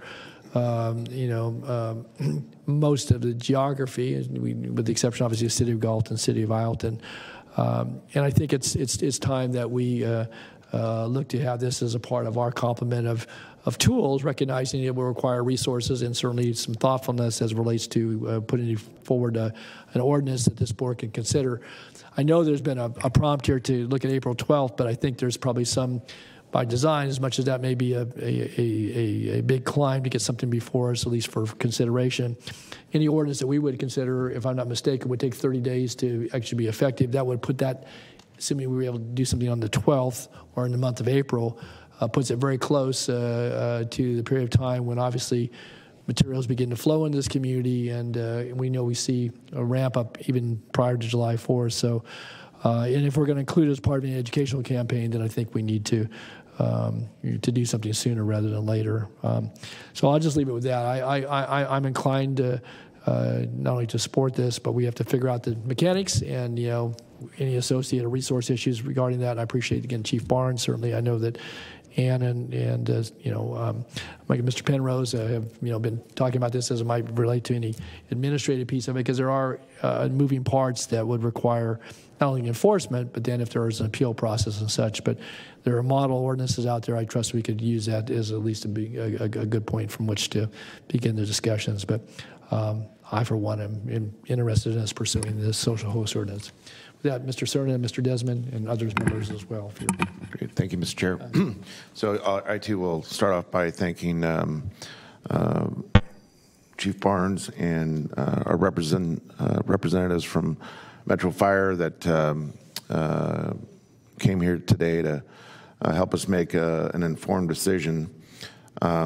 Certainly understand some of the hesitation perhaps around not having complete data, maybe the prospect of moving into the unknown and in terms of a social host ordinance. But I have to tell you, it is the acute feeling of Groundhog Day that kind of supersedes that for me. I'm for one, I'm very tired of having this conversation year after year after year, and knowing that we didn't necessarily do anything different. So I think this is the year we finally do something different. I too, Mr. Chair, have had the opportunity to meet virtually with Mr. Revelle and Ms. Miller and others who, to their credit, have really helped educate me about not just with their stories, and there are plenty of them in terms of the adverse effects of illegal fireworks to those parts of Sacramento County that we all represent, but really being thoughtful about what tools we can pursue. And so I think a social host ordinance definitely fits the bill. Do I think it's going to be an immediate silver bullet? I do not. I think it's going to be one of those policy interventions that's probably going to take some time for us to figure out the administrative nuance to. At the same time, it's going to take our constituents to understand it's going to be a bit of a new day when it comes to enforcement. So I am pleased to hear that our chair is supportive. Certainly, Mr. Natoli has been at the forefront of this issue for as long as I've been on the board. So every year for the last 12 years, we've been having this conversation, and I'm sure even before that. And certainly during that time, the problem has got progressively worse. So I am very supportive, and I'll be happy to second a motion, assuming it's going to be coming from our chair. Thank you. Mr. Desmond. Thank you. And again, I'll also start out thanking our partners at Sac Metro, Chief Barnes, and Dennis. Dennis, very happy to hear that none of these fireworks are from TNT that are being sold in other states. So that's very good to hear. I think I represent a district that has about 43% of the unincorporated population, and so I obviously hear about this a lot. It's an epidemic in the unincorporated areas, and it seems to be even worse in really the disadvantaged communities. I mean, we talked about the 3 fires in North Highlands, two of which were caused from illegal fireworks last 4th of July. I think our struggle here, my struggle, and the reason for the conversation, and I think the delay in the county, is because of the inherent differences we have with the cities that have adopted this, right? I mean, it makes it more challenging for us from an enforcement perspective, and certainly those are things that we need to work out. I think the social host ordinance is it would be easy to put it in place, and I would support it if it comes to the county. Working out the mechanics will take more time, but I also want to make sure that members of the public don't have an unreasonable expectation that, as Supervisor Cerna says, this is not going to be a silver bullet right away. It's just one thing we need to work through, and I don't think we should be putting all our eggs in this basket. We need to continue the educational programs, continue the task force model, continue the efforts that we're already doing, and doing more, including a social host ordinance that we can get to a point where it's effective and works well in Sacramento County. And the data is important. I imagine it's very difficult because you are comparing apples to oranges in some of these jurisdictions that have different structures, and we'll have to work through that. But appreciate everybody's efforts. I do think that if we come back and have a discussion about an ordinance and introducing an ordinance, I would like to have the discussion about the NALM app and whether that's something that should be incorporated into it, not into the ordinance, but incorporated into our overall efforts. We didn't talk about that a whole lot today. But I also want to make sure, and Dennis, maybe you could help identify places where we can help with your advocacy, certainly at the state level, because I think that is, as Sacramento pointed out, I mean, this is a problem at the federal and state level, and here, like with so many other things, here we are at the local level trying to work through this and do the best we can with a state and federal legislative structure that's not conducive to keeping our neighborhood safe when it comes to this issue. So, and those are my comments. And yes, I'm also supportive of a social host ordinance in Sacramento County. So, thank you. Thanks, Supervisor. Supervisor Frost. Thank you, Chair Natoli. I'm interested to learn more about what the other jurisdictions have, what it would look like. And we've been in 2 years of shutdown, and so and some of the other jurisdictions have only been 1 or 2 years into their social host ordinance. And so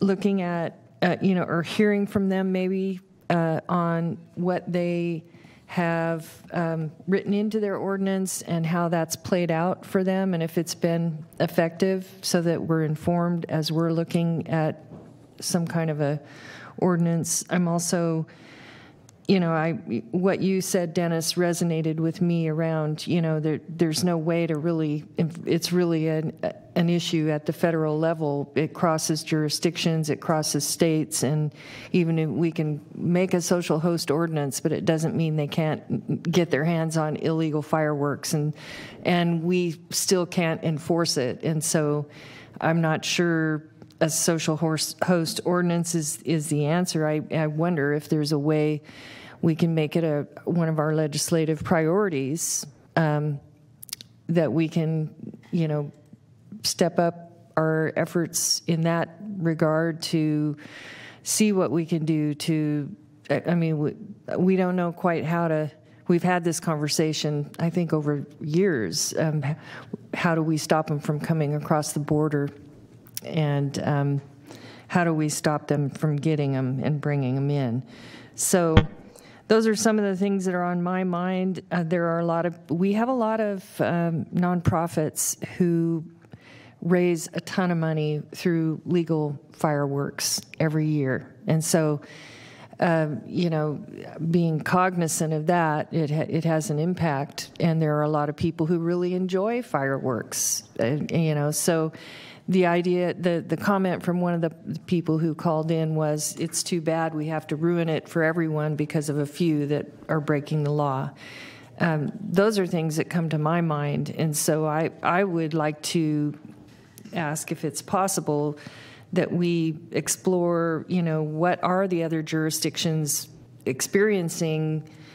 Are they really having the success we hope they are? And maybe there's some different ideas that would come out of that informed, that workshop or that conversation with those that do have a social host ordinance. So those are just some of my thoughts. Thank you, sir. Good. Thanks, Supervisor Frost. If there's no other board comments, then Ann, maybe turn to you again. Out of this, we can give direction today. Obviously, we don't have an ordinance or even the mechanics of how it might. We have to make some choices, I think, and informed choices as a board.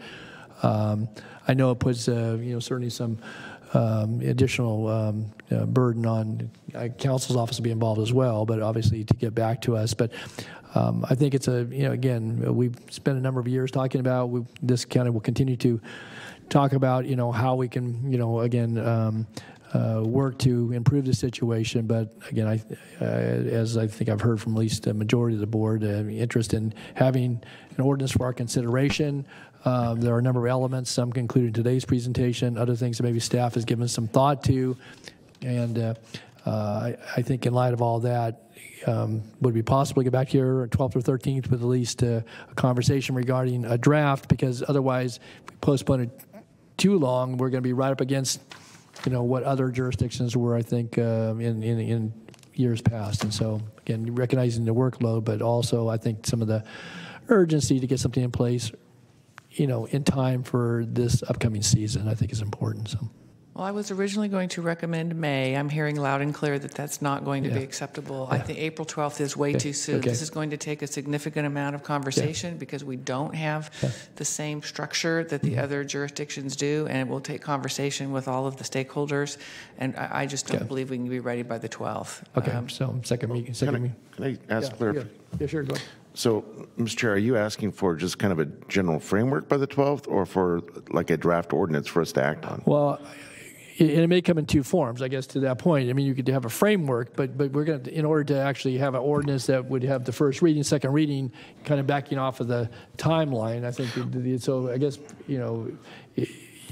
second meeting in April, we'd have to have enough where we could actually give direction and then have it back and forth. I'm just thinking about maybe we take this in bites here. So maybe by the 12th, recognizing that what the county CEO just mentioned, which I don't disagree with, there's going to be some tailoring here that we're going to have to do, that staff's going to have to do. Maybe by the 12th, we can have maybe just an informational update about progress and kind of what the overall construct might look like. Well, and you may need some direction. That's the other thing, Ann, is that because we've talked about it generally, and that maybe those decision points that, at least from a staff perspective, will relate to who would be charged enforcement, any level of, citation, and what it would take from a resource standpoint. And some, brief analysis, recognizing the time. We are meeting on the 13th as well. You get an extra day, I guess. But deadlines are still the same for all the materials. And I really just want to reinforce that we can't do this without working with the Sheriff's Department and Sac Metro Fire. Right. And so it's going to depend on availability of schedules to have those meetings with time to draft the report to you. I mean, I can't speak for everybody in the room, but... Rich. You were leaning in. I'm sorry. Well, can I just chime in on the ordinance part? I mean, that's probably the easiest part to do. Right. But just to remind you, you would have to have it introduced by May 10th, because then we'd have to have the second reading on May 24th, and then 30 days from that adoption or effective date. So you have to back out 60 days from July 4th. 30 days. From July 4th? Well, going on the current board meeting calendar, it would have to be introduced and adopted read, on May 10th, and then continue to May 24th for adoption, and then it would be effective 30 days from that, which would be July 24th. June 24th. June 24th, sorry. But so that still leaves, I think, the county executive's office enough time to come back in late April or even the first meeting in May if the board is amenable to that. I was going to say, yeah, I agree. It seems like the language for an ordinance is probably relatively straightforward, and there's so many models. It would have broad enforcement authority, and then it's really having that ongoing discussion about what we can get accomplished this year. So yes, I'm not concerned about the drafting of an ordinance. Right. I think, as Ms. Right. Travis said, that piece of it is easy. It's really working at the details of the how. Okay. And that is going to take some time to work out. And it seems like coming back preliminarily and then again, in some regards, it distracts us from the effort of coming to you with a draft ordinance on either the 27th or the 10th. Okay. Well, in light of that, then, and again, 27th obviously is pretty aggressive. It's 5 weeks, but barely. But it would seem to me, I think that ought to be our target, because otherwise you run into other unexpected things too. So, well, we do, Mr. Chair, we do have the parties in the room, so maybe you can ask them to come back up to the podium and get their input about this time frame. Okay. That seems to be the crux of the matter. Okay. Deputy Chief and Chief Deputy, Tyler and Jim.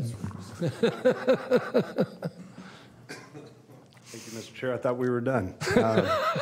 No, It's only I think just begun, I think for us, Jim. for the Sheriff's Office, is going to be staffing. I think that's something that I don't want to speak for Metro Fire, but that's what we're limited in right now.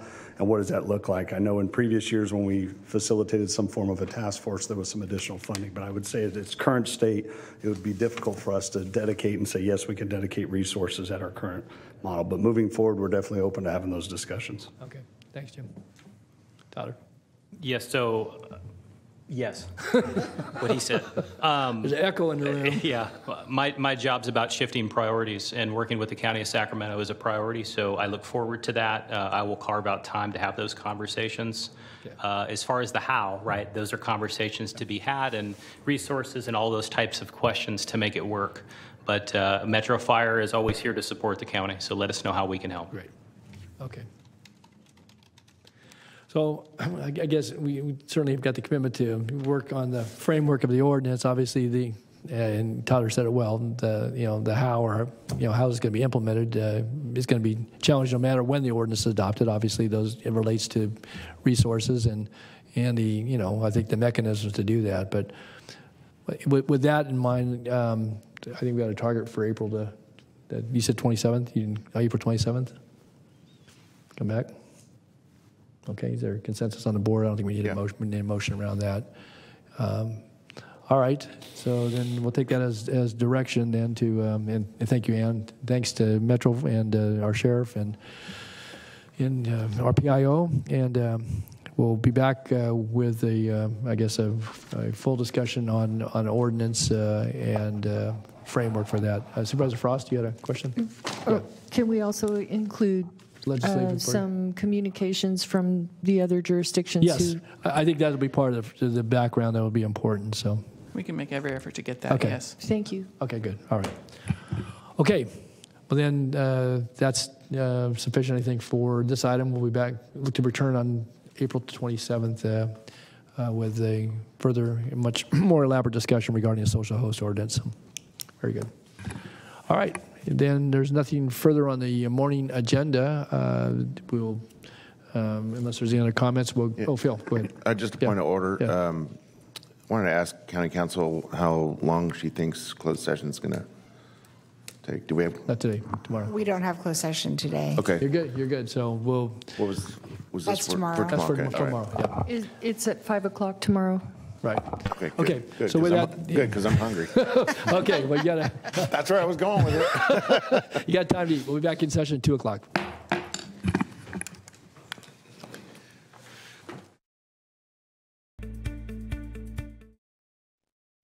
Good afternoon. I want to call back into session the Sacramento County Board of Supervisors meeting for March 22nd, 2022, and thank those who've joined us this afternoon and those that were with us this morning as well.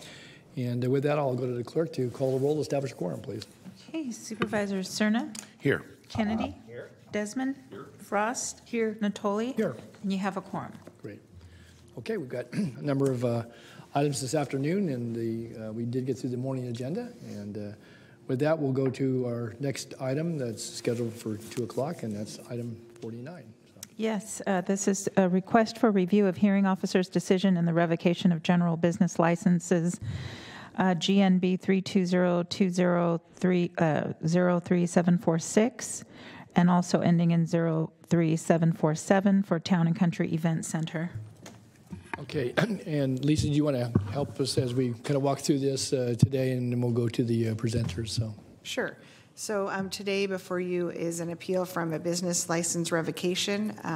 Diana Ruiz from County Council will be presenting on behalf of the Department of Finance. As you probably know, the board has 3 options as to how to proceed with the hearing. The board can authorize to deny the introduction of evidence and decide the matter after oral argument presented during the hearing. The board can admit supplementary evidence with respect to challenges of particular findings, or the board may reject the findings and conclusions of the hearing officer and then conduct a de novo hearing, which would be mean that the board would receive all new evidence. In this instance, the department is recommending that the board conduct the hearing officer's decision based on oral argument and by admitting supplementary evidence. So if the board is so inclined, we would need a motion to do that. Okay, it's a little different wording than you usually have in there, that first, I mean, you just read it. I just read the Sacramento County Code section. Okay. Those are the 3 options. Instead of, sometimes I summarize them. Yeah, okay. All right, so before we start on this, we need a motion to determine how we're going to conduct the hearing, and that's what you just offered, and that's correct. Number 1 on the staff recommendation, is that correct? Correct. Okay, so the chair would entertain a motion as to how we want to conduct the hearing. Good. Mr. Chair, can I ask a quick question? Sure. And I'm not against it. Can we get an explanation about why we think we need to conduct it with the supplementary evidence as opposed to just listening to oral arguments? I believe that's the typical way that we proceed, and maybe the appellant or Ms. Ruiz can answer whether or not they expect supplementary evidence, and that's why it's being offered. On behalf of the, good afternoon, supervisors. On behalf of the county, I submitted a little bit of supplementary evidence with the board packet, specifically an email that exchange that happened after the decision was rendered. And there's also a simplified chronology. And today I also have additional documents, which is a web capture of Town and Country Event Center webpage that I'd like to provide. And Mr. Chowdhury, on behalf of the appellant, has additional documents he also wishes to submit, which I think are relevant, and I have no objection to those being considered as well. It's a limited amount of additional evidence, but things have happened since the decision, and that's the main reason. Okay, thank you, Diane. Then I have no problem. I'll move to approve going forward, considering the decision and admitting supplementary evidence as recommended. All right, that's the motion. We have a second? Second. Okay, moved and seconded then to proceed with the hearing with the taking into account the hearing officer decision and admitting additional supplementary evidence as a part of the hearing today. All right, if there's nothing further, please vote. Unanimous vote. Okay. Then before we, I know Ms. Ruiz is there to begin, what we'll do in the order, we'll take presentation by County Council, any questions by board members, and we'll go to the appellant and his or her representative, and we'll allow a sufficient amount of time to allow for the presentation. And then if there's any member of the public, obviously, or others that want to weigh in, that'll come at the end of the presentations by both the county as well as the appellant. So, if there's any what? I said if there's anyone that wanted to weigh in on the public, it's still a public hearing, Diana. So great. Yeah. Okay. Thank you. All right. So you can be seated for a moment. We'll give you plenty of time to come up, and we'll allow Diana to make the presentation. And then, did you want to address? Is there something?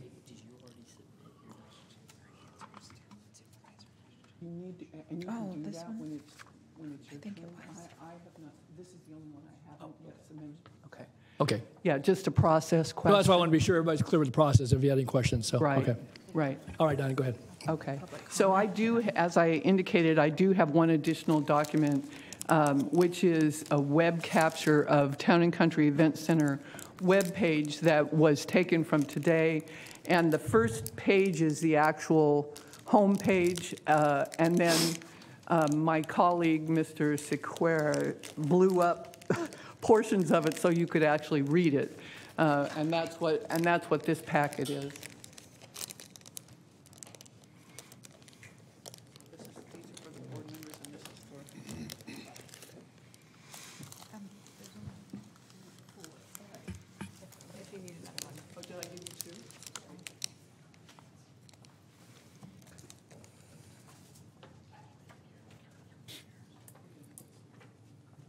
Pretty sure I had enough, but there you are.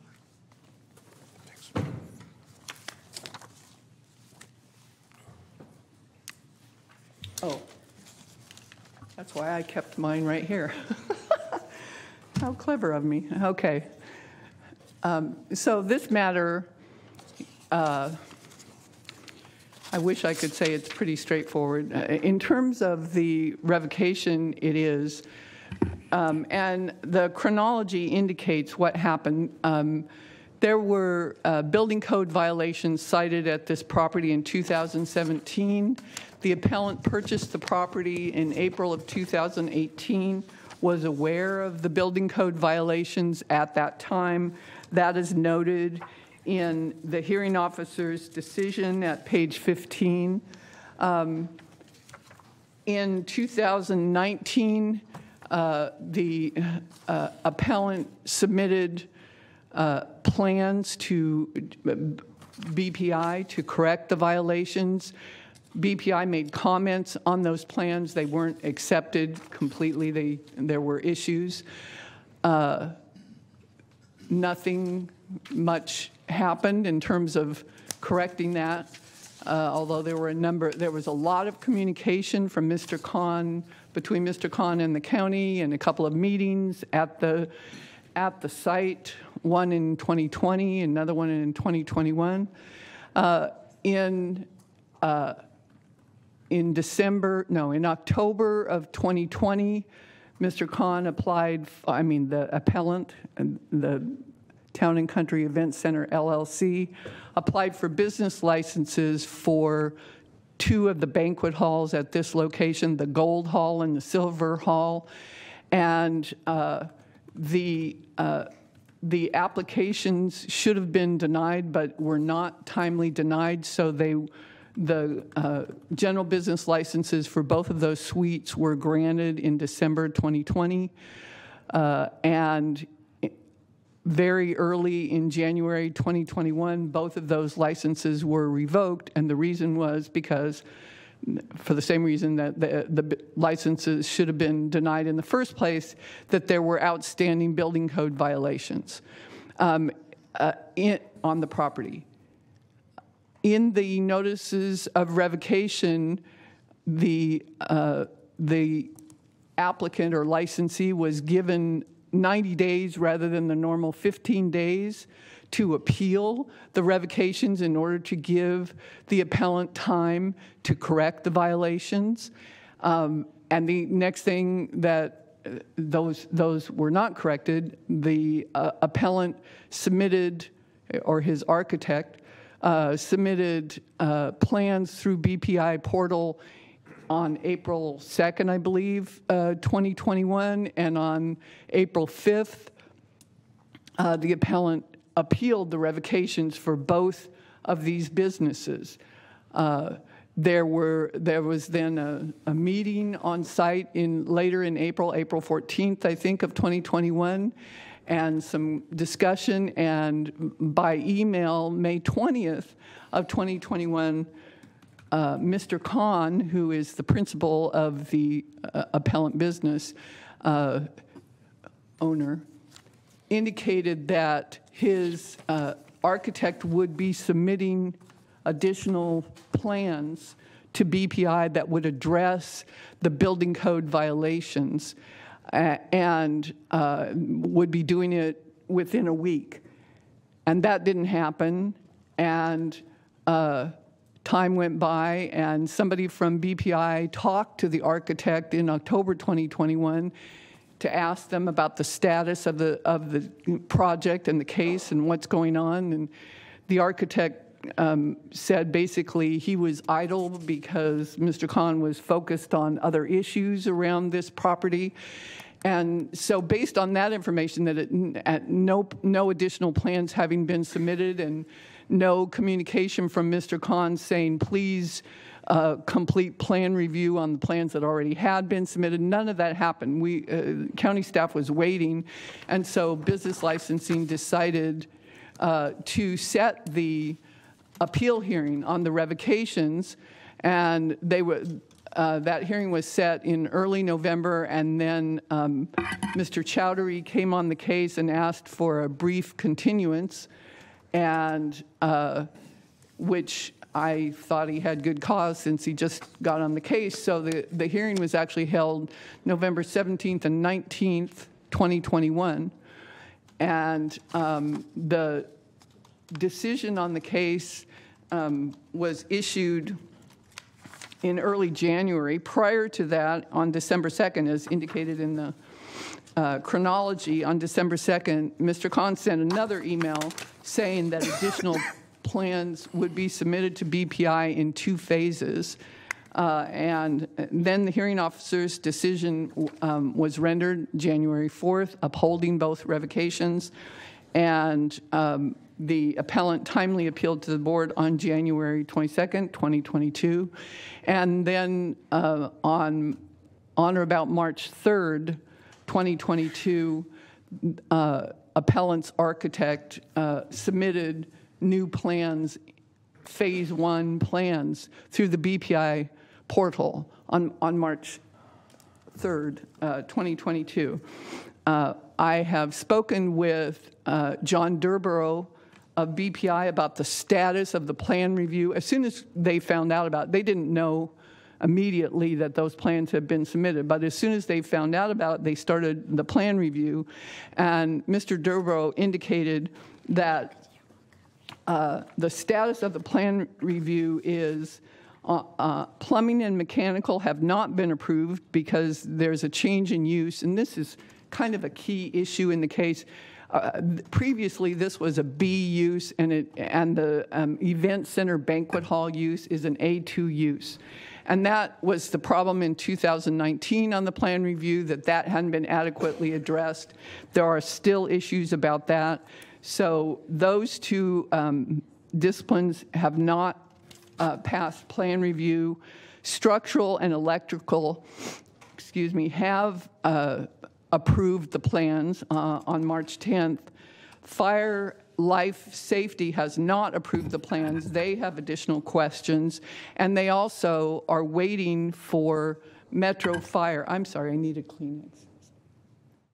What do you need there? Kleenex. Kleenex? Oh. Sorry. Jim should be able to show it have them right there. Sorry.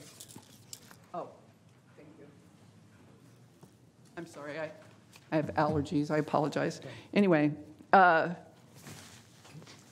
Metro Fire needs to review the plans as well, and that hasn't happened yet.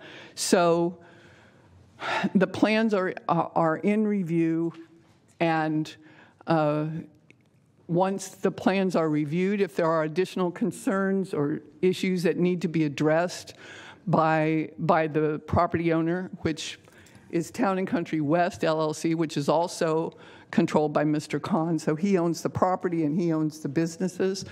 And once it gets through plan review, if the plans are approved at some point, additional work will need to be done and inspections done in order prior to issuance of a certificate of occupancy. So that's what the status is. Diana, just pause for a second because I think Supervisor Desmond wanted to maybe ask before you get to the next part here. Okay. Thank you. Oh, I wasn't going to sit down. No, I know you went. But you gave us the whole background. So before you go to the next part of what happens next, I wanted to give him an opportunity to ask. Absolutely. Thank you, Mr. Chair. If you get too far ahead, Diane, I'll forget what my question was. Good, so I appreciate that. Okay. So first of all, I guess the point you're talking about right now is we're currently in the process of reviewing these plans that Mr. Khan has submitted. But it almost sounds like you're talking about if those plans get approved, he may get his business license approved. But we're talking about are we talking about a permanent revocation here? No, absolutely Okay, so not. maybe explain that to me, because I think Okay. Yes, it's not the same as the massage cases. Okay, that's what I was. Not at all. Okay. No. And actually, if it had been denied timely in the first place, Mr. Khan could have asked for an extension to come into compliance, which is part of the reason that the 90 days were granted before he had to appeal, to give him time. And assuming he is able and willing to come into compliance with the building code issues, and if there are zoning code issues as well, that's not part of this case, but that's another possibility, then he can have license or licenses issued for these businesses. Absolutely. Okay. No, that's great. So I was under a major, I was misinformed, or maybe I didn't read it correctly. I had a question for you. Could you just briefly outline the building code violations that were in existence and the ones that still exist today, which are some of which are serious? Some of them are serious, and I don't know that I'm capable of doing that. Mr. Durborough is here, and he might be able to answer those questions. What I do know is one of the major issues on the building code violations is the change in use from a B to an A2, and how that would impact exits. It's fire safety issues. All the requirements that would be required. Exactly. Commensurate with that change. Exactly. And part of the problem that has happened here is that we haven't gotten clear explanation from Mr. Khan or his architects about what the uses are and what the occupancy loads are for these places. And it really, based on the information from the website, it appears that it's one business, and they have 3 banquet halls, platinum, gold, and silver. And it advertises on the website that they have 3 rooms, 3 banquet halls available for rental. And one of those, the Platinum, has no business license whatsoever at the moment. So it is of concern that Mr. Khan has been operating this business for some time, either unlicensed or knowing that there were building code violations that could pose a hazard to public health and safety. Would you like more information from Mr. Durborough about the building code violations? Sure, that's fine. If you wanted to do that, John. I think, Lisa, you want to weigh in while we get Mr. Sure. Durborough? I was just going to respond to Desmond's first question. I know that you had raised some questions during briefing, and they were directed towards me, and I did respond this morning, but it was not published with the agenda. Only one answer to your question was presented. Well, thank you. Thank you. So I apologize for the confusion, but I can answer your questions now. You've already had one answered. And then I think the only remaining question, we have the chronology of events, which was published. Your second question was regarding if it's permanent or not.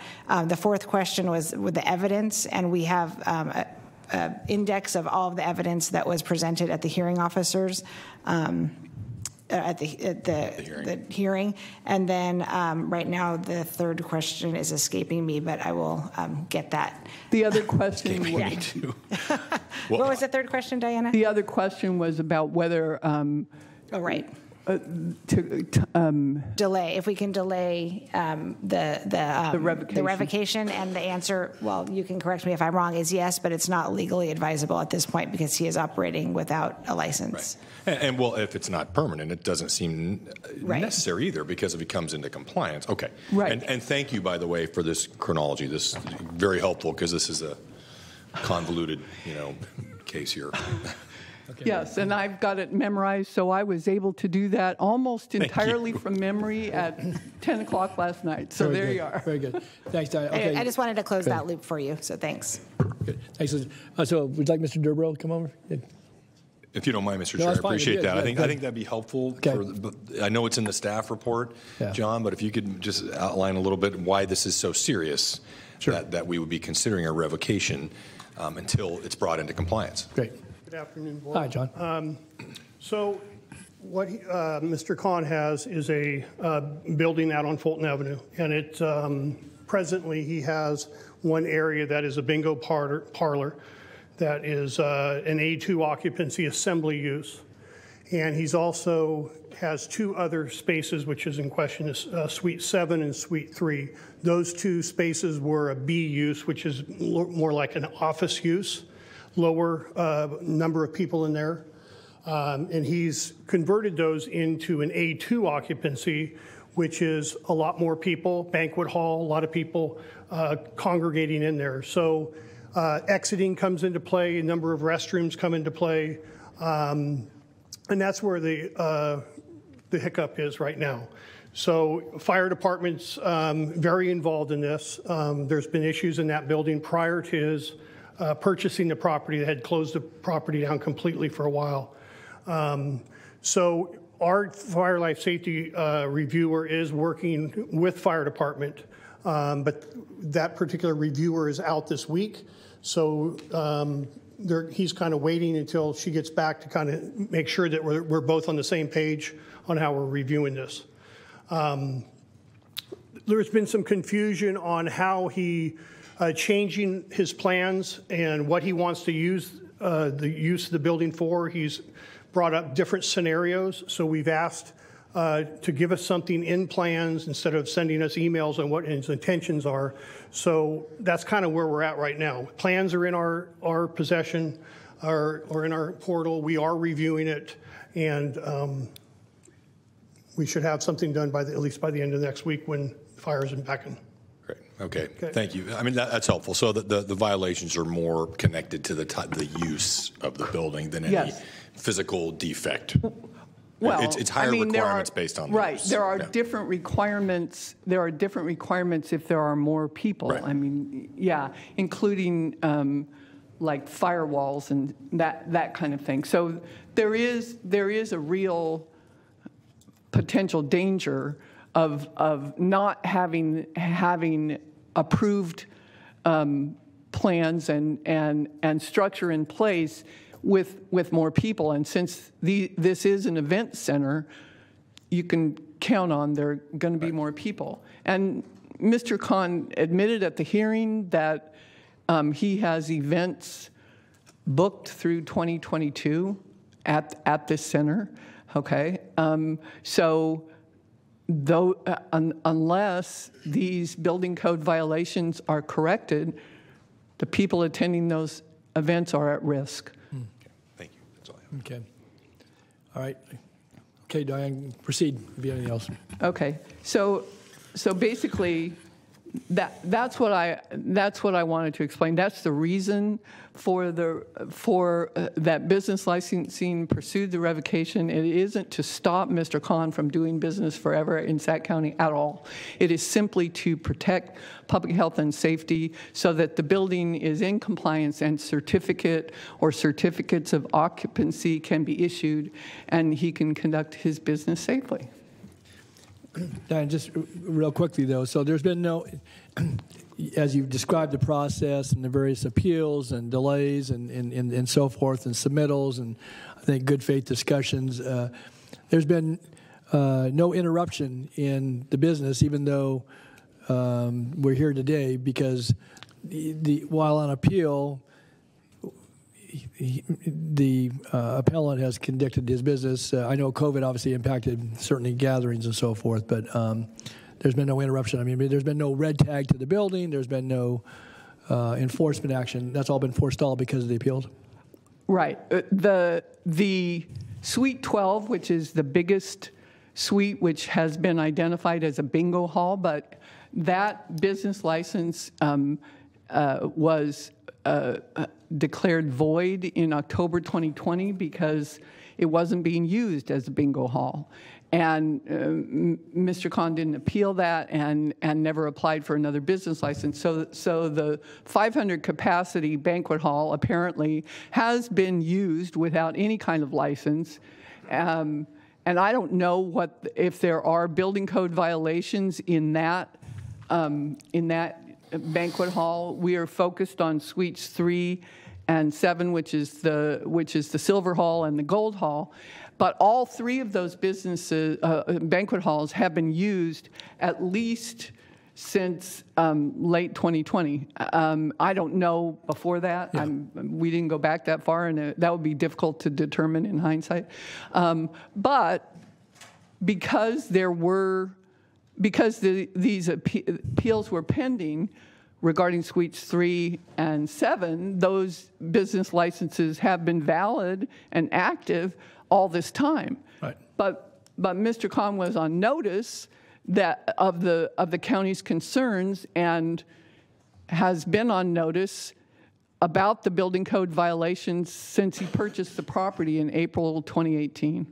And you know, not a whole lot of progress has been made on this, and that is discouraging. Right. Just one other question, though, and it kind of goes back to, because I was going to ask about specifically, but about the former bingo hall, and if its business license as a bingo parlor was null and void, then as far as the use for, say, a banquet hall, that would have required a business license to do that if that was what the intended purpose. It may meet the requirements because of the loading capacity as a bingo hall, but that was never determined because there's been no business license, no valid business license for operation of that banquet facility, the Platinum facility.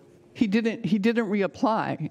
He didn't reapply for a license for that facility, and if he had, my understanding from planning is because the occupancy is above 300, he would have needed a use permit for that particular facility. So he should not be using it. He shouldn't have been using it, and should not be using it this very day, whether he has it booked or not. I mean, and that's not a matter of today's hearing because those are not that's not the facility.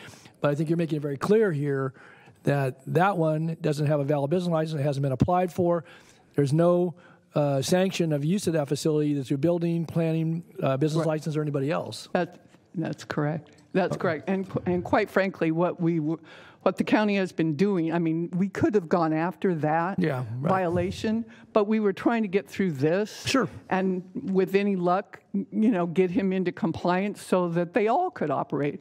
But he apparently has no qualms about operating a business without a license with regard to that facility. Okay.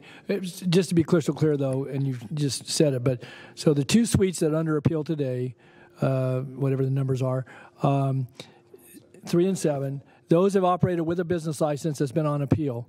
He's been notified of building issues. That's been part of the conversation. Right. But the larger suite, which was the bingo hall that had an occupancy of up to 500, I thought I heard you say. Right. That one has not been licensed for now a period of nearly 2 years, not quite. It sounds like October 20, so it would have been 14, 16 months. Right. And that should not be occupied for that use. And so that is operating outside of permitted licensure and or sanctions by building or planning. So that's correct. Okay, very good. Thanks. Any other questions by board members? Diana, anything else on your presentation? You'll stand by then for... Right. Okay. Absolutely. Okay. All right. Then we now have the appellant and represented by Mr. Shuttery. Please come forward.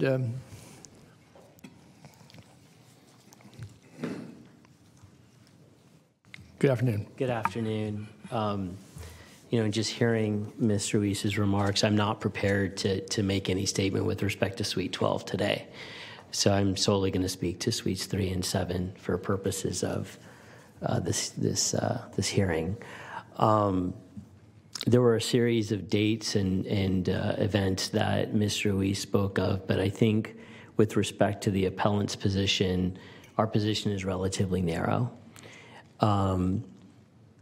There's a relatively ministerial process with respect to securing an approval of a building permit. So this was a circumstance, as Ms. Ruiz indicated, where business licenses were issued and there was steps taken to revoke those business licenses thereafter. The county was on notice of the building violations at the time that the licenses were issued. And as Ms. Ruiz indicated, the notice provided a 90-day period with respect to efforts at compliance, and within those 90 days, the ministerial steps were taken wherein the previous comments that were received with respect to the 2019 building plan were responded to. A subsequent plan was submitted to the county portal, and the appellant awaited further comment with respect to the plan that was submitted. To this date, no response was received. There was evidence presented at the hearing with respect to another plan that was provided by email, which is not the formal method of submission and was never formally intended with respect to comments that were responsive from the county. So there was a submitted plan to the portal, no response was received. There were comments and a memorandum issued with respect to the plan that was never submitted to the portal. This resulted in further delay. I understand there was further communication between the county and the appellant with respect to zoning issues, potential use. I understand that, but it was, unfortunately, at the initial hearing that we had in November, it was the first time that I had seen the responsive comments with respect to the plan that was never submitted, and I don't believe the appellant had a full understanding of what the county's position was with respect to the appellant's response to the notice of revocation. So thereafter, and I've provided those documents today, based on the testimony that was presented by Mr. Gerbero and the evidence that was presented at the hearing, the architect that was originally retained provided a subsequent, and you can see this, it'll be a subsequent structural calculation and subsequent plan that was submitted in March, to which no response was received to date until Ms. Ruiz provided the update that she provided March of what year? This year or last year? This was submitted March 3rd of this year. March 3rd, so March 3rd, 2022. Yeah. Correct. Yeah. And there was no response. I provided this to Ms. Ruiz last week, and no response was received, or no information was provided until the time of this hearing. So effectively, the appellant's position is there's one method by which we can submit a plan and we can actually get compliance with construction violations, and that's by submitting a plan to a portal. We submit the plan to the portal, and we have to await comments because we need to get the approval in order to secure the right to make the corrections consistent with the notice of violation. I understand the position that the county is taking dating back to 2017.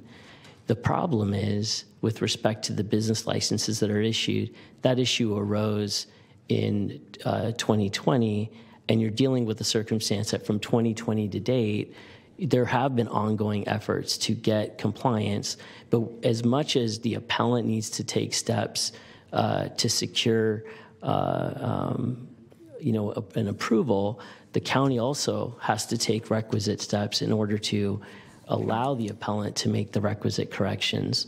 And in this manner, those steps simply were not taken. So when I reviewed the decision, the purpose of this appeal, or the reason for this appeal, is that the decision that was rendered was solely reliant on the plan that was never formally submitted and was informally submitted, wherein the actual plan that was submitted was never subject to comment, where requisite steps could be taken in order to meet the construction violations in order to avoid the revocation. So our issue is not, and as you can see from the plan, even in March of 2022, our plan is to get in compliance. But as much as they're contending inaction, the inaction has also been on behalf of the county with respect to the responsive comments.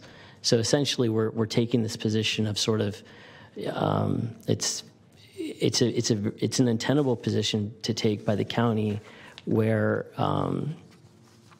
ongoing efforts are being made for compliance. And even as of today, I'm finding out new information with respect to the plan that we submitted. When I looked at the prior comments that were received, generally what I was seeing was, a 2-week turnaround. And, these plans were submitted on the 3rd, and today's the 22nd. And it sounds like there was some action taken, but no communication with respect to the appellant. So I think taking the drastic action of revoking the license is not appropriate when the requisite steps weren't taken by the county at the time that it was required. And I understand the appellants. I understand well, frankly, I don't understand the decision that was rendered, because it is solely reliant on communications and informal efforts, when the formal efforts that were taken were very consistent. Mr. Pashon, the architect that provided the plans in March of 2022 and provided the plans, the submitted plans in early April of 2021, has provided consistent testimony with respect to his intentions when submitting those plans into the portal. Do you want me to add?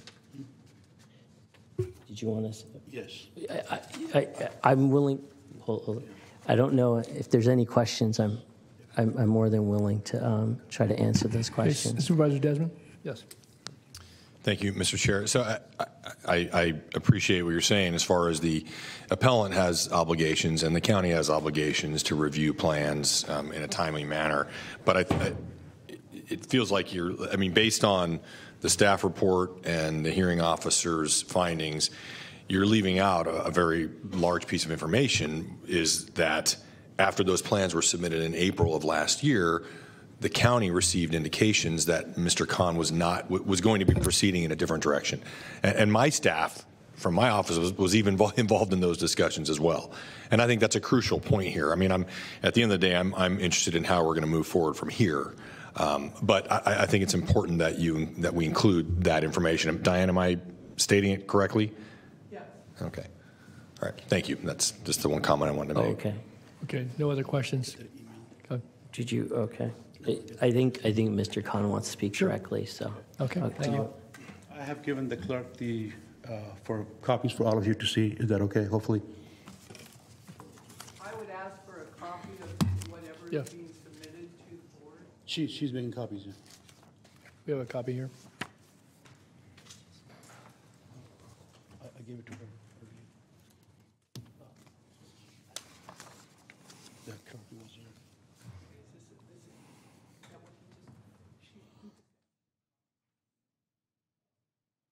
I give it.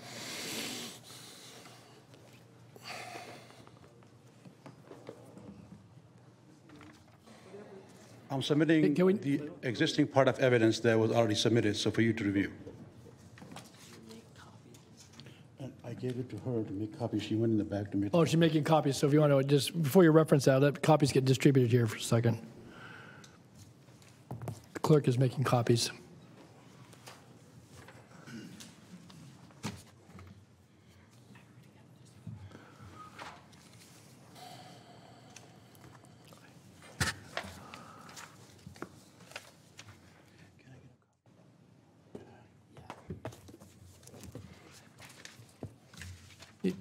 Are you going to reference that in your? You can make your comments, but if you're going to reference that, we'll need to wait for a second. So, did you Do you want to make some other comments, or are you going to reference the document? I think it all relates to each other, so I think it's Okay. best that All I right. have that. We'll wait for just a moment then. And then,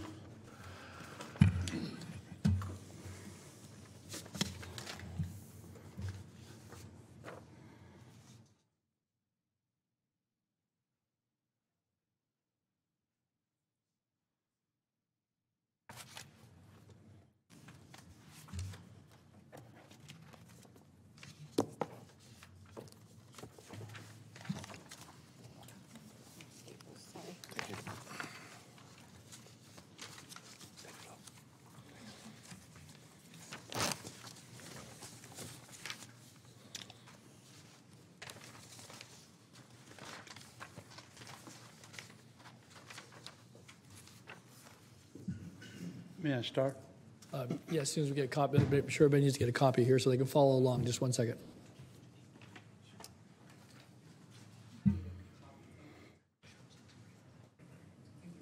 Okay, go ahead, Mr. Khan. Yes, sir. Good afternoon. Afternoon.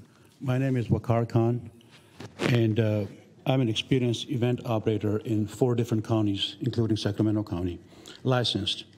But the only difference is that license is in City of Rancho Cordova, not Sac County, and that's why I got that license, because if it was in Sac County, it wouldn't be happening. As of today, I have applied for 4 different licenses. Each time they were denied, or even if they were issued, they were suspended. And I have all the records on that. As far as the Suite 12 is concerned, the same email that the county council is relying on to read, I would like you to read at the end of it. At the end of that email, I state,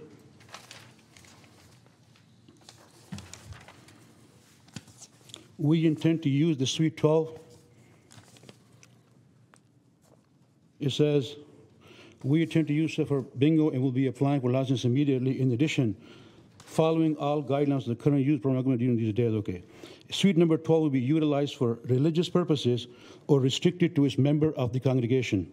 Per county code in dark, there is no general business licensor in the county, in state of California, and Sac County required to run that organization. So I gave them the notice that I'll be doing that there, and it's run and is solely used for the weddings, religious functions, and those events. That is our Suite 12 issue. Now let's get back to the Suite number 3 and 7 issue, sir. So, Mr. Khan, your statement is that those uses, weddings and religious purposes, don't require any additional approvals through the county. Is that your position? That is what says in the county code. Churches, to the extent the facilities are used for religious purposes or restricted member of the congregation, does not need a license. Yeah. But not a business license, but you still need approval from the building department and from fire department for occupancy. Yes, it was previously approved for a bingo, which is a similar use, A2. A bingo in a church is not the same use, I don't think. Well, churches has weddings, sir, and bingo has 400 people, and they have weddings has 400 people. I mean, you can, look, there is an orchestra here. There is an orchestrated effort here to CYA for everybody. And when a real judge sees there's a lot of things in here, you as a county supervisor need to understand. That requires a hearing, a review of all the evidence. Yes, there's a county paid administrator who will come in. I asked him specifically, why can't we get an arbitrator? I'll pay the cost of the arbitrator if I lose. That was never granted. But what's wrong with that? Well, but your appeal hearing today, Mr. Khan, is right before this I understand body, that, sir, elected body with council. I'm not being argumentative, but I want to let you know that you're going to get a fair hearing. We've read the material. You're going to submit any more material. So let's go back on this one here, okay? Because this was the chronology that she did that. I mean, the issue is this, right? Why do you think you need like 4 council, a whole team of council, 27 council in Sacramento County to revoke my business license? When I'm the highest paying tax person probably in this county. This is so crazy. Anyways, so let's look at this timeline here, please. If you look at your evidence, in 2019, the plans were submitted to the county. If you look at these stamps are the approval from zoning, building, electrical, mechanical, everybody. They approve the plans based on certain work. So the plans have been approved since 2019. Then, whatever comments they wanted, we went ahead and supplied that in the last revision, which was, and if you read if you read that, the third page on your thing, it says April 2nd, 2021. It references the plan, those that are approved in 2019. It says, my response below corresponds to itemized comment from your original letter dated 7/17/2019. Every one of the items were addressed. What is the county doing since then? They are relying on an email for the future zoning of different rooms. I never said that I'm going to be sending you anything because you already have these plans sitting. Work on them. Get to work. Finish these things. If you have finished these things by that time, we would not be here today. To cover this thing, there's a big orchestrated, oh, we're relying on your email. Oh, come on. How did you, this is not the standard. We asked them in the hearing, what is the standard operating procedure for submitting a plan? And they say, you need to enter into the county portal, and we did. And then what was the timeline? Mr. Kerber said it could be 10 days, 15 days. Well, it's been 12 months since. Where is my response to these comments that are sitting in their BPI portal?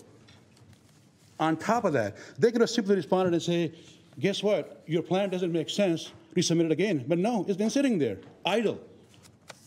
So then we go to this hearing. I mean, I'm sick and tired of this coordinated effort of covering everybody's, like, come on. All you got to do is get to work, finish these plan review, instead of wasting my time, your time, his time. I mean, what does it take? A 2-hour job for you to go and review the plans and then tell me the comments? Okay, you asked a question about the violation, right? Look at the violation on the 4th page. Suite 7 and 3. Do not use any area for sleeping. God damn. Suite 7. Please provide plan and obtain permit for change in occupancy. Space is currently used being a church. A church has the same occupancy. A little bit different, but the same thing. People are sitting there, they do the same thing. They have their function, they have their weddings there, they do their meals there. It's the same function. So why is such a big effort is being made to push me outside this county? I don't get it. My 3rd license, which was prime party rental, they granted it.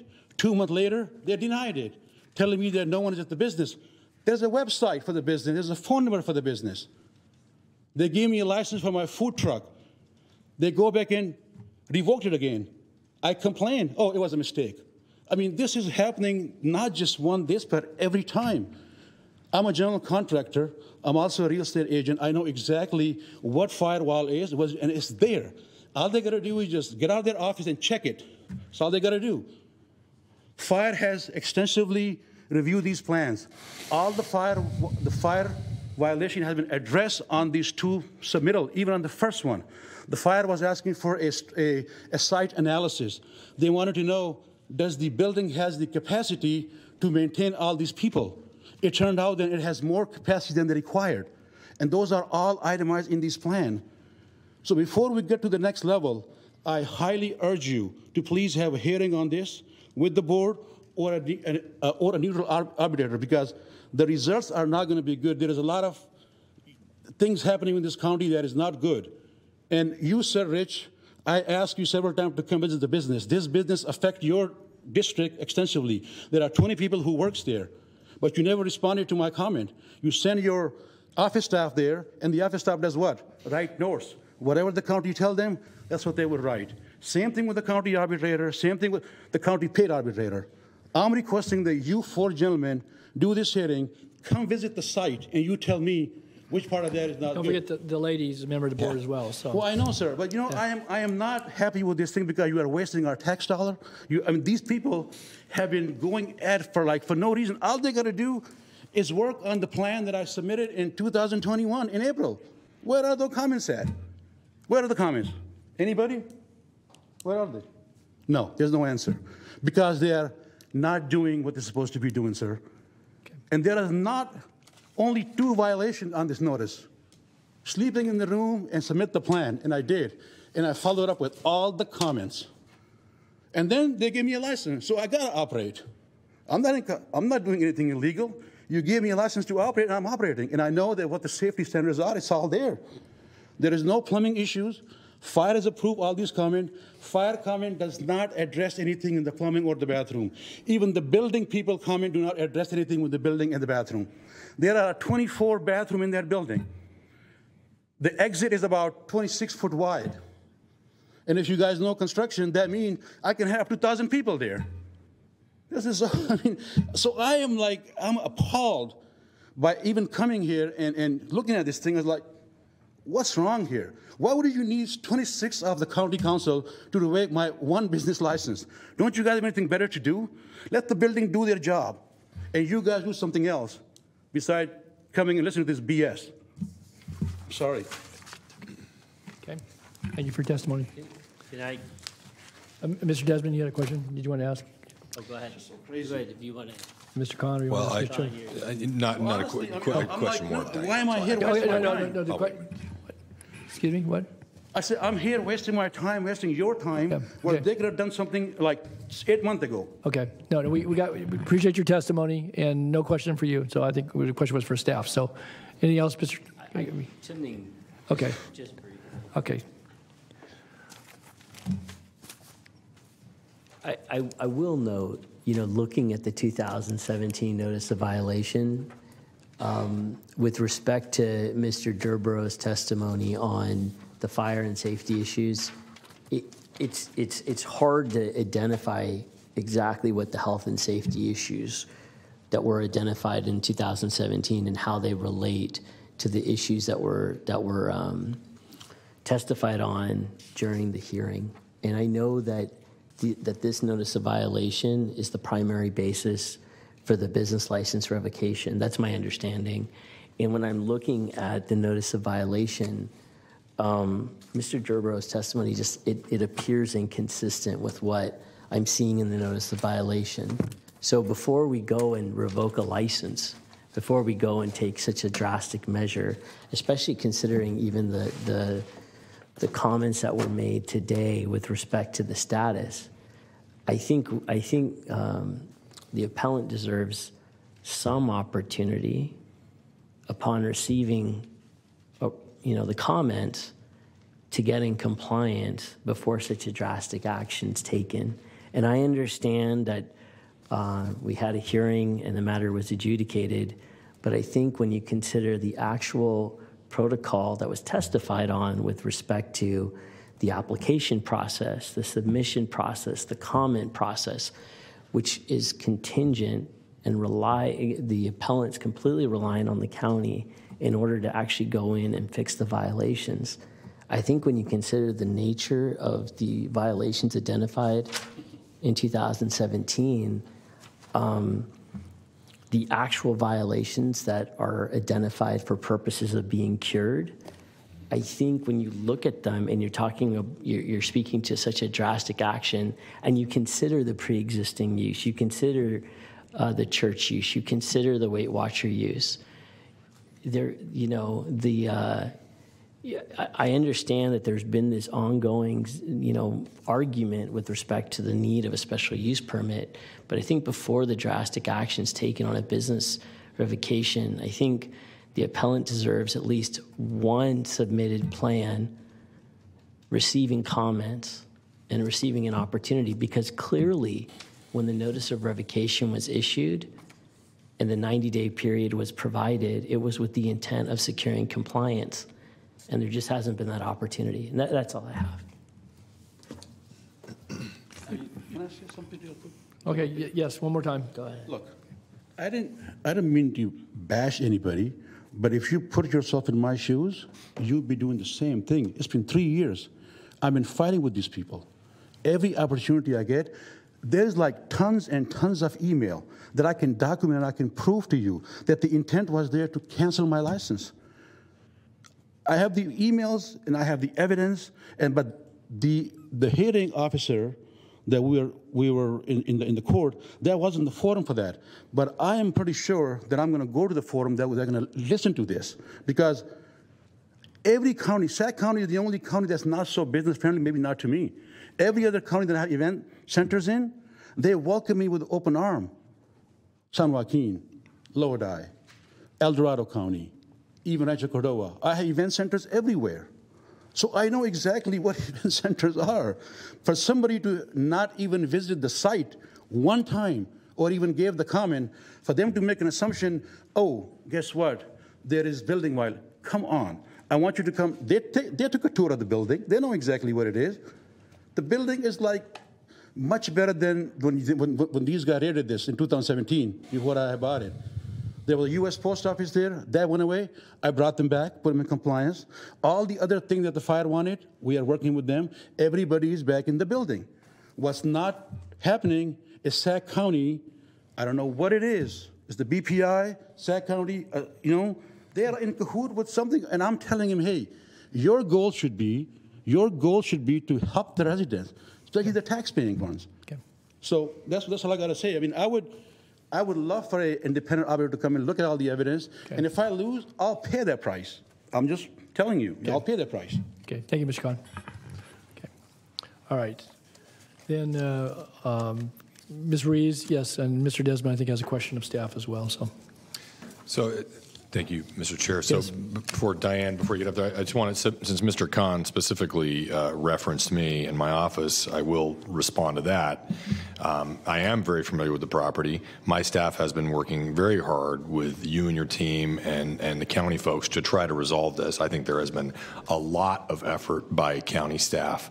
It has been somewhat of a moving target, I think, in terms of what the use is going to be. And I would say on this 2017 document, it's very emphatically clear here. Do not occupy those premises unless and until you get a permit, an approval to do so. I mean, I think that's very clear. So Diane, my question to you is, can you or maybe John respond to what Mr. Khan's attorney mentioned, that they submitted this plan in April 2021 and they didn't hear anything back? Yeah. First of all, I did want to make clear that the basis for revocation of these business licenses were the violations listed under Exhibit 6 and Exhibit 5 and 6? 5 and 6 in the board packet, okay?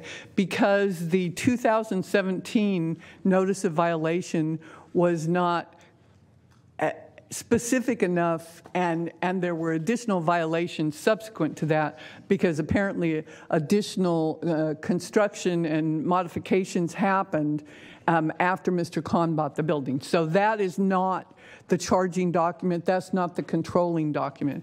With regard to the April 5th or thereabouts 2021 plans being submitted through the portal, and then the county not completing plan review on that. As I indicated, there was an on-site meeting on April 14th. There were these alternative plans that were discussed with the architect and Mr. Khan and a whole bunch of people from the county, including me, at that meeting.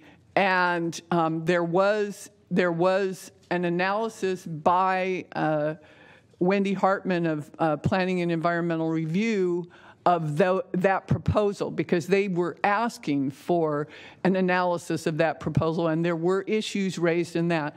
But the county staff was never confused about those additional plans being the controlling plans. They understood that the April 5th, 2021 plans that were submitted through the portal were the official plans. So then after the analysis was sent to Mr. Khan in early May. I sent it to Mr. Khan, I think, May 12th. And if you look at the hearing binder index that's reflected there, then Mr. Khan responded back with an email on May 20th. And the email on May 20th, which is Exhibit 33 in the original hearing binder, it's not in the board packet, and it indicates, and this is the part that the hearing officer quoted, in any event, here is how we will move forward. The architect will submit the actual plans accordingly. We will work with Metro Fire to clear the comments for fire life safety allowable area analysis and have the occupancy approved for suites 3 and 7 and conduct fire inspection for already licensed suite 3 and 7. And at that time, the licenses were pending revocation. all issues by building will be addressed on the resubmittal. So based on that part of the email, which was focusing on plans and trying to remedy the building code violations, BPI said, well, if plans are going to be resubmitted, I will be submitting resubmittal plans on Monday next week. That's what Mr. Kahn said, okay? His architect testified during the hearing. He didn't know about that. He didn't, and it would have been the architect that resubmitted the plans. He didn't know about that, but a BPI staff member talked to the architect in October and specifically asked him, are you going to be resubmitting plans? Do you want us to complete plan review of the plans that have already been submitted? And the architect said, no, it's idle because Mr. Kahn is focusing on other issues.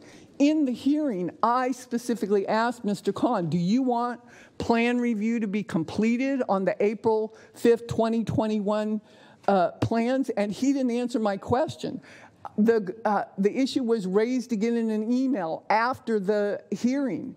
Again, the offer was, look, if you want us to complete plan review on those plans, we're willing to do that. And we never got a yes. What we got was, no, we're going to resubmit plans in 2 phases. That was the December 2nd email that I submitted to you as part of the board packet. And it still didn't happen until March 3rd, when they did submit plans with a phase 1, and I don't know what phase 2 is going to be. So from my perspective, and I realize this is different from Mr. Kahn's perspective, I think the county has bent over backwards trying to figure out what Mr. Kahn wanted, what he wanted reviewed, and to suggest that they needed to review plans that were submitted when he promised we're going to submit new plans next week. That's not reasonable. That's a waste of county time, money, resources, and taxpayer money. And that's what the hearing officer found, was the reliance on his statement that plans would be resubmitted. It was reasonable on the part of the county, and that's what we did. So and he tried to argue that we shouldn't pay any attention to his emails. We should have just gone with the submitted plans. But a whole lot of emails from Mr. Kahn have indicated he wanted us to pay attention to his emails. So we didn't know that this particular email we should have ignored. Thank you.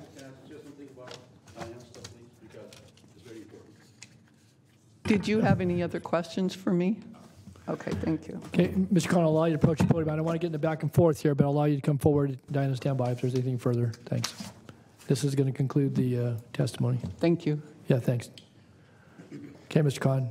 Sir, I would like to review the record of our trial that we had with the county council, because what just county council said, I'm afraid to say that it's not correct, in better words, because we have asked them specifically. We have asked John Durbin specifically, and Diane, that would you be okay with taking these plan as it is, as a face plan value, to go and work on the violation? They told us no. And that's on record. Okay. That's on record. Second thing, county council just testified that we had an extensive meeting on the different zoning and using and all this stuff, right? And she said that Wendy Hartman is going and she's going to review the stuff.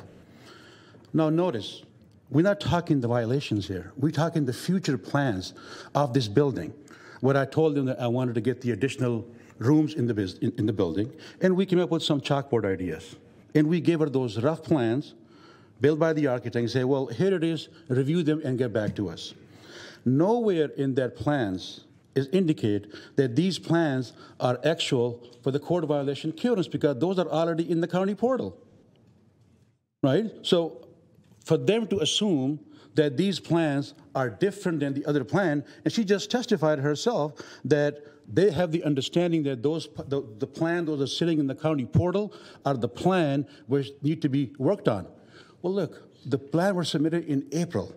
Before you would have come to a meeting with me in March, you should at least look at the plan and respond back with a comment, come prepare in a meeting. That's one thing. Second thing is that third thing. Huh? Third thing. They heavily rely on my email here, right? They heavily rely on my email that I sent the email. Well, they're not reading the whole email. So they're only using part of it where I says, okay, we'll get back to you, but get back to you about what? Not about the violation, but get back to you about the plan that we just discussed. And if you don't do it, then what do I do? So they're mingling stuff.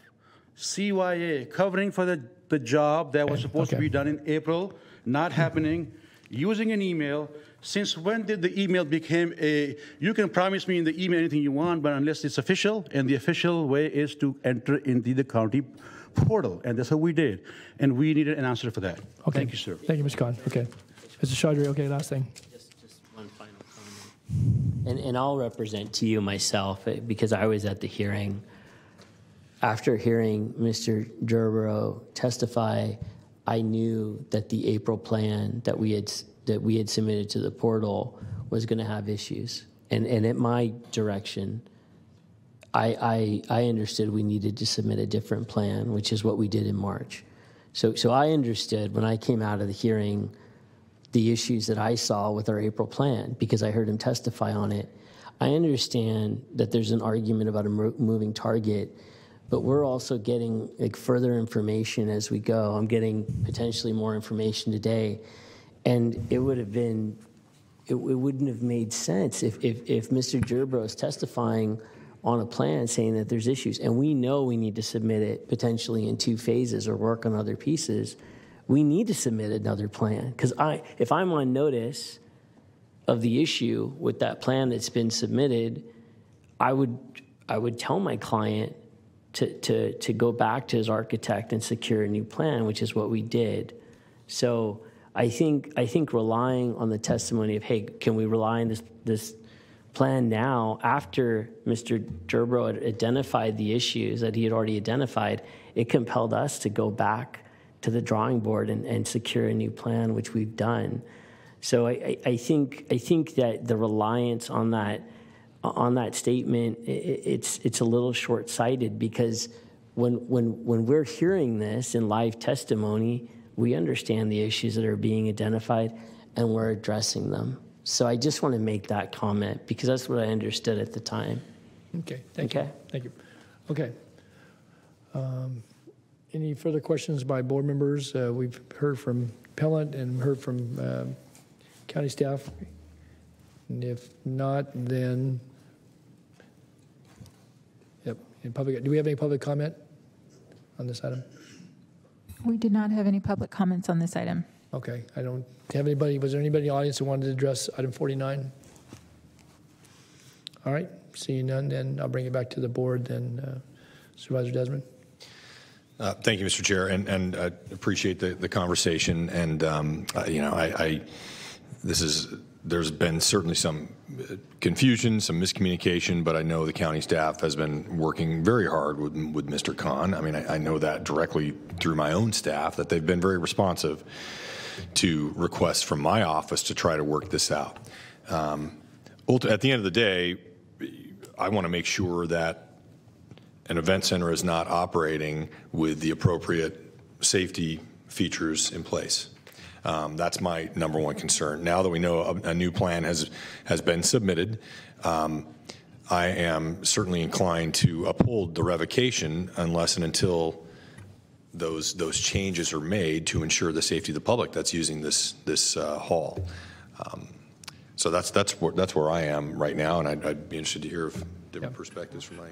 Yeah, I would just, and maybe this is for Diane, this is not for any more evidence, so we can assure timely processing. It sounds like the plans that were submitted March 3rd have had some level of review. Has that comment been through the portal, been back to the architect? I wasn't clear. You gave that earlier in your testimony. So I think, again, there's responsibility that goes to both parties, obviously, for us to review. Right. Timely turnaround for then applicants to Absolutely. Plan review is not completed, so the comments have not gone back through the portal. I simply had a conversation with Mr. Durbrow today to find out what the status was so that I could let you know, because I was aware that new plans had been submitted and I didn't know the status of the plan review.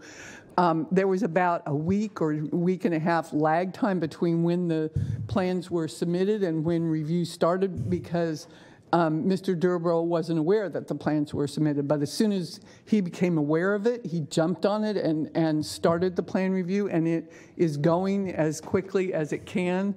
Apparently somebody, Metro Fire person, is out of the office until next week, so there's a little delay on that. But no, it is proceeding apace. Okay, so we can ensure that we'll turn it around as, again, certainly recognizing, obviously, you know, what we've heard here today, and there's a long history of this, but that, because we do have some target timelines for turnaround with the county. I think it's 10 days upon resubmittal. I guess that's 10 working days, and again, doesn't necessarily presume that all the other parties would be available. Right. Okay. Right. It's partially complete, but it's not. There are some questions. There will be comments sent back that request additional documentation, but I think the biggest question mark at this point is the fire life safety piece, and they need to check with Metro Fire to see where they are on this, because they need to be in alignment with the fire department on this. Okay, let me just ask this, though, and again, I've heard the back and forth about the emails and so forth, but in light of, I think, the history here, through the portal is the appropriate conduit, but because there has been communication multiple over several years, once those comments are available, represented by counsel here, Mr. Khan is, could somebody pick up the phone or send an email saying that those comments are complete? Absolutely. And that way maybe bridge us a bit, because again, otherwise if people, both us, but them relying upon a portal, well, you know. Right. The portal is used for submission of plans and comments on plans, but there is nothing about that process that precludes email or phone conversations between county staff and the building permit applicant, or his counsel, or his architect, or whoever he designates, or all of them. Right. And that has been going on throughout this process. Well, I hear that, yeah. So, Diana, so I think as a courtesy, that it sounds like we're in the midst of completing those comments, and Metro Fire still has to weigh in. Right. I think, again, certainly, you know, respectfully, that we could, you know, reach out to Mr. Khan or to his attorney or whoever his architect is, let them know they're there, pick them up, you can get, and again, to move, because again, if we act on the recommendation here today, obviously we're going to potentially revoke the business license, and there's going to be a gap here while those, you know, those things get addressed, both through the comments, but also through the work that would have to occur to allow for a business license to be reissued should we revoke it. So correct. Okay. All right. Thanks. Anyway, Mr. Desmond, I would just say to you that I think in light of what I've heard here today, recognizing some of the back and forth and certainly, you know, some of the frustration, it sounds like I'm from many different portions of what's occurred over the last several years. I would support the staff recommendation, but as I just mentioned, I think it would be helpful for us to keep lines of communication open and to reach out as soon as those comments are made, and I think keep focus on this so we can assist the property owner making the necessary corrections. So I trust he's a good business person. He can get those things accomplished pretty quickly. If he has general contractor's license, if they're building things, you could get them done very quickly. So, but I would support the recommendation. Thank you, Mr. Chair. I couldn't agree more. So, I mean, with that, I would make the motion to approve the staff recommendation, and we'll certainly assure Mr. Khan, my office will stay engaged with county staff to make sure this moves along with all deliberate speed. So. Okay. All right. I'd second your motion.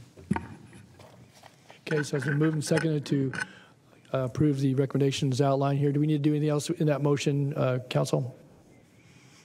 No. Okay. Very good. All right. Dan, if nothing further, please vote. I'm sorry, who seconded that? Chair did. Thank you. Unanimous vote. Okay. All right, thank you to all, and let's hope to quick resolution to this going forward. All right, we have a number of other items this afternoon, so we'll now proceed to item 50 Call the item, please. Yes, item 50 is related to the SEMO Circle mini storage. It's a community plan amendment, rezone, use permit, special development permit, and a design review to allow a mini storage facility on a property located at 2245 SEMO Circle in the Rancho Cordova community. And the environmental document is exempt. I do need to take an oath for this one, so if anyone is here, has anyone signed up to speak? Okay, if we have an applicant or anyone wishing to speak on this, they're already standing up, it looks like. So if you want to go ahead and administer the oath, and you'll do it over the phone if somebody calls in, right? Yeah, okay. Unfortunately. Okay. Okay, so is someone here? Yeah. Oh, yeah, Mr. Aptis. Mr. Aptis. Yeah. Okay, let me just a second. Let me get to. I don't remember these things by heart. I'm not a judge yet. Yet? Okay. You're waiting for your appointment? Yeah. All right. Please raise your right hand, and the appropriate response is I do. Do you swear that the testimony you're about to give this board is the truth, so help you God? If you do not swear, do you so affirm? Okay, when you get to the podium, state your name for the record and the statement, I have been sworn. Okay, Ms. Pahuli. Good afternoon, Chair Natoli, board members, Chris Pahuli with Planning and Environmental Review. I'll be providing the staff presentation for this item, the SEMO Circle Mini Storage Project. The subject site contains 2 parcels totaling 3.09 acres and is located at 2235 and 2245 SEMO Circle, just north of Coloma Road and east of Sunrise in the Cordova community. The larger of the 2 parcels is unimproved land, while the other is improved with a vacant 7,400 square foot building which has a small storage yard. The applicant is requesting an entitlement package to develop the site into a storage facility that would include cargo containers used for mini storage, as well as outdoor boat, auto, and RV storage. To accomplish the project, the applicant is requesting a community plan amendment and rezone of the project site from MP, Industrial Office Park, and M2, Heavy Commercial, to General Commercial. A use permit to allow for 3 uses: 1, outdoor storage of operable boats and RVs; 2, cargo containers to be utilized as storage units; and 3, for fencing with barbed wire. There is also a special development permit request to allow for multiple deviations to parking and landscape requirements and a design review. The slide here shows the mix of zoning district designations near the subject site. As noted, the site consists of 2 parcels, zoned M2 and MP. The majority of the surrounding parcels are zoned industrial, with the exception of properties to the north, zoned GC, and the property across the street, which is zoned RD25. The RD25 site was previously owned by RT and was recently developed by USA Properties as a 162-unit market rate apartment complex. This slide shows the site and landscape plan for the project. The proposed facility is designed to accommodate 111 cargo containers and 98 parking spaces for auto, boat, and RV storage. The project includes new landscaping as well as a refresh of landscaping in existing planters. There will be 2 points of access from SEMO Circle, one to access the office building and parking lot, and the second to provide controlled gate access to the storage area. All existing fencing along the interior property lines of the project site would remain, which is 8 feet in height, chain link, and topped with barbed wire. The use permit request for fencing with barbed wire would legalize this existing condition. Question on that. So point that out. Could you point that out where we're going to allow barbed wire to remain? It's all along the perimeter of the existing of the existing site. So you trace the entirety, and that's all going to be barbed wire? That's correct. Is that current standard? It's allowed with a conditional use permit, and that's one of the requests with the project. No, I know that. You pointed that out, but I'm just curious as to why is staff recommending that barbed wire is appropriate? I think given the request for security and to... well, there are other ways to secure the property than having barbed wire. Is it stranded barbed wire or is it concertina wire? That I am not sure. I'm sure the applicant can answer that question. But it is currently on the site and is an existing condition.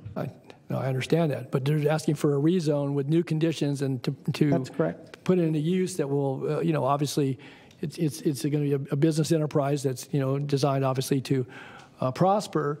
But, I can't recall in recent times where you've gone to a general commercial and you're going to take the entire perimeter, and whether it's existing or not, and have it with 8-foot cyclone fencing with barbed wire on top of it.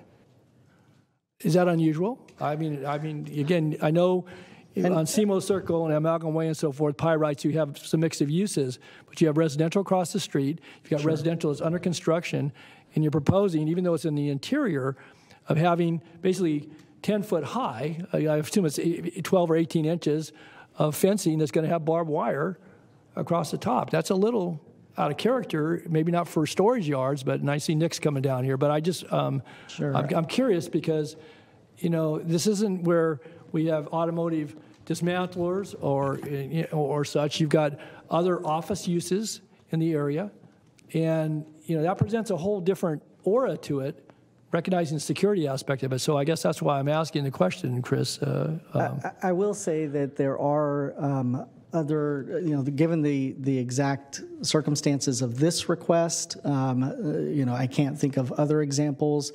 However, we have processed recently other requests for use permits for barbed wire fencing.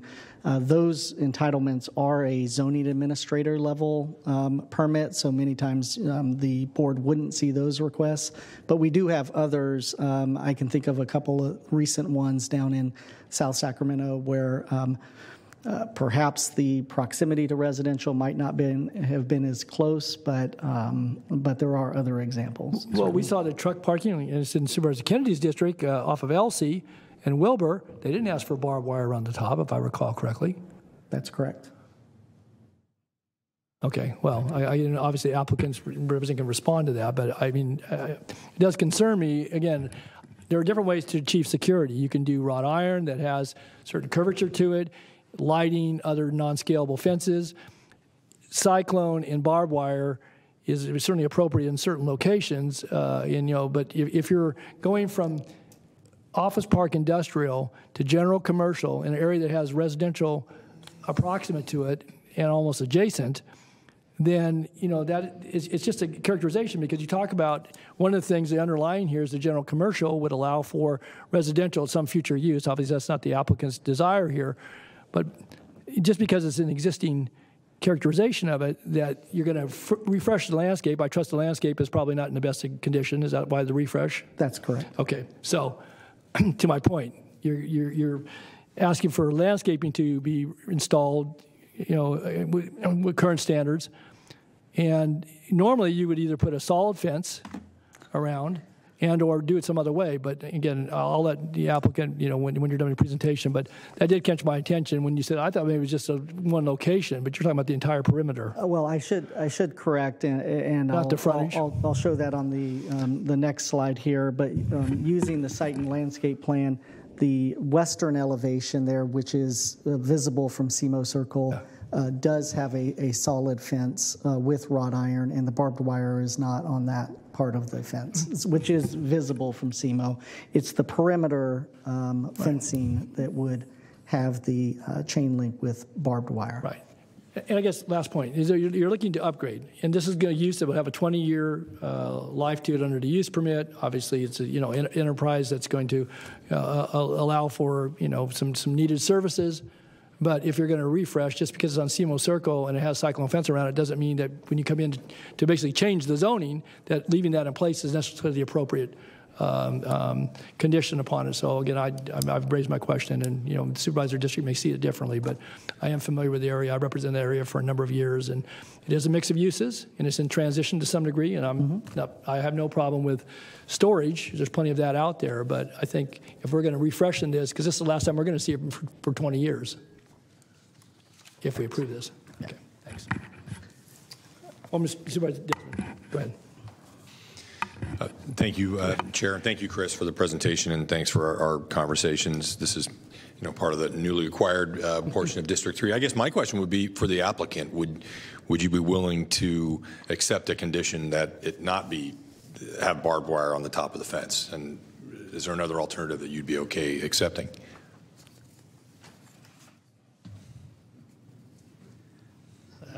Member Desmond, Supervisor Natoli, Chair Natoli, thank you. Nick Avdis with the Thomas Law Group on behalf of the applicant. I have been sworn, and yes, we would be okay with that condition. It's an existing condition out there, and understanding it's an area of transition, as Supervisor Natoli noted. I mean, the apartment complex next across the street sort of went in after we submitted our application, and it was one of those timing things. Certainly our desire is to improve the neighborhood and the appearance. I think definitely along SEMO Circle, absolutely. I think the only caveat I would say is that we have a shared boundary with properties that are industrial in nature to the north of us, as an example. You know, it is a neighbor fence, so to the degree we have the ability to remove it, we will. And so as long as that clarification is made, we're absolutely okay with removing the barbed wire. Okay. All right, thank you. Thanks, Dick. Okay. It's actually a good segue to this slide here, which shows the western elevation and the office building. The project does include renovations to the existing office building, which will be used as the on-site office with additional space that could be leased in the future. Through the design review process, the building elevations were enhanced to pull in design elements from that apartment complex across the street. The west elevation, which is visible from SEMO Circle, as I mentioned earlier, includes a new split-faced masonry wall with a wrought iron automatic gate and a wrought iron man gate for pedestrian access. Wanted to note a few key points about the site and the requested project. A use permit was granted in 1978 for the subject site to be used as an auto wrecking yard. However, the most recent use of the property was as a parts store and storage yard. The applicant intends to develop the site with a flexible storage facility and indicates this could be an interim use as the area transitions over time. With the development of the site, the existing vacant building will be rehabilitated and used as the on-site office. Cargo containers will not be permanently affixed to the ground, and the number of spaces for each type of storage is intended to fluctuate depending on the market demand. Consistent with the zoning code, the containers will be painted a neutral color. Lastly, the environmental coordinator has reviewed the scope of the project, determined it to be exempt under CEQA, and has prepared a notice of exemption. I do want to highlight a couple of key conditions, although they were already brought up a bit earlier. As the area may transition to residential and commercial uses in the future, there is a use permit expiration date of 20 years from the date of issuance that is included as condition 1. The expiration date allows for the reconsideration of development trends and use compatibility in the future. There are also conditions of approval related to future design review consideration of project signage and ensuring that drainage and security standards are met. Requested entitlements have been reviewed by the various advisory bodies. Both the Cordova CPAC and Planning Commission recommend the board approve the requested entitlements. The Design Review Advisory Committee recommends the board find the project in substantial compliance. I should also note that through the typical outreach process for this entitlement application, there was minimal concern noted for the project. Based on our evaluation of the project, staff is recommending approval of the entitlement package. The actions listed on this slide are staff's recommendations and include that the board recognize the exempt status of the request under CEQA, approve the resolution authorizing amendment to the Cordova Community Plan, approve the ordinance to rezone the subject parcels, approve the use permit and special development permit, and lastly, find the project in substantial compliance with the design guidelines. That concludes staff's presentation. Happy to answer any additional questions that you might have. Okay. Thanks, Chris. Any other questions of Planning Department? Okay. Seeing none, again, we'll call the applicant representative forward. Mr. Avis, or applicant. Do we have any other folks signed up? No. Okay. All right. Yeah. Nick. Chair Natoli, happy to answer any questions. No presentation at this point. Thank you. Okay. All right. Okay, Chris, you back up. Chris, just before we take this, you say you're now approving barbed wire in other locations. I think it might be worth, at least as one member of this board, I'd like to have some conversation if that's going to be a standard practice below our hearing level. Again, maybe it's on a circumstance by circumstance basis, but I think the neighborhood interface and the zoning administrator obviously is given that authority under certain circumstances. But I guess I'd like us to maybe my next briefing have a conversation. Again, I don't know that it may not be in my district, but I do think that, as noted here, there may be a common fence where that would be the same. But I think areas in transition in particular, as we're trying to upgrade, you want to recognize the security of the property that's before us. But if we're not seeing those, then we're not even have a chance to weigh in. So, thanks. Yeah, absolutely. Okay. Supervisor Desmond. Thank you. So I would like to move approval of the staff recommendation with the exception of under the approval of the use permit, strike the section there that says specifically allowing the use of barbed wire. Second. Okay. Moving second to approve the staff recommendation as outlined, including all the noted conditions with the exception as or modification as noted, and understand that the applicant's in agreement with that. So, all right. If nothing further, then please vote. Unanimous vote. Very good. Thank you all. Thanks. Okay, next item. Item 51 is the 2030 General Plan Annual Report for calendar year 2021. That's it. Okay, Mr. Smith.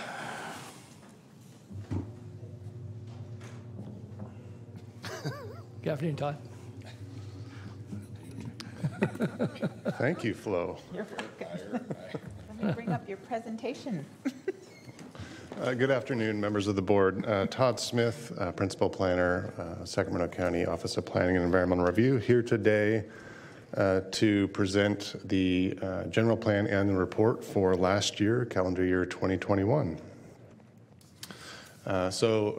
We do this every year around this time.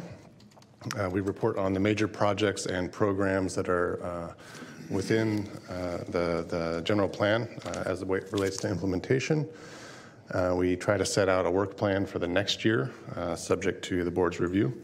This year, in 2021, we have continued implementation and outreach on the environmental justice element, and that is detailed in the report card, the EJ element report card, which is attachment 4 of the staff report package. We have made significant progress on the climate action plan. We first released a draft in March of 2021, a second draft in September of 2021, had a planning commission hearing in October, and then staff most recently has released a final revised draft climate action plan that actually will be the subject of a workshop tomorrow. As it relates to the housing element, the board did approve or adopt the housing element update in July of 2021. There were subsequent revisions based on HCD's comments. The board did readopt that housing element in March on the 8th of this year, and the staff has resubmitted that to HCD for certification. We are optimistic that HCD will certify the housing element by early May. As it relates to the county's regional housing needs allocation, we've got a couple of slides that show, I will say, progress towards meeting the Cycle 5 as well as Cycle 6 RENA. And I'll get to those in just a second. But other work we're doing on housing element implementation relates to SB 2, which is a package of code amendments and general plan and design guideline updates that are designed to incentivize and streamline housing development in the unincorporated county. We are also have ongoing work on the countywide rezone program. This is a program that was initiated by the board in October of last year. So this slide is Cycle 5 RENA, the previous cycle, 2013 to 2021. And I will say it does not look very promising, but Sacramento County is not alone in not meeting the total RENA obligation. We are 6 months into Cycle 6, 2021 to 2029, and already we have Under the very low and low income categories, we have 125 units that we're already counting this early in the cycle.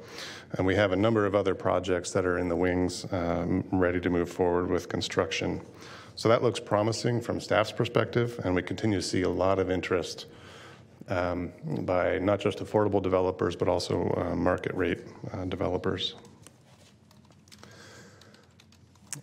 We also report on status of implementation measures of the general plan. We've done in previous years the land use element in 2018, safety element and conservation element in 2019 for both of those, the agricultural element last year, and then this year we focused on the circulation element in collaboration with Department of Transportation. And so overall, the completeness is about 39%, and then incomplete is about 61%, which could mean either it's ongoing and therefore not fully complete, or in some cases, some of those measures are actually carryover from the 1993 general plan, which is some time ago. That's 30 years ago.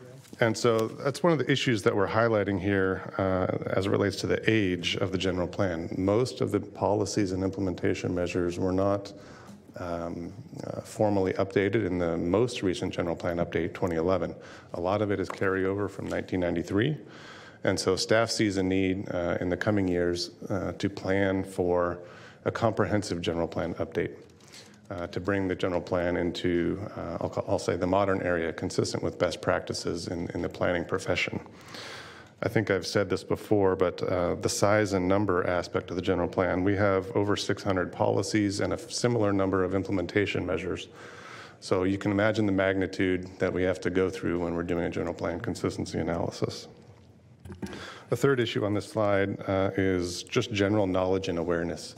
So staff obviously does, within planning and environmental review, we onboard new staff, we educate them on the context and the content of the general plan itself. We also do that with other county departments. For example, we work closely with all the infrastructure departments as it relates to the CIP, as one example. That's just an ongoing issue associated with implementation of the general plan, though. I want to talk briefly about the three growth strategies of the general plan. The first one, and from staff's perspective, is probably the most important, is infill development. And this is where staff, or the general plan, has identified anywhere from 19,000 to about 37,000 units potentially in infill areas. And that could happen in scattered, vacant, underutilized sites throughout the county, as well as some existing commercial corridors. There's about 14 of those that were identified in the general plan update. One specific example where the county has invested in infill ahead of actual development, I'm going to use the Fair Oaks Boulevard corridor plan. The County Department of Transportation has recently completed phase 3 of the roadway and drainage infrastructure projects along that corridor to lessen the burden, essentially, for the adjacent land uses to redevelop. And so that's an example of the county incentivizing infill in a meaningful way. Another example, Re-Envision West Arden Arcade, which was a visioning plan that the board adopted in early February. Obviously, there's no land use component of that, but it's a visioning exercise that looks at transportation modes and focuses on some potential changes there as it relates to what that streetscape looks like in that community. A third example where the county is prioritizing infill is Green Means Go. This is a SACOG pilot program.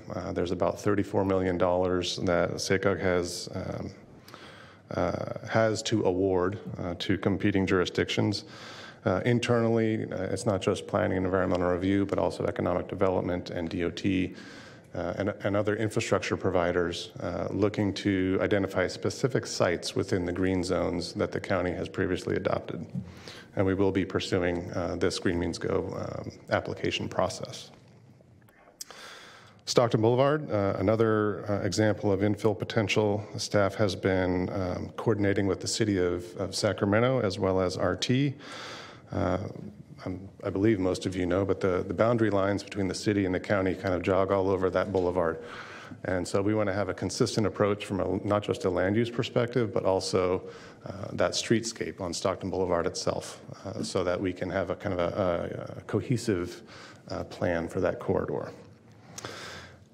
And then finally, the infill program, which is funded currently through the local emergency action planning, or LEAP grant. That's ongoing. And then finally, the two other growth strategies of the county: approved growth areas. These are decades past land use decisions, for example, down in the Vineyard area, north in Alberta, or east in Cordova Hills or Easton, for example. Recent work that's ongoing here, North Vineyard Station specific plan. There's some work going on with respect to the transportation triggers that would ideally free up a certain increment of additional housing with that relief. And then the pending master plans, I'll get to those in just a second. So this is just a slide that shows the totals in approved growth areas. There's roughly 48,500, and then adding on Rancho Murrieta gets to about 53,600. Again, these are all the approved growth areas that are in the unincorporated county. Thanks. And then the pending master plans, there are 4 currently going through the entitlement process that total roughly 55,500 units in all.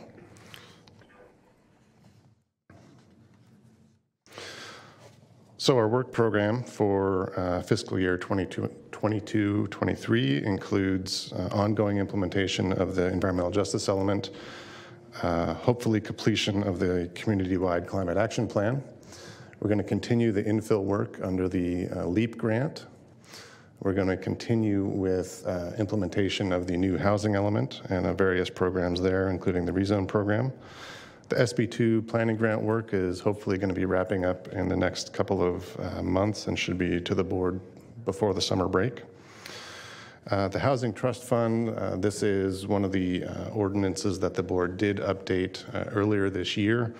We are going to be reporting back on an indexing mechanism as requested by the board during that hearing. Again, the North Vineyard Station specific plan amendment, we're actually doing some ongoing work with DOT there. Infill, I previously mentioned. Something new this year is the Quimby Act. This is where in county code it specifies that the land dedication factors for parks need to be updated after the 10-year census. So that work will be done in collaboration with special district staff, because they're doing some parallel work. And then finally, scoping for a comprehensive general plan update. Obviously, that's a heavy lift, and we need to get our arms around the scope of that effort in order to inform budget conversations. Mr. Chair? Yeah, Just on that last point, Todd, what is the rough schedule that staff is operating under right now in terms of when the comprehensive update would begin in earnest? Good question. So the planning horizon for the current general plan is 2030, and we're roughly 8 years out. Staff is hoping to begin that work in earnest probably next fiscal year through a formal kickoff process by the board. But we do need to do the pre-work in order to set the table for that work moving forward. We're optimistic that we can be shorter than the last general plan update, which was about a 9-year process. Right. So I still have that nervous tick from the last time we went through that. So that's why I asked the question. But does that include all the CEQA analysis that would have to accompany it? It does. As well as all the vertical and horizontal consistency that has to be considered kind of simultaneous with the zoning code? It does, and that's a really good point. Staff has begun thinking about what that whole body of work looks like, knowing that periodically we bring forward zoning code amendments on a kind of a couple of times a year.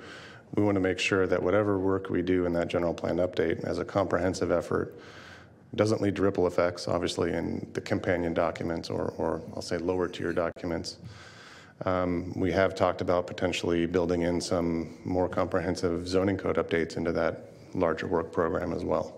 But it does include, or would include, the necessary CEQA document, obviously an EIR for that work. So given the amount of anticipated activity and work around the comprehensive update, it sounds like staff is getting rightfully way ahead in terms of the useful life of the existing general plan. Yes, 2030 is not very far away from that kind of lens. Right. Great. Thank you. Todd, I had a couple of questions. One goes back to your figure 1, bless you, on the attachment 1, and you've got the various elements listed here, the implementation measures, and you talk to them. Under Delta protection, we have 65 measures and we've done 0.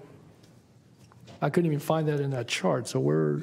Right. We have not done that thorough analysis on the Delta protection element yet. So we're going element by element. Okay, but I didn't see it on your work plan, so can we, you're seeking direction here today. I think that, again, it's very relevant. I know this board certainly has weighed in many occasions on issues related to the Delta. It's a vital agricultural area, but certainly recreation, environmental, tourism. We have legacy communities that certainly are very unique to this county and certainly a part of the fabric of this county. So I don't know what it would take to actually begin work on that. I mean, again, it's probably just time, resources, and person power. But when I look at all the elements, and the noise has 16, they've got 0 as well. But it would seem to me that before we jump some of these, that maybe before we get to that general plan update in whatever year that's going to occur, you might want to, make some progress on a couple of those. But Delta protection in particular, that is key. It's key to this county. There continues to be a lot of interest by state and federal agencies, the Natural Heritage Area, which is, I think, a good thing. There continues to be proposals that would change the conveyance strategy in the Delta. I know we've been working on ways to, I think, improve tourism and support our communities. So I don't know what it would take. I don't know what those 65 elements are, but if we could begin some work on that, I would, I don't know what the other board members feel about that, but you've got a pretty ambitious program there to begin with. I get it, but I just think that that's an area that we tell others to take it seriously, and I think we need to show our level of seriousness by doing some things that would begin implementing some of those measures, whatever those. I don't know what all those measures are. Sure. I guess are they included here somewhere in the packet? Not in any great detail, no. No, because that chart that has all the other ones where you're showing progress or not, there wasn't even a section in there for that Correct. Delta. So could you forward that to us so we could have those 65 measures, what those are? Yes, I can do that. And I do want to clarify, when we're saying in this typical annual report process that there may be 0, it doesn't mean necessarily that we aren't implementing. It's just that we're not including that report on this annual staff report package. Okay. A lot of those measures get implemented on a regular basis as we review various projects. Well, this is going to be the last time me sitting as a board member that I'm going to hear your general plan update. This time next year, obviously, there'll be somebody else sitting in the D5 seat. I would strongly encourage us to make sure that Delta protection is included in the chart for reference for whoever succeeds me, but also, obviously, for our board and for our county. It's very, very important. And I think that, again, this does not indicate that you don't think it is being important, but I think we need to have that on the chart and have it included and showing progress where we're making it. If there are, in other areas where we're still, challenged to accomplish certain things.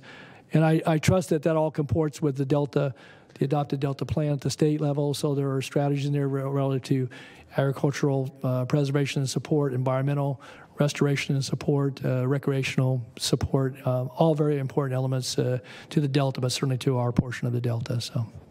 Your statements are correct. Okay, good. So at any rate, I would strongly encourage us to have that in next year's report, to have that in the chart as well. And noise is the only other one that doesn't have any implementation measures either that have been addressed. And I don't know if they're tough to achieve, but. The noise element is an example of one that we implement when we're reviewing projects, not just development projects, but also transportation projects and airports related matters. on an ongoing basis. But okay. Understood. Okay. Oh, so that relates more to airport noise and versus oh, absolutely. Sensitive or sensitive or and CLUP amendments too. CLUP right? amendments, yeah. Right. Okay. All right. Okay, that's all the comments I had. So, any other board member? Yeah, Supervisor Frost, go ahead. When we're talking about our priorities for the next update on the general plan, it seems like the last general plan update may have made some changes that overlapped some of the specific plans that are decades old.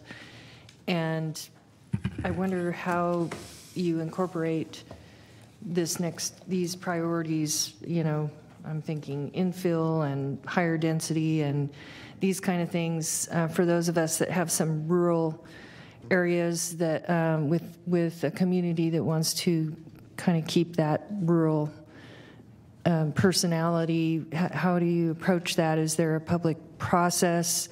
I know we can't, I'm told by Leanne Moffett that we can't update all the, specific plans. It's just not financially or time-wise, we can't do it. So how do we make sure people understand so we're not just rolling over them with something that they're going to be blindsided with 5 years later or 10 years later?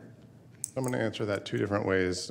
One is in the context of a general plan update, where we would have to do that cross-check analysis for all the different plans that are at the next level down in terms of detail. So the general plan is the highest level detail. Go down one more level to a community plan or a specific plan, or even to, in some cases, special planning areas. We have 60 or 70 special planning areas, right?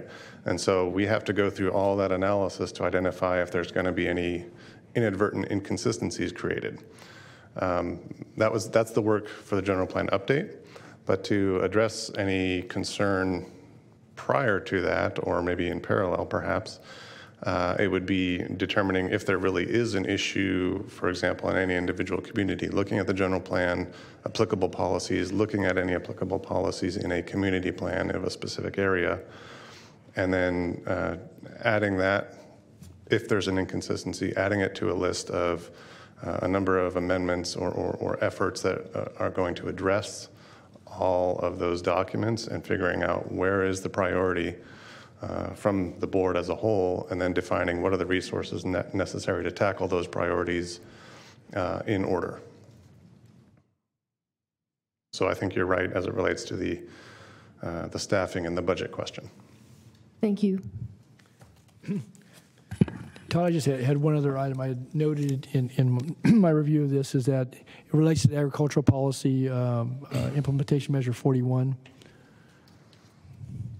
It's on page 10 of the chart, Appendix B.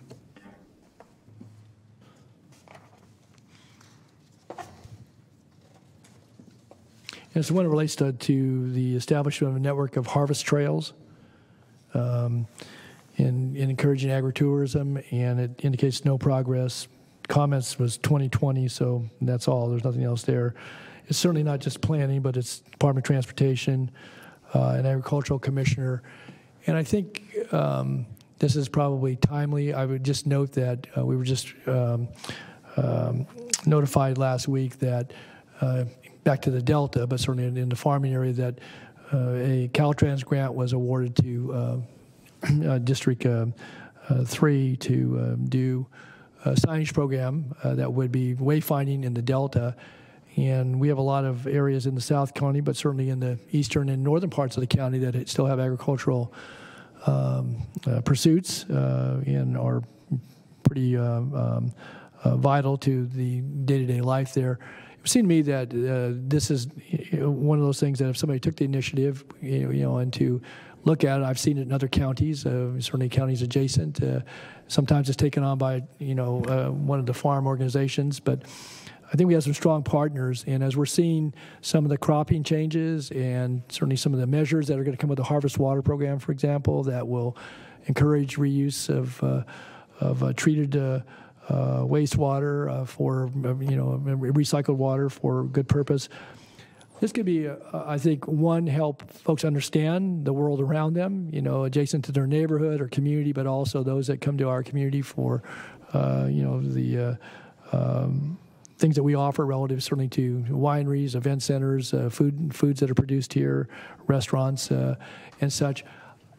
Again, if somebody could take this as a project, it might be something for intern to, get started on. And, signage isn't inexpensive, but certainly if, with a good effort, you could have something I think could really be a compliment to the county's ag tourism, to our economic development, to our agricultural and environmental approaches in this community. And so, and I guess I would just encourage us, we see a lot of folks moving here. You mentioned the potential of 100,000 plus housing units over time.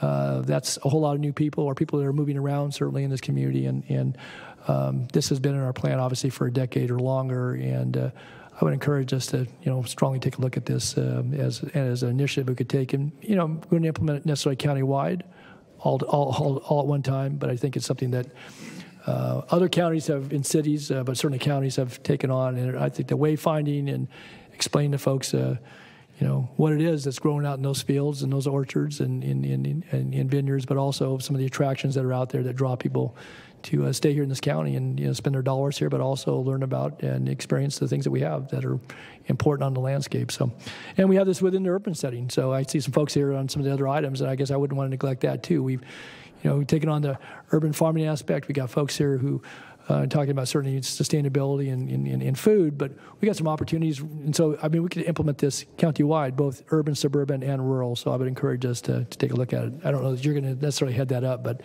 think you've got some talented folks in the organization that could take this on. So yeah, I appreciate the comments. Yeah. Actually, I'm thinking about the potential connections to a variety of educational programs that are not just in our shop, but others. Yeah.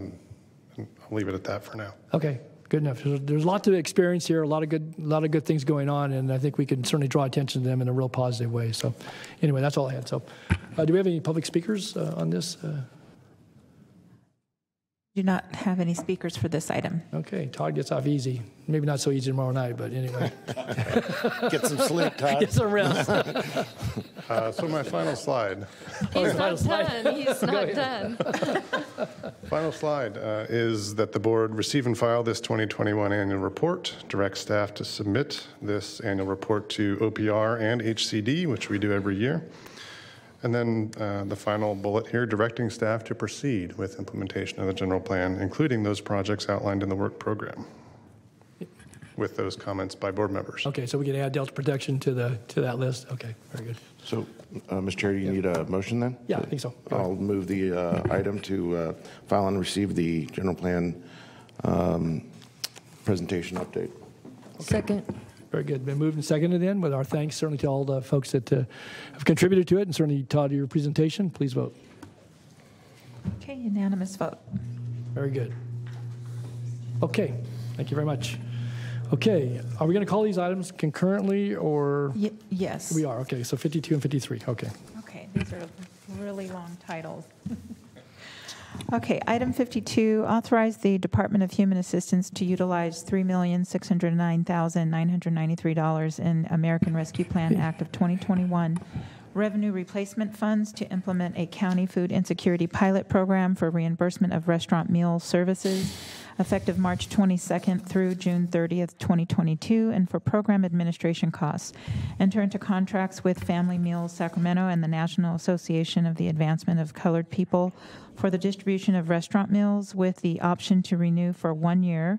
Approve repurposing $250,000 of $500,000 in ARPA funding from District 1 from restaurants meals service to food insecurity outreach by the NAACP and return the remaining $250,000 ARPA funding to District 1. That's item 52. Item 53 follows is the Sacramento County Food System Workshop. Madam Clerk, I just noted that Brenda, before you sit down, I know she had signed up on item 51. I was thinking it was 52 and 53. So Brenda Ruiz had signed up on the general plan item. Did you want to still speak to that item? It's up to you. Well, yeah, okay, that's very good. Again, my apologies. I was thinking 52 and 53, and I saw your sign-up sheets here, so that was my oversight. So That's okay. So we'll just hold on item 52, 53 for a moment. And so these That's are fine. No, you can speak, Brent, but go ahead. This is item 51, so my apologies. All right, so Brenda Ruiz with the Sacramento Food Policy Council. I really appreciate the update from Todd. We've been great partners with planning on the food access policies of the Environmental Justice Report Card. And not much was mentioned about the annual meeting that takes place and in preparation for this report card. And in December, Young Choi and his staff and team from planning did have a community engagement session, and the community food action plan and food system assessment scored very highly on public interest. So I want to make sure that folks watching and listening note that. Maybe because of time, it wasn't really gone into very much, but I just want to highlight that. And then, as the chair noted, at last year's report card, in talking about the ag element, there was quite a few. The report was quite thin and light, and I don't know if there's been memos back to leadership or the public on, well, then, what's up with the ag element? And clearly there's some that haven't been followed up on. And I'd like to see a stronger linkage between the ag element, the housing element, and the food access policies. I know that going forward that the food access policies of the EJ report card will be linked to the housing update, but with the upcoming assessment and action plan, 2026 or 2029, whatever the year is going to be, we'd, just request that the board and leadership be open to maybe out of sync opening up the EJ element food access policies to be able to receive both of those documents. So we're not waiting. We found great support and it's a strategy in having the EJ policies in that, and we're ready to go. So we don't want to wait till 26 or 2029 for the housing element to have that attention it deserves. Okay. And that's it. Good. Thank you, Brenda. We'll still note that for item 51, and Todd, I'm sure will get those comments, so appreciate that very much. Okay. All right. Now, items 52 and 53 have been called, so thank you, Madam Clerk, and we'll go to item 52 for the presentation. Mr. Dye.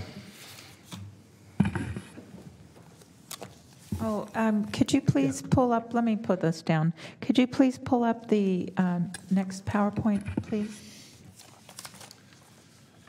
Okay. There you go.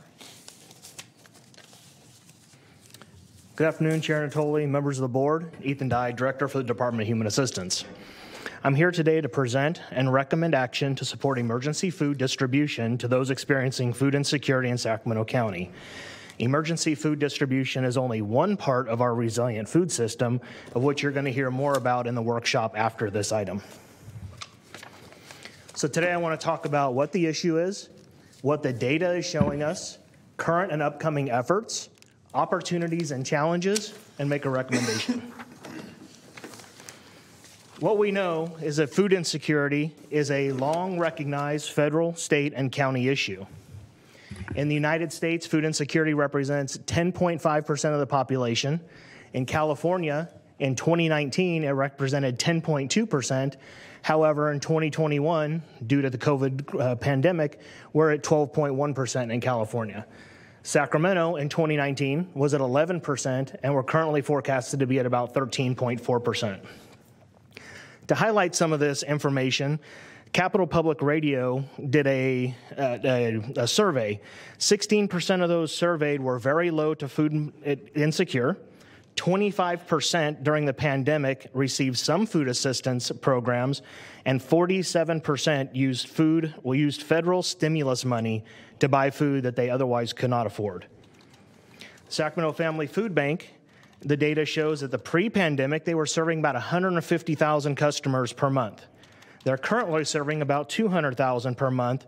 However, at the height of the pandemic, they were serving approximately 300,000 per month, and it's estimated that need is low because food banks were closing. Meals on Wheels during this time reported a 140% increase in referrals and a 132% increase in meal delivery. In 2021, the Food Index the 2021 Food Insecurity Index is a measure of food access that correlates with the economic and household hardships. So what I want to show is a map of Sacramento County. What this map shows is the darkest areas are the areas of the deepest need and food insecurity. So I'm highlighting this because what I'm going to talk about is what can we do, what does our population look like. So it is very clear that Sacramento County has a desperate need. Some of the current county programs that are offered, CalFresh and the California Food Assistance Program, which are operated by the Department of Human Assistance. And what I'm trying to show here is a correlation between pre-pandemic and I won't say post-pandemic, but what we look like in January of this year, and talk about some highs. So for CalFresh in January of 2019, the department had 195,896 beneficiaries. In January of 2022, we had 210,848. However, at the height of the pandemic, we had 215,775 beneficiaries. The California Food Assistance Program in January 19 had 2,692, and it actually reduced in January of 2022 to 2,026, and we're still researching why that happened. Because the CFAP program, or the California Food Assistance Program, is a program designed for legal permanent resident non-citizens who are, for the only reason they cannot get CalFresh is because of their immigration status. Also, Prevention Meals campaign started in September of 2021. This is operated by the Department of Health Services. They have authorized and provided 800 meals to date with a goal of providing 2,000 by June. Women, Infant, and Children's, in January of 2019, they had 19,438 participants. In January of 2022, they had 21,428. However, at the height of the pandemic, they were serving 22,054. There's a lot of work that gets done out in the community to help folks be secure in what they're eating. CalFresh at community events. I know our department and the Department of Public Health go out to community events and try to get folks signed up for benefits so they'd be able to go out and get fresh foods and get the substance that they need. There's also community and K-12 school gardens through Sacramento County Unified School District. We also have our Department of Human Assistance has a contract with South County Services for the southern tip of the county. And farmers markets, very important. Both public health and DHA work with farmers markets. Public health helps the markets get onto EBT or to be able to accept CalFresh benefits.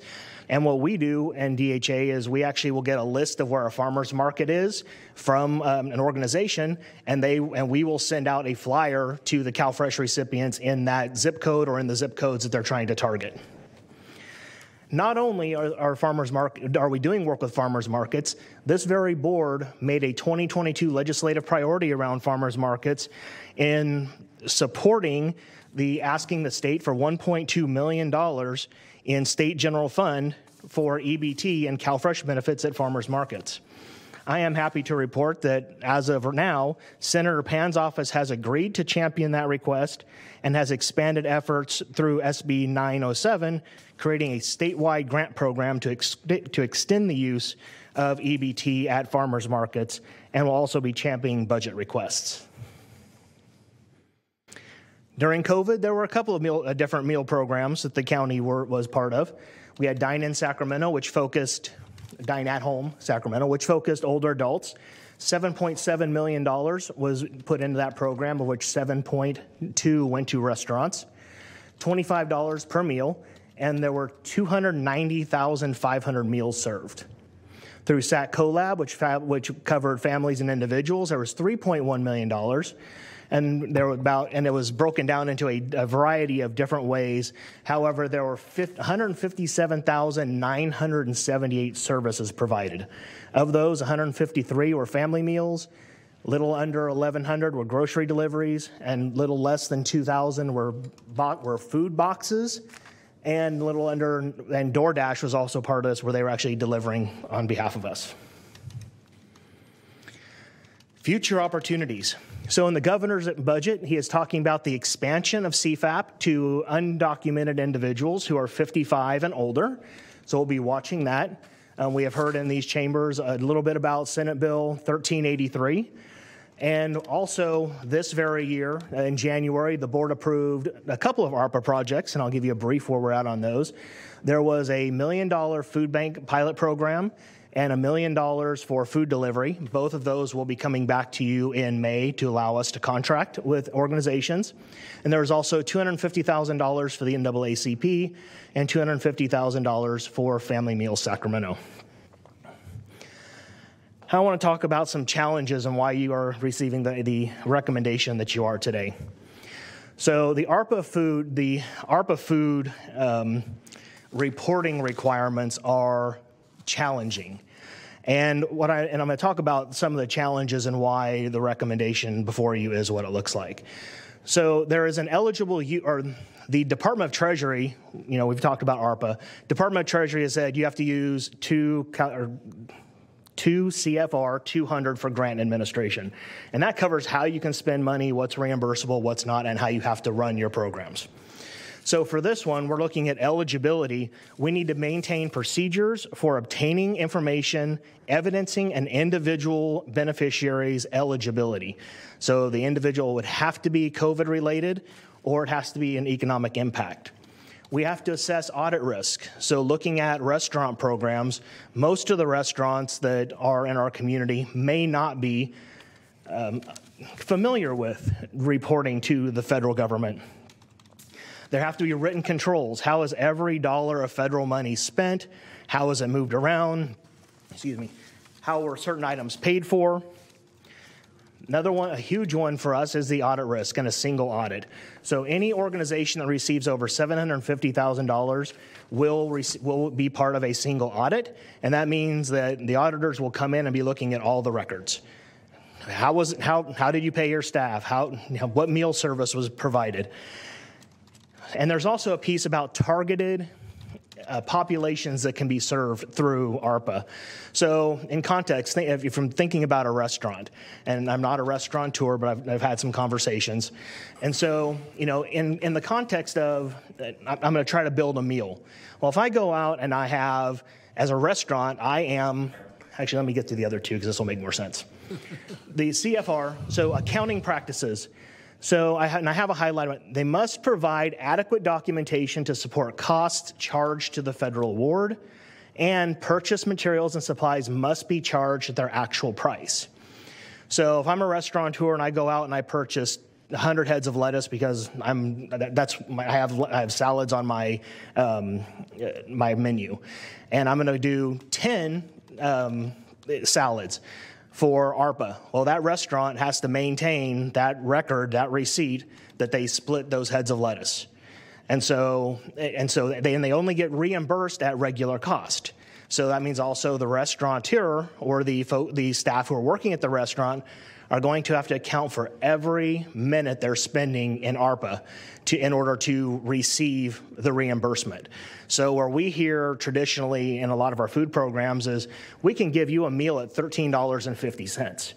That's great. However, you have to tell me how much every meal cost, every staff cost in order to be reimbursed.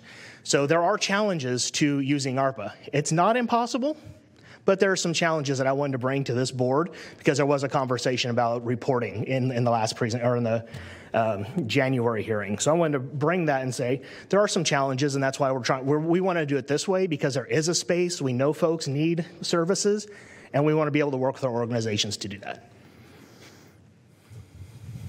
So the recommendation that is before you today, and based on the information provided, in the interest of monitoring the progress of current pilot projects, future opportunities, and continuing this conversation with community groups, one of which will be presenting next, the department is making this recommendation to address continued food insecurity.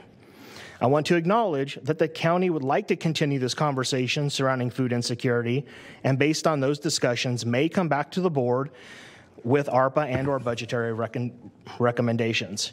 So the recommendation is to utilize general fund dollars made available through the recognition of ARPA revenue replacement in the amount of $3,609,993, and to be able to contract with Family Meals Program for $1 million, the National Association for the Advancement of Colored People for their Dine-In 2 program for $2.5 million, and just short of $110,000 to cover staff costs to operate this program. Thank you. Thanks, Ethan. Supervisor Desmond?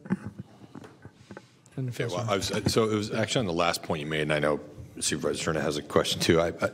I'm just curious. It's remarkable to me that we have to go through such machinations to fund a food insecurity program with ARPA. I mean, I imagine when Congress passed it, I mean, food insecurity was a huge component of that.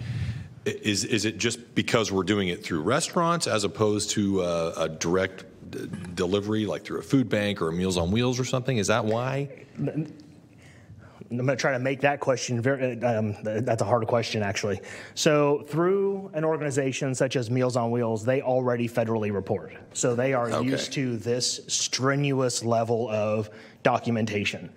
DHA also in the CalFresh Employment and Training Program has to follow this level of documentation for reporting. So it is because the challenge is the administrative responsibility on restaurants who don't know if somebody is here because of COVID. They're not used to tracking every single thing that comes through.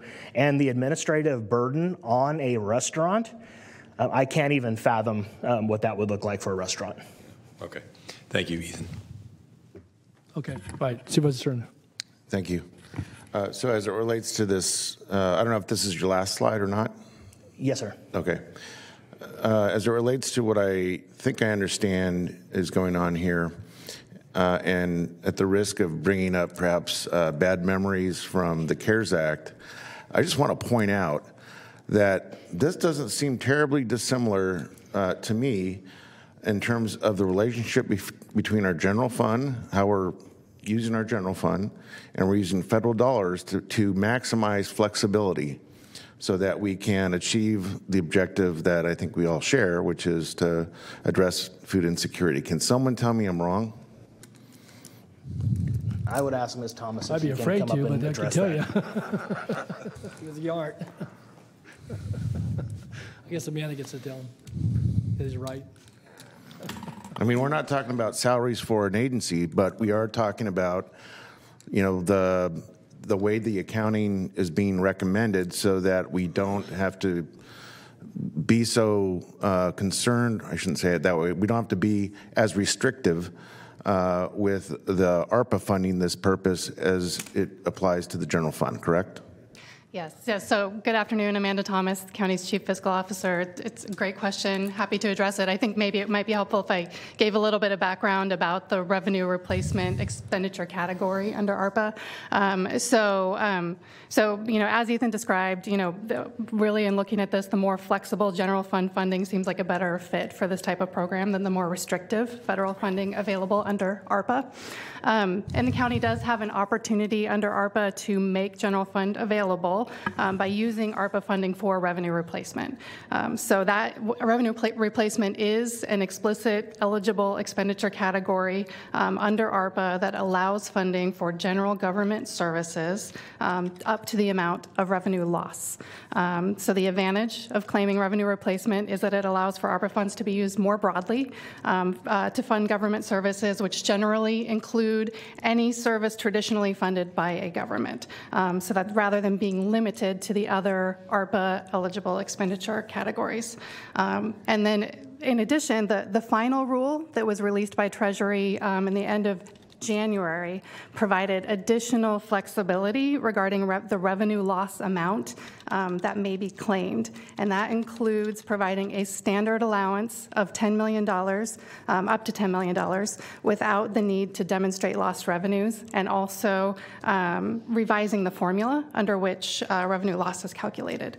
So as a result, the county is able to claim a minimum of $10 million and may be able to claim more under the revised formula formula. And I'll just mention that we do intend to bring an item back to the board in April with a recommendation regarding which option we should select. But just so you know, a minimum of $10 million would be available to use generally for government services without demonstrating revenue loss. So, revenue replacement then used to fund government services that otherwise would be funded with general fund. Net county cost would result in an equivalent amount of general fund being available. Sounds awfully familiar. I think, and not having been here prior to ARPA, I think the difference with ARPA is this is an explicit allowable category. That's what I would say. In my mind, the difference is. And I would chalk that up to the fact that even the federal government probably had to have some kind of evolution of thought process as we progressed through the pandemic. And so this coming after CARES Act probably reflects that, is my guess. But I think it's worth pointing out, especially for all the remaining critics that I think wrongfully or inaccurately continue to condemn the board for the way the CARES Act funds were managed. Now, I won't dispute the fact that the way it was communicated and explained, that left something to be desired, but the way it was managed is has a very similar theme to it here. And that theme is we're looking at this holistically, including our general fund, so that we, again, can preserve the ability to apply as much flexibility as possible where it's most needed. Amanda, while you're there, so to be clear, you're going to account for this. It's already in the regulations, but it is truly general fund. So if someone were to say that, the county supported the family meal program, you get this revenue replacement. We are using general fund dollars. Now we're going to get an infusion of general fund dollars, but and maybe it's one and the same, but I would think we would distinguish because we're going to expend the dollars before we claim the dollars. Is that so? We're not using federal dollars on what's being recommended here today. Right. They will come in and support the general fund, but we're using general fund dollars to do this, and maybe that's a distinction without a real difference. But I know that some folks have said that having that local support is very important when make future appeals to state or federal officials that you actually had local support for certain initiatives, this being obviously a very essential one. So is there some distinction you would want to maybe put on the record today as it relates to that? I mean, or if it actually just we're waiting for replacement dollars and then we'll write the check, but it goes in our general fund. And so I want to be clear. So yes, you're correct that what we are recommending today is that these contracts, so the additional $3.6 million would be funded with general fund. That is the recommendation. Okay, and we haven't received those replacement funds, right? So what we are also recommending is that the county claim revenue replacement to use for government services, which would fund government services that otherwise would be funded with general fund. But the action we're taking today is not incumbent upon. You're going to be recommending, you said April 12th, that you're going to bring us a recommendation whether you take the flat $10 million or do some other calculation that might bring more dollars.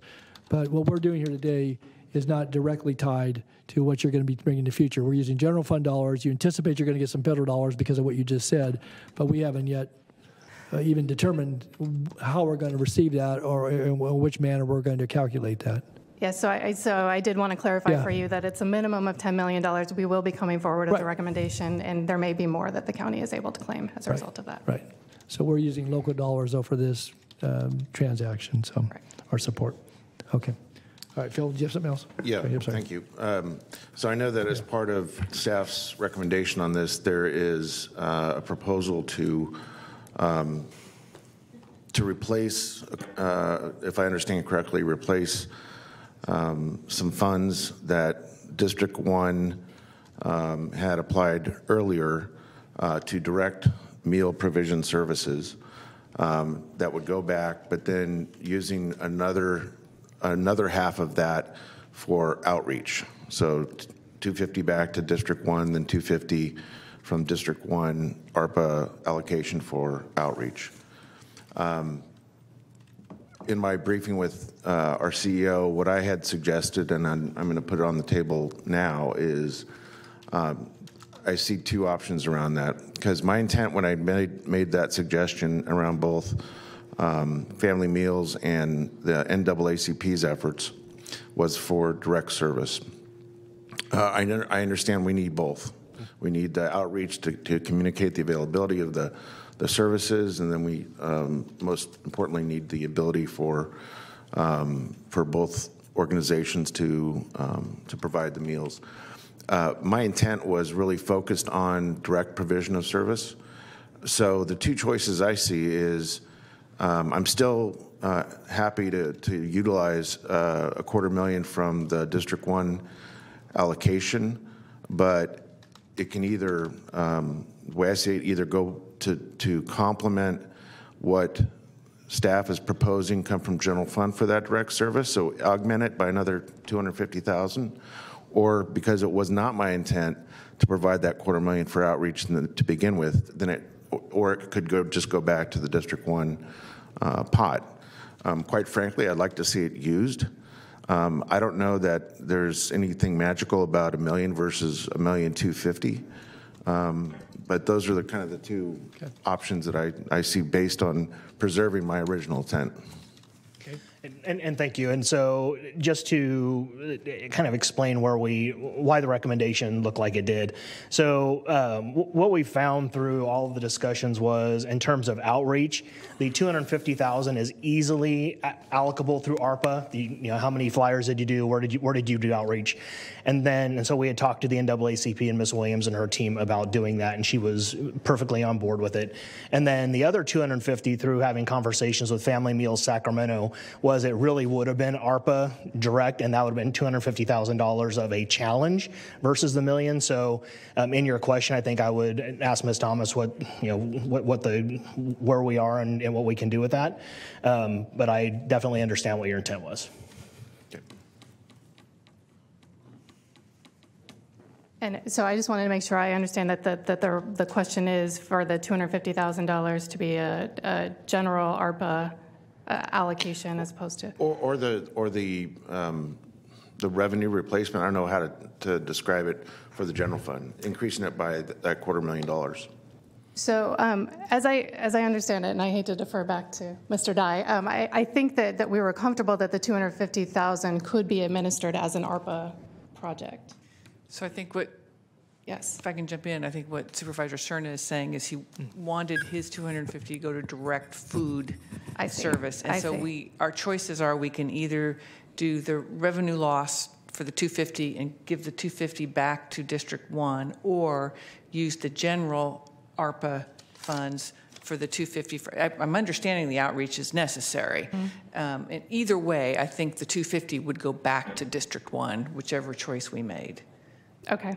Yes. So I think we can accommodate the $250,000 going back to District 1.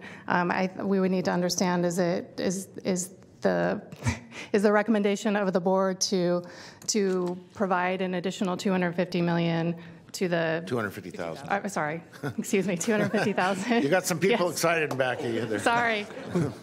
To what is being recommended for the $3.6 million program. Yeah, because then I would recommend that we increase the revenue replacement authorization that you would be giving us today, and increase the funding. Yeah, it's not that it's not that District 1 can't find another purpose for it, but I want to stay true to what direction I applied at the time for direct food service provision.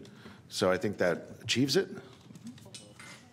So are you okay with if we do that, an additional $250,000 to the family meals with the revenue replacement funds, are you then okay with using your ARPA allocation for the outreach? No, no.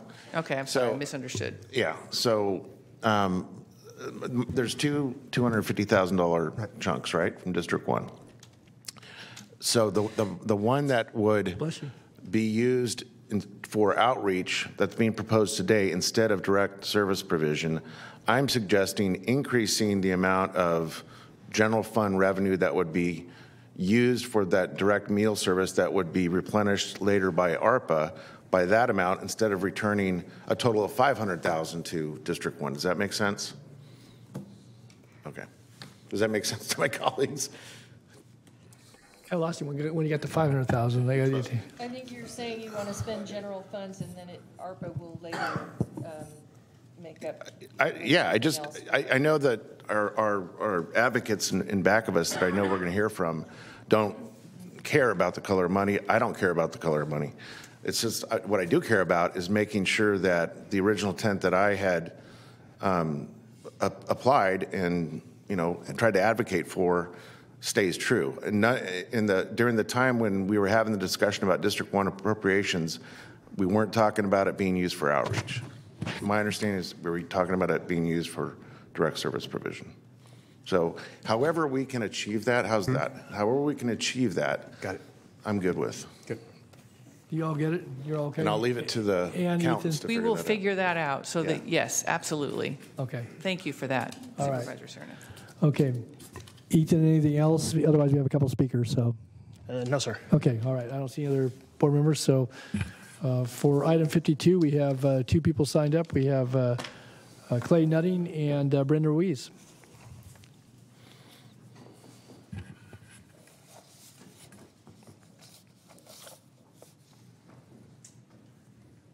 Afternoon. I just wanted to express my gratitude to the supervisors, to Chair Natoli, and to the staff. I recognize that, excuse me, I have allergies season, Our program is innovative. It is utilizing restaurants to help address, a huge need in our community. And as you know, restaurants were greatly impacted by the pandemic. And I understand through all the reporting, concerns and challenges that we had to kind of be innovative in our approach as well. And I understand that took a heavy lift, and I'm deeply appreciative to staff and to the supervisors for helping us work through that. So thank you. We look forward to doing great work. Great. Thank you. Thanks, Clay. Thanks for your good work as well. So. Oh, quick question, Supervisor Desmond. Clay, before you go back to your seat, Supervisor Thank you, Mr. Chair, and thank you, Clay. Thank you for the work you do and the great work you do, and I'm certainly supportive of this today. A question I had for you is, in family meal, a lot of the emails, correspondence I had seen that there was a real focus on, I think, a lot of the people you serve in the city of Sacramento. Can you talk to me a little bit about some of the outreach you're doing in some of these other unincorporated communities that also have a real need, have some real food insecurity needs? I just want to make sure that we're going to be meeting the needs of folks throughout the county. Sure. So we have partnered with school districts as well as community-based organizations from the beginning of the pandemic across all supervisor districts.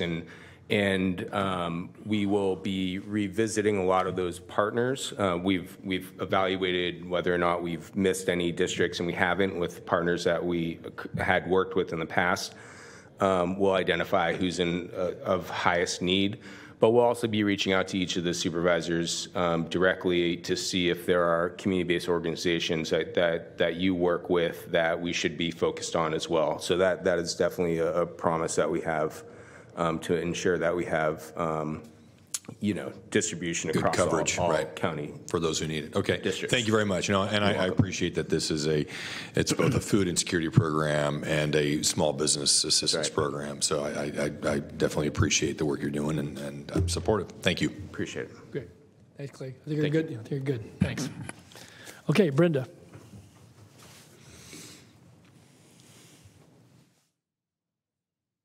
So real quick, you'll hear a lot from me in the next presentation, but the Sacramento Food Policy Council stands in full support of this item, and we look forward to digging deeper into expanding these pilot programs past 6 months and a year programs deeper into the ARPA allowable spending period. The funds can be assigned until 2024, and they need to be spent down by 2026. So we know that we're coming at this approach from a place of scarcity and wanting to make sure that we fill all the need. But I also want to recognize that the Sacramento has a lot of bounty. And so from the point of building joy and resiliency in our county, and I love the great points from the Delta and the great agriculture and farming history that we have, that we also look at these approaches as visions and supporting the resiliency of the neighborhood, and not just feeling need at the level of the desperation that the folks are feeling that are food insecure. And that's it. Good. Thank you. Thank you, Brenda. Before we act on it, and just to be clear, because I know I had asked about this in briefing yesterday, that and we're going to have a broader discussion in just a moment on the workshop. But for food banks, and I know I've been working, and I think our Deloitte folks that are here today as well, we don't face the same hurdle either for some capital improvements that would allow their storage capacity to expand and or have them have foodstuffs on the shelf to make available. We're not up against the same situation we face with the restaurant prepared meals. Is that correct? Okay, that's correct, sir. So, much like Meals on Wheels, the bigger food banks all federally report, so they're used to talking about how much they serve, how much they have on, how much quantity they have on those pieces. So, food banks and food delivery are at least for the Meals on Wheels kind of programs, are by far easier to track and be able to expand. Well, these aren't the bigger food banks. These are the small ones, largely in District 5, but there's some that have overlap. And again, I've had conversations with staff, but so again, they may not have the same reporting capacity as a Sacramento Food Bank or a River City Food Bank, but I just want to be sure we weren't up against the same obstacle, because we've been working in the vein of using the ARPA dollars for the approach to assist those, again, much smaller amounts, but nonetheless serving need elsewhere in the community. So I can say fully that we are looking at the rules and figuring out what we can do to support our smaller food. We are having food bank conversations right now, and what we can do as close to that line as possible to say, what document can we do? Can it just be a zip code? Can it just be something? So we are having that conversation, but the rules are much simpler around food banks. And if not, if all else fails, we got revenue replacement, right? I'm not going to answer that. I answered for you. I'm not at liberty to discuss that. And if I may, to Supervisor Desmond's question, one of the things that we're going to look at when we get into the contracting part of this with our new partners is going to be looking at those zip codes that are underserved, and saying can 80% of your work be dedicated to those areas? So, and 80% is just the number that we're talking about, but we do want to make sure that everything that's dark green as much as possible moves closer to the lighter colors. Sure. Good. Ethan, but as you leave the podium, again, I'm anticipating that for April the 12th that we'll have a bundled package of items that at least will have some gross dollar amounts assigned to them. In certainly food closets, food banks, or pantries are really important, because kind of going to what Brenda said, but what others have said, and certainly you in your presentation. So I would hope that whatever we're trying to figure out, that we'll have a pretty good handle on. Again, I want to thank certainly Amanda and Matt and others that are working on these. So. Okay. Yeah, Amanda's team's been great about keeping us in the loop on what could be coming to us, so we will be ready. Okay, very good. Okay. All right. Well, we have I think, got Supervisor Sterna's issue cleared up here, and we do have a recommendation on item 52. Calls. Chairperson, we have calls. Oh, I'm sorry. Okay, we have some callers. Okay, let's go to our callers. Okay. Go to the phones. Thank you. Please transfer the caller.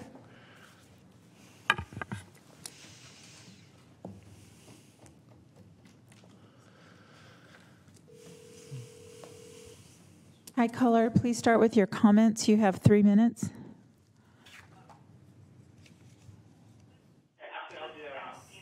Hi, could you please mute the meeting in the background and then go ahead and start with your comments? You have 3 minutes. Yes, sorry, didn't know I was on yet. Oh, it's okay. I have sorry about that. If you could just mute the meeting in the background, it would be much easier for you to start your comments and not have feedback. Okay. Sure, I have been on the phone with the IRS while on hold with this call, and they just touched me over, so I'm going to try and make my comments fast. Okay. I've been on the phone for an hour and a half, and I was like, but I needed to call in. Hi, everyone. My name is Kula Koenig, and I'm calling in because I feel like one of the reasons why we're even having this discussion today, I know that in January, Miss Betty Williams called in and was really upset at Bruce Wagstaff because of the way that he allocated this funding and was not transparent. She said that he was cherry picking things, and there were no black organizations that were even on this list. And I go back to the intent of how you want to spend these ARPA funds, and that is always what I've had an issue with. So Supervisor Cerna, we can go back and forth about if they were managed right or what, and moving stuff from the general fund. We can go back and forth on that, but the intent is always the issue. And if you're intending on spending these funds in an equitable way, then you would have set up that framework from the beginning. So then you wouldn't have a Miss Betty Williams calling you and saying there are no black organizations on that, because if you took an equitable approach, you would know that black people been disproportionately impacted by the coronavirus, and so you would have had this framework in place that would allow that to happen. There are jurisdictions that are doing this right now, but again, you don't want to do it. If you look at what LA has done, LA literally has a framework. They have a countywide equity guiding and ARPA-specific budget equity principles. They have a funding formula that targets funding in the highest need communities with a mapping tool to help identify those communities, and such and such. And if you go on their website, they have the data, they have the reports, they have contracting opportunities, so everything is clear, everything is transparent. This is not what Sacramento County has. When I go on our ARPA page, it's one page.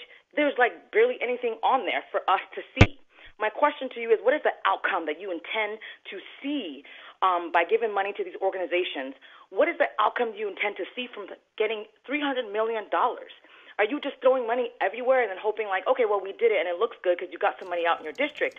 But what is the transformation that you're actually trying to make with this $300 million to really get at people who have been impacted by racial injustice for years, impacted by being unhoused for years? This is the framework, an equity-based framework, and we've sent a letter.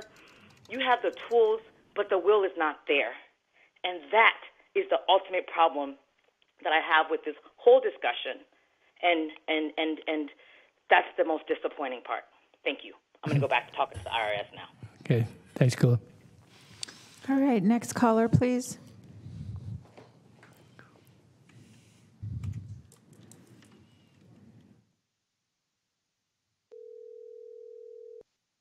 Hi, caller, please start with your comments. You have 3 minutes.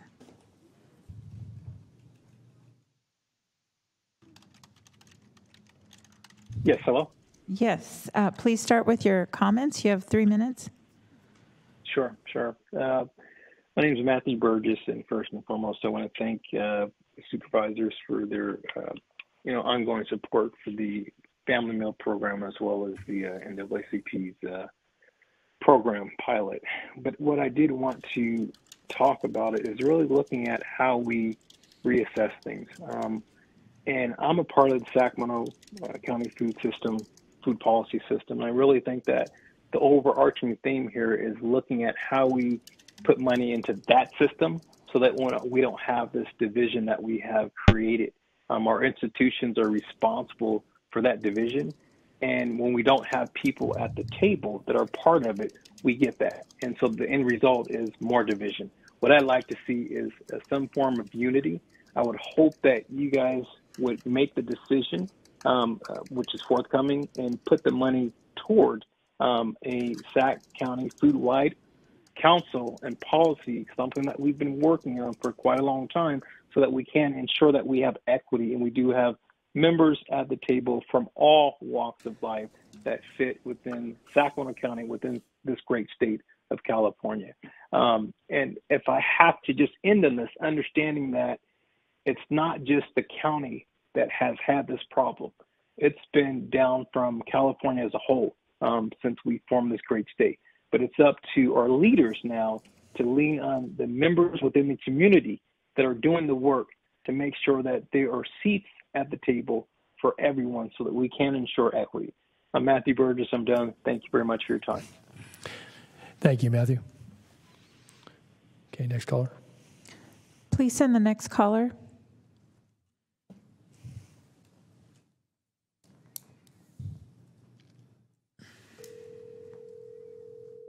This problem. Hi, it's been down from. Hello? Yes. Yes. Please start with your comments. You have 3 minutes. Oh, thank you. Hi, my name is Selena Pryor, and I'm calling on behalf of Ms. Betty Williams and the NAACP. And I just want to thank the County Board of Supervisors and staff for their help and their diligent work in making sure that we are that the NAACP has had the opportunity to work with several of our community partners, including the Sacramento Black Restaurant Association. We think that the model that we've put together is going to be a great addition to what you're trying to accomplish, and we're ready to work. We're ready to get to work. So thank you very much. Thank you, caller. Thanks for your efforts as well. Okay, and could you send the last caller for this item in?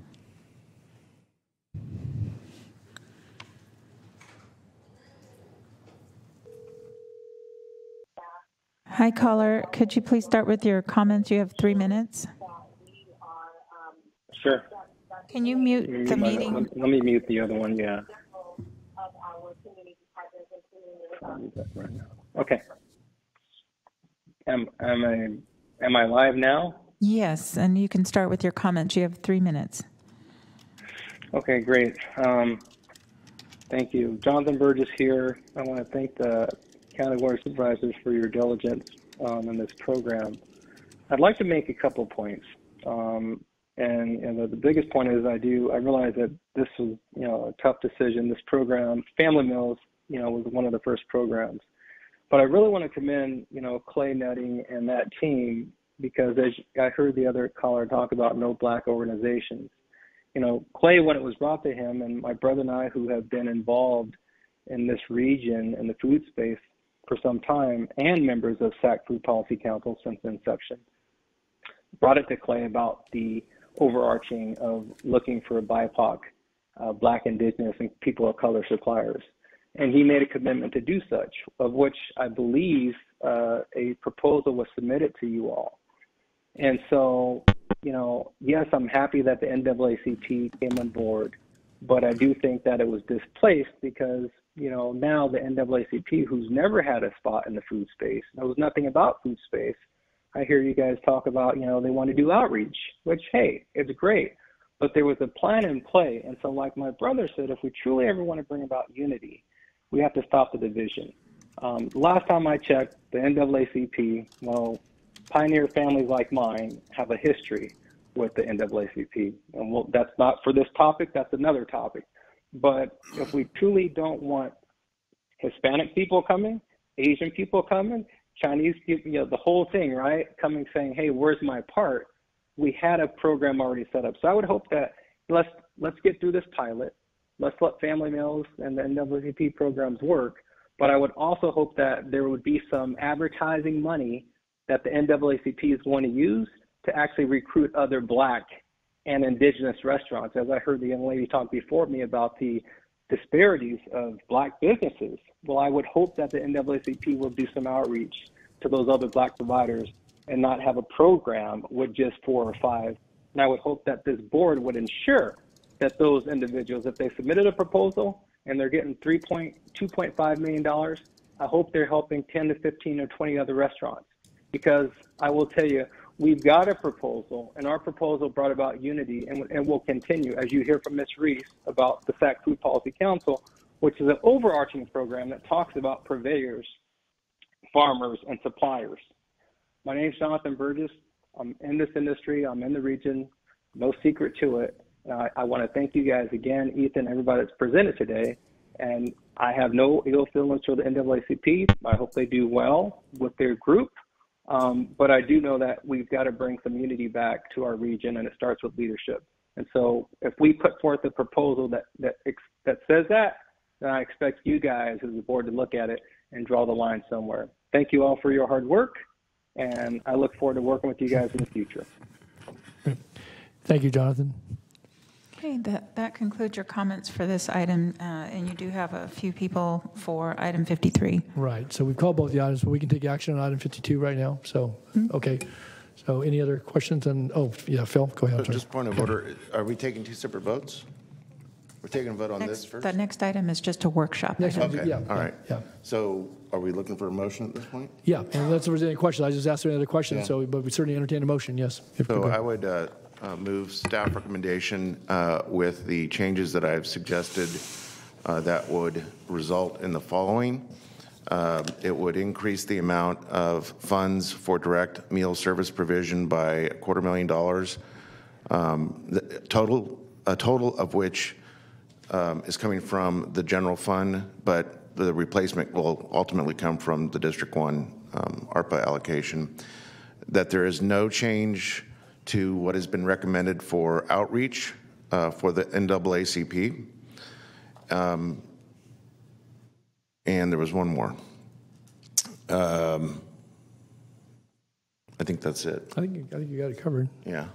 But I just want to make sure that it wasn't lost somewhere in that accounting translation that we were somehow sacrificing the outreach dollars for more service provision. And then in terms of the increase for the service provision, I would leave that to staff to figure out how best to do that.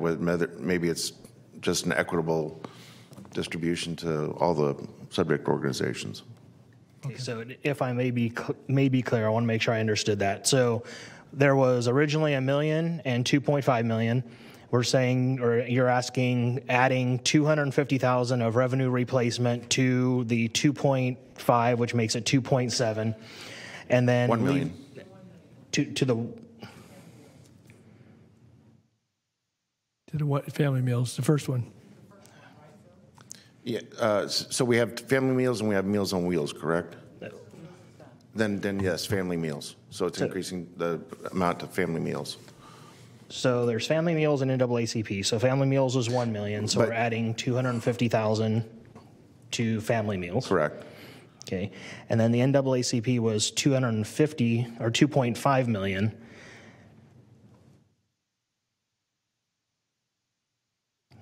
But the original recommendation from staff was to augment that with $250 from District 1's original allocation. Okay, so thank you. So the $2.5 million was actually from revenue replacement, and we had the $250,000. So in full context, it would have been 2.75. Okay. They were two separate. Okay. So the service provision is at 2.5 million.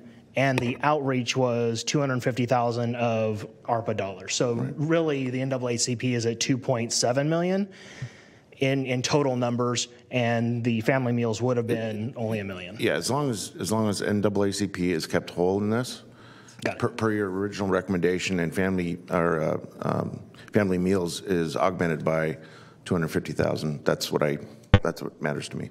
Completely understood. Thank you, sir. Okay, thank you. Okay. Ethan, and so is that a motion? That's a motion. That's a motion.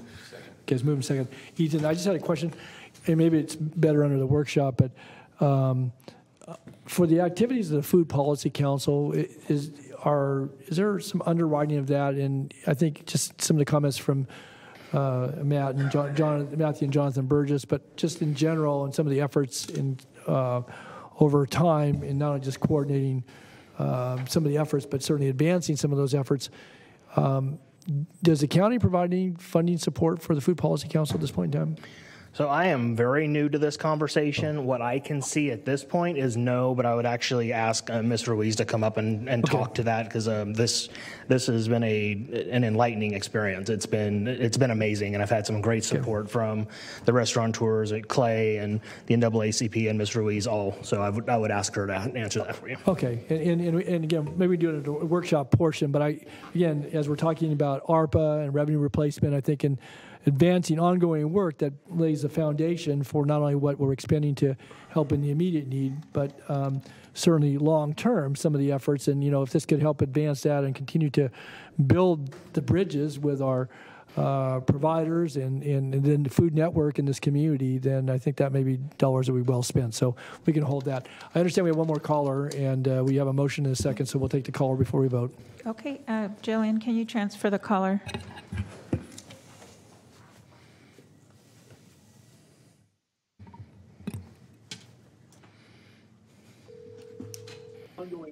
Hi, caller. Could you mute the meeting in the background for me, and then go ahead and start with your comments? Thank you. Thank you. My name is Selena Pryor, and I just wanted to really address the comments from the last caller. The NAACP may not have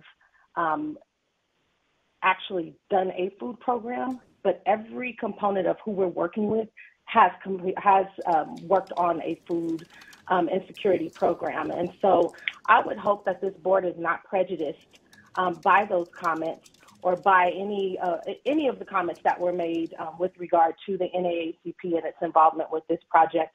We are ready to be partners. We are ready to get this work going, and we're ready to support our Black businesses and other people who are food insecure in the city of Sacramento. Thank you.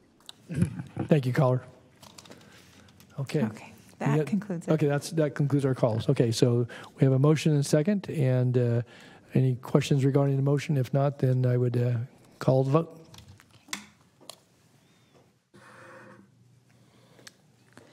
Unanimous vote. Okay, very good. All right, thank you. So now we're going to item 53, which has been called, which is our workshop. So we've got a number of speakers, both in chambers as well as on the phone, and presenters. So Ethan, I guess you're going to kick this off. I'm an open for us today. Okay. So good afternoon again, Chair Natoli, members of the board, Ethan Dye, Director, Department of Human Assistance. In the last hearing, I provided information and discussed the continued need for emergency food distribution. I want to reiterate that the county would like to continue this conversation surrounding food insecurity, and based on those discussions, may come back to the board with future recommendations. Over the last 3 months, this board has made $1.2 million for farmers markets a legislative priority and approved $6 million in emergency food programs. Emergency food programs and distribution is only one component of a broader discussion surrounding food insecurity and the need for a resilient food system. In the workshop you are about to receive, you'll see that our food system is complex and multi-level. At this time, I'd like to introduce and turn the floor over to Brenda Ruiz, President of the Sacramento Food Policy Council. Okay, thank you, Ethan. Welcome back to the podium, Brenda. How are you?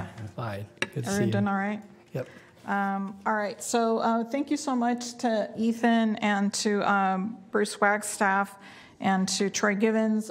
We had a wonderful meeting in January where some of these slides were presented to staff, and they've also been as parts of this presentation. Your staff has already seen it. But I appreciate the transparency and that these conversations, when we're talking about dollars and what a framework could look like for Sacramento, it's important to have it in the public sphere as well. I think I called for a workshop, so thank you for honoring that request and working with us. Right here, okay. Blah, blah, blah. So I'm the president of the Sacramento Food Policy Council, and these next couple slides are some diagrams that you're probably familiar with. They're pictorial representations of the different components of a food system. The one on the right, talks about the sections of growing food, processing, distribution, how one acquires the food and the proximity in your neighborhoods, cooking it, and obviously now, especially with SB 1383, how we handle edible food recovery and edible food waste and organics diversion. The image on the left, a little bit more detail and depends on who you grab the image from. If you're looking at a farm to school image, you might see a farmer on one end and a schoolhouse in the middle end and the student with their happy lunch, at the end. So there's many ways to look at the food system. The point is that it's very diverse. Food insecurity programs such as food banks are an very, very important part of the food system, as well as the prepared meals. They are the fork end when you talk about farm to fork, though. And so today's talk, we'll talk about all the other parts that happen in between the dirt and the plate. So enabling sustainable food systems. This is an image from the Food and Ag Organization of, it's an international image, and it has many different components. Features will include these different pieces, and we're talking about engagement education, prepared foods, obviously, our farmers, including trainings, natural ecosystems, including waste and recycling, that's the W and the R. That includes also, support for our water systems. We're facing a drought. Farmers have had to make some decisions about whether or not they'll stay doing this. Because of the climate change and impacts, transportation and procurement. Transportation also includes distribution systems. We've seen, different purveyors relay that a refrigerated box truck is about 14 months out to order, right? So if you might have the spending and you might have the business plan to get a refrigerated box truck, but you better order it now because you're looking at getting it, sometime in, late 2023. Distribution, transportation, and procurement.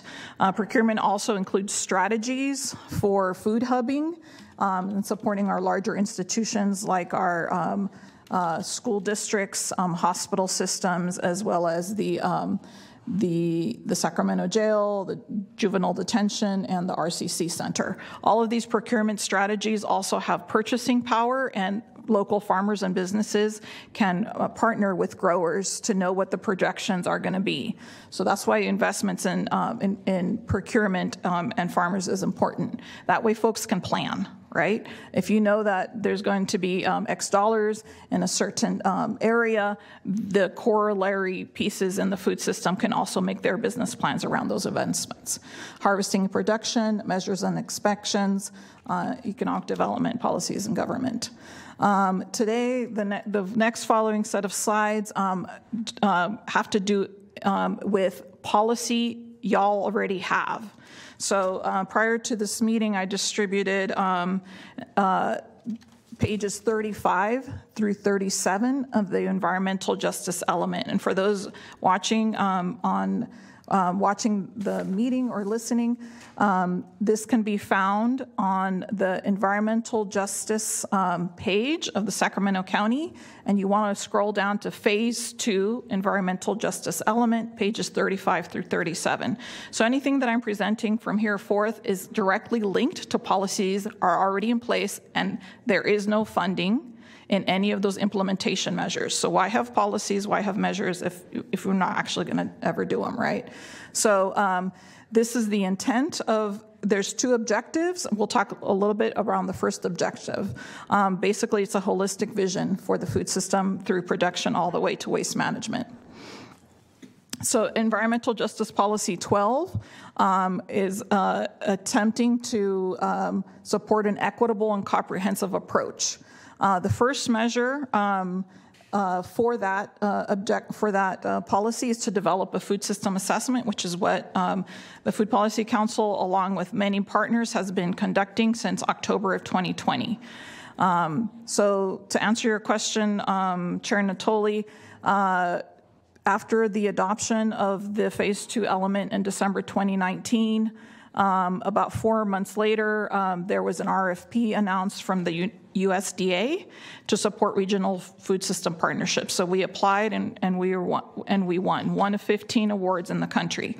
So $250,000 over 2 years among 6 organizations to partner with the county in conducting the plan. So to your question, it was entirely outside funded. Other than the match provided through some staff in DPH, and of course all the FTE provided in SCOP in your Sacramento County Obesity Prevention Branch. We're also part of that. In total, it's about a $425,000 project when you take into consideration the cash and in-kind match required to pull down the $250,000. Brendan, just quickly, maybe you'll cover it, but so what happens when the grant is over with? You've accomplished that body of work, but then and maybe you're going to get to that in your presentation, but. Thank you for that lead-in, because we can talk about it now. So right now, or this time of year, I guess, is the time when this Regional Food System Partnership Grant is announced. The RFP opened March 4th, and it closes May 16th. It's $1 million grant over 3 years and requires a $250,000 match. We would love to partner with you on providing that match for us, or at least a letter or some directive from the county executive or the people that do these types of letters that say that there's a $250,000 commitment, so we can pull down the $1 million for that. And we'd lead the writing on it as well, as like we did last time. Okay. So yeah, the next phase is the action plan, and this is the grant to make it happen. And so why study the food system? Of course, we want it to be equitable and for all people. And what is the Sacramento Food System Assessment? In order to assess what's going on in the county and all these different areas, there are 6 main buckets of work that has been completed and in the process of being completed by all of the partners. So we're assessing the needs for assessment, we're evaluating equitable financing, we're surveying the need for healthful and culturally relevant food, we are understanding opportunities for health and environmental justice in neighborhoods. After all, the assessment lives within the environmental justice policy, right? So there are very strong ties of equity and justice within the assessment itself, and then the action plan on which the action plan will be that much stronger and that much more based in equity and justice, because that's what it was born of. We're also going to assess regional capacity for dignified labor and workforce. One of our partners is Restaurant Opportunity Center, and then we'll evaluate land and market access. I appreciate the future development plans, and I think we all know that the Class 1 soils in this region are ones that we're all looking to develop. And so, having a fair balance of preserving ag land and making sure that we have ag buffers is an important part in any of these discussions. While we need development and affordable housing, we also need to support farmers and keep our soils growing food.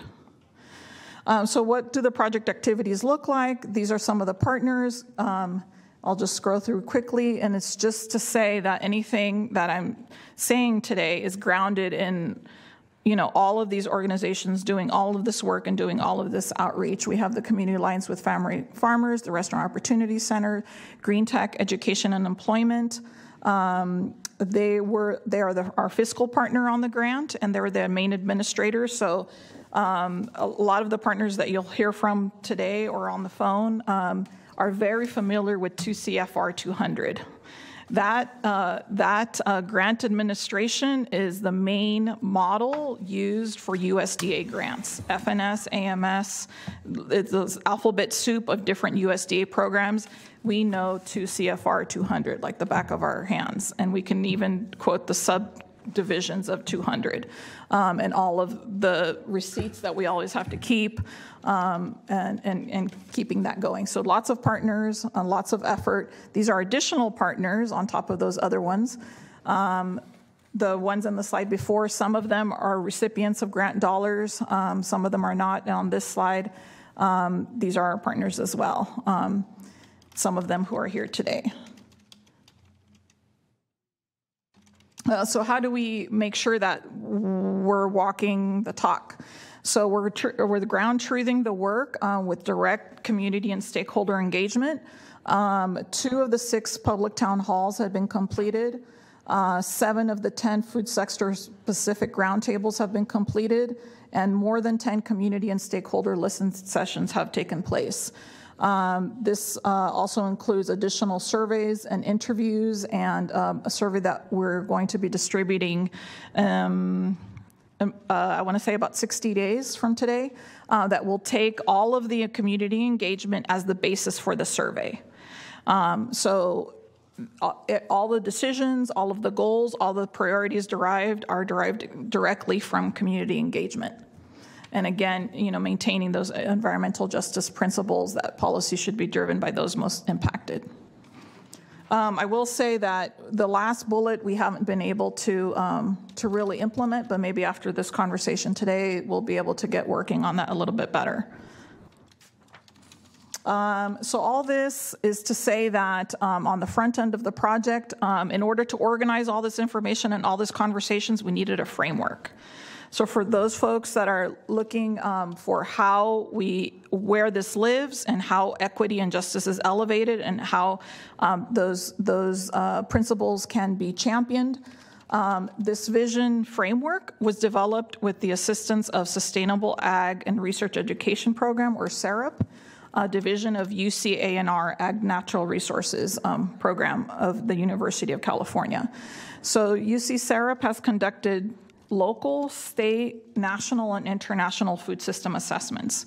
We secured them very quickly in writing the grant and knew that having their help in the front end of this would be critical in making sure that we're not just making statements and stakeholder engagement and interviews without there being a framework that can hold all the very many different topics, whether it's producers or investment or nutritional needs or what have you. And these are the four main vision areas in which all the work is being conducted. And at first, we only had the first three. We had the green, the red, and the blue. We had equitable, diverse, and an environmental sustainable ag system, and a system that has a shared prosperity, and then health and well-being of all people. Into our third session of developing the vision statements, this took place from starting in December of 2020 and concluded in March of 2021. About 75% of the way in, we called our own selves out on the carpet and said, wait, something's missing here. So we developed, in those conversations with all the community partners, the fourth vision area, which is the restorative justice across the food system, that we knew just doing more of the same wasn't enough, that we also had to organize ourselves in a way that acknowledges past harms and makes investments in new areas that are underinvested and includes those that have been left out of the system. So we've been intentional in doing our best effort to be transparent about the vision and the framework. And I'd have to say, when these conversations started with ARPA, I agree in some sense with some of the callers that the framework, there isn't one other than what Deloitte provided. But this is, at least in the food space anyway, I can't speak to the other ones, some kind of framework of justice and equity. So then these are the expected outcomes that will grow resilience, build understanding, and then lead to the ability to change policy. Where we are in the timeline now, we are in March 2022. This assessment will be presented and hopefully a file and received to the board later this year in the fall. And these will be the findings and outcomes that will then lead to the development of the countywide food action plan. It'll take us probably about a year to do it. And that's what we need the additional support for. So that's to say that there's this study that's happening right now. We have a food system assessment underway that you will receive in the fall.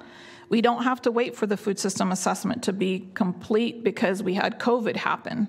This project, launched just as COVID was emerging, and we already knew when we got the award that we were going to have to contact our grant administrator and change many of the things we were going to be doing because of COVID. But today, we know that there's quantifiable needs, and we can provide stacks and stacks of numbers for that. We know that there are data-backed solutions because partners have been doing this mostly, and very, Sacramentans are resilient, and lots of mutual aid and mutual assistance types of programs, neighbor helping neighbor, bartering, child care for groceries, type of models. And then we know that there are successful operators that have a proven track record, especially as to food and ag programs in the region. And then there's some recommended next steps that we can take today to begin implementing measures in the policy that you already have adopted in measures environmental justice policies EJ 12 through 15.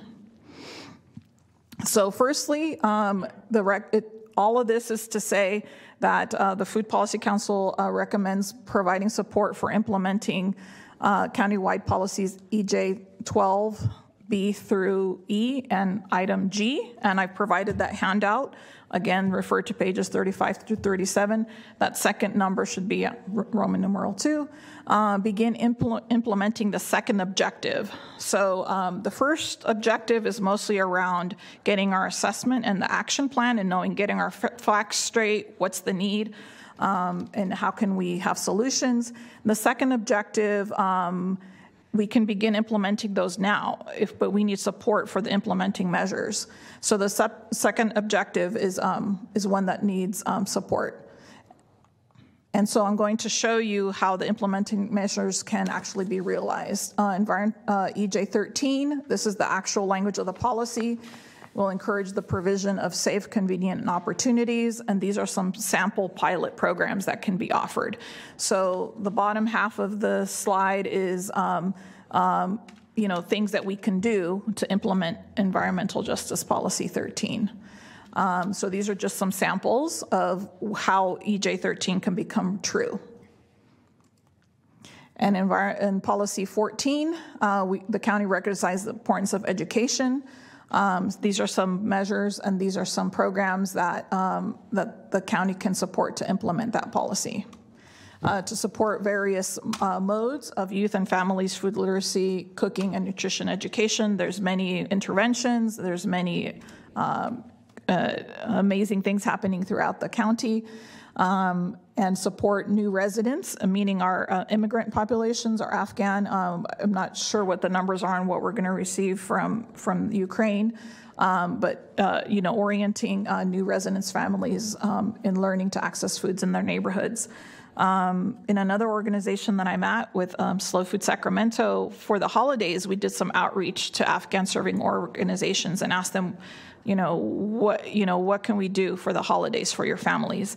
And the overwhelming, for that question that we posed, they said, we want Instant Pots, because we can cook a lot of food and all we need is an electrical connection as we move in our move from hotels or to different housing situations or multi-families living in one, compact, large house, that the Instant Pots were really important to them. And so that was so eye-opening, and it's the benefit of getting the right answer when you stop to ask the folks the question, right? And I wasn't expecting that, so we went out and bought Instant Pots, and thank you to the leadership of Karen Allwater and the Slow Food Sacramento Dining Club to make that happen. It's the power of engagement and ground truthing it in equity and justice. For a policy EJ 15, the access to healthy foods, we also need to have economic development opportunities, support education for the next generation, support incubator projects, implement the Sacramento County MICO, that's Micro Enterprise Home Cooking Operations. Just as MICOs were taking off with the Cooks Alliance throughout California, because the Sacramento Food Policy Council is part of the California Association, we get to learn about all kinds of things that other counties are doing. But that requires lots of home inspection, and during COVID, there wasn't any capacity across the state from any EMDs to really implement MICO. So even though the policies were well underway of being developed, COVID kind of put a stop on that, and we foresee that in the 23-24 action plan that MICOs will be, or MACOs will be something that's we look for. And of course, support the restaurants' meals. And this is some more of your implementation measures. We need technical assistance for the corner markets, and then we need support for this technical advisory committee as well. Another measure is to promote CalFresh and provide, CalFresh support and market match at senior markets and markets for families. I will note that SB 907 referenced earlier, even if it passed, Pan is the author, but even if it passed, those dollars would not come into the region from that program until next winter. So we need support now to implement, to help support the agencies that are doing the CalFresh and farmers markets. So what do we do? Great, we have a great champion in Senator Pan to push this issue forward, and hopefully it'll be all across the state if SB 907 is successful. But what do we do from here until then? Miss a whole farmers market year? No, so we need support there for the farmers markets. This could come through your Department of Ag, your Ag Commissioner, so that whenever a market operator pulls a permit, it comes with an automatic grant to pay for the FTE to matriculate the transactions. And then there's another issue, and I don't know if it was COVID, but I think for your next session of legislative priorities, there's more help needed in actually doing the applications of CalFresh and food aid processing. That's a county thing. So the way the match works with the federal government on that is it needs a fix. It's based on early 2000s labor prices for county and government workers. So in your next legislative priority, we'll be working with our congressional offices and Senate offices to make sure that we can work with USDA to change that formula so that we can add more FTE. So our partners on the ground have lots of referral services, but ultimately someone at the county has to, stamp an application and put it into some kind of system. So it's easier said than done to say you can throw more FTE at it, but we need some help on the federal part of it too.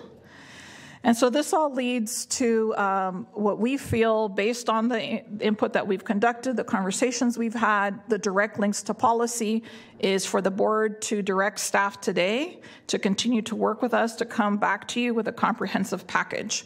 So now I'm going to talk about the numbers. And I learned a lot today about this, about the general fund revenue replacement model. So I'm sure the staff can be will be great to work with and easy to work with on realizing this vision for restorative justice, health and well-being, shared prosperity, and sustainable ag. So it would be $8 million for what I'm calling food system programs and $9 million for emergency food.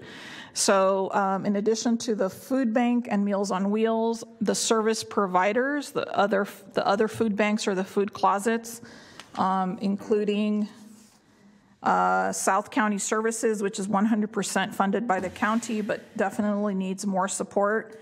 River City Food Bank, Elk Grove Food Bank, South Sac Interfaith Partnership, Loaves and Fishes, Salvation Army, Powerhouse Ministries, and Orangevale Fair Oaks Food Banks also need purchasing power. Why? Most of the food banks operate on cash donations from their memberships. That's pretty much unrestricted dollars that can be leveraged to other things if they can help they can have some help with the purchasing power of food. So if they can also get help in addition to the Sacramento Food Bank, then they can use their dollars to help implement SB 1383, make sure everyone has food safety training, have equipment, purchase other equipment with their donation dollars, or hire people or whatever it is that they need. So the purchasing power is essential to the food banks as well. We see this as ideal for ARPA with a longer trajectory. I appreciate that a lot of the proposals you've been hearing so far are 6 months or 1 year with an option to extend or to re-up, but it sure would help with planning, knowing that the extensions would happen, so that chefs, farmers, food banks, and executive directors can plan their budgets on multi-years out. So now I'll talk about the $8 million. These are just examples. I'm not saying that these are the ones that should get funding at all, but they're examples so I can show you, and these can be Googled and lots of access to them today and in follow-up conversations of what it means. One thing I've definitely heard from your staff and as well as other department staff is, Brenda, what does that look like? When you talk about food system, support the food system, implement EJ 12 through 15 on all the phone calls, what the heck are you talking about? And so this is just an illustration of kinds of programs and at the level to answer the question. This is what it would look like. or could look like. Brendan, just real quickly, so the list you read off a moment ago, that wasn't included in your chart, so you can get us you read through some organizations previously? Oh, yeah, it's not. It's in my notes. Okay. I'll attach my speaker notes. Just again, you read through the organizations. I made some notes, but you were going faster. I could write them down. I know. So, yeah, okay. Well, I want to get to the rich discussion, but I can repeat them again. No, don't. You can send them to us. That's fine. So I will. Okay. This is your big request here. So yeah. Yes. Very much so. So this is what it would look like. Healthy food equity grants, X number of grants at X dollars each, 25 grants at $50,000 would really catalyze, supplement, and invest in innovations in this food space. If that increase from $1,250 to $1,587 is 27% management indirect, whoever was going to do it. Or manage this program. We have some feelers out, not that you would do this, but we want to make sure that we are here to support conversations on who this grant program could be housed in. And then on top of that, which I think this one really has a good tie with ARPA, is relief grants to small and BIPARC farmers. So Community Alliance with Family Farmers during COVID, they did private fundraising and did $5,000 grants. So they think about 10 of BIPOC farmers could successfully complete a grant award. And then we also want to be able to provide grant relief to small farmers, drought relief. That 10 should be 20. $10,000 each. There's 20 small farmers or family farmers that would get $10,000 each, and it's basically income support to help them face the drought. It's $10,000 to drill a well if you decide not to farm, and because the water costs are too high, or climate change or other impacts that could basically be income support. Brenda, is that realistic? I'm hearing it's more than $10,000 to drill a well these days. You're probably getting closer to $20,000. So okay. I'm just saying. As I say, we've been working with a couple of folks whose wells have gone dry. I fielded dozens of calls since January. Yeah. So I very honored to stand corrected. No. I wasn't. Yeah. I just again, if we were looking to a program, I just want to make sure that we'd have sufficient dollars to assist in that, because I would agree with you that wells, because of the drought and changing conditions, are being affected. And I know that we've been working with some folks. We can probably sub-bullet that into wells, because some people are not drilling wells and they're choosing to say instead of doing 3 acres, I'm going to do 1.5, or I'm just going to do my farmers markets 1 day a week and not my other programs. So actually, a lot of farmers have gone to CSA programs, because the subscription programs is a set income and you're not left to the market volatility, right? So some element is also just the drought relief is just income support. Sure. So we can work on that number.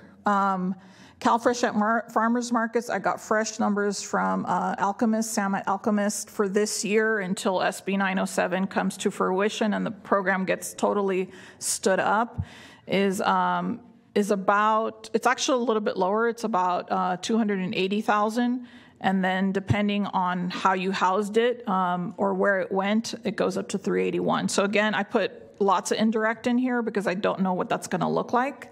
And I want to be realistic with you about what it actually costs to do it.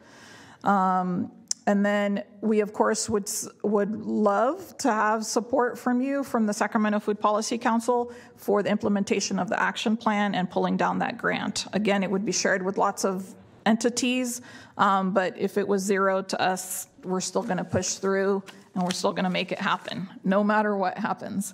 And then these next 2 items are for the new immigrants, new Afghan families.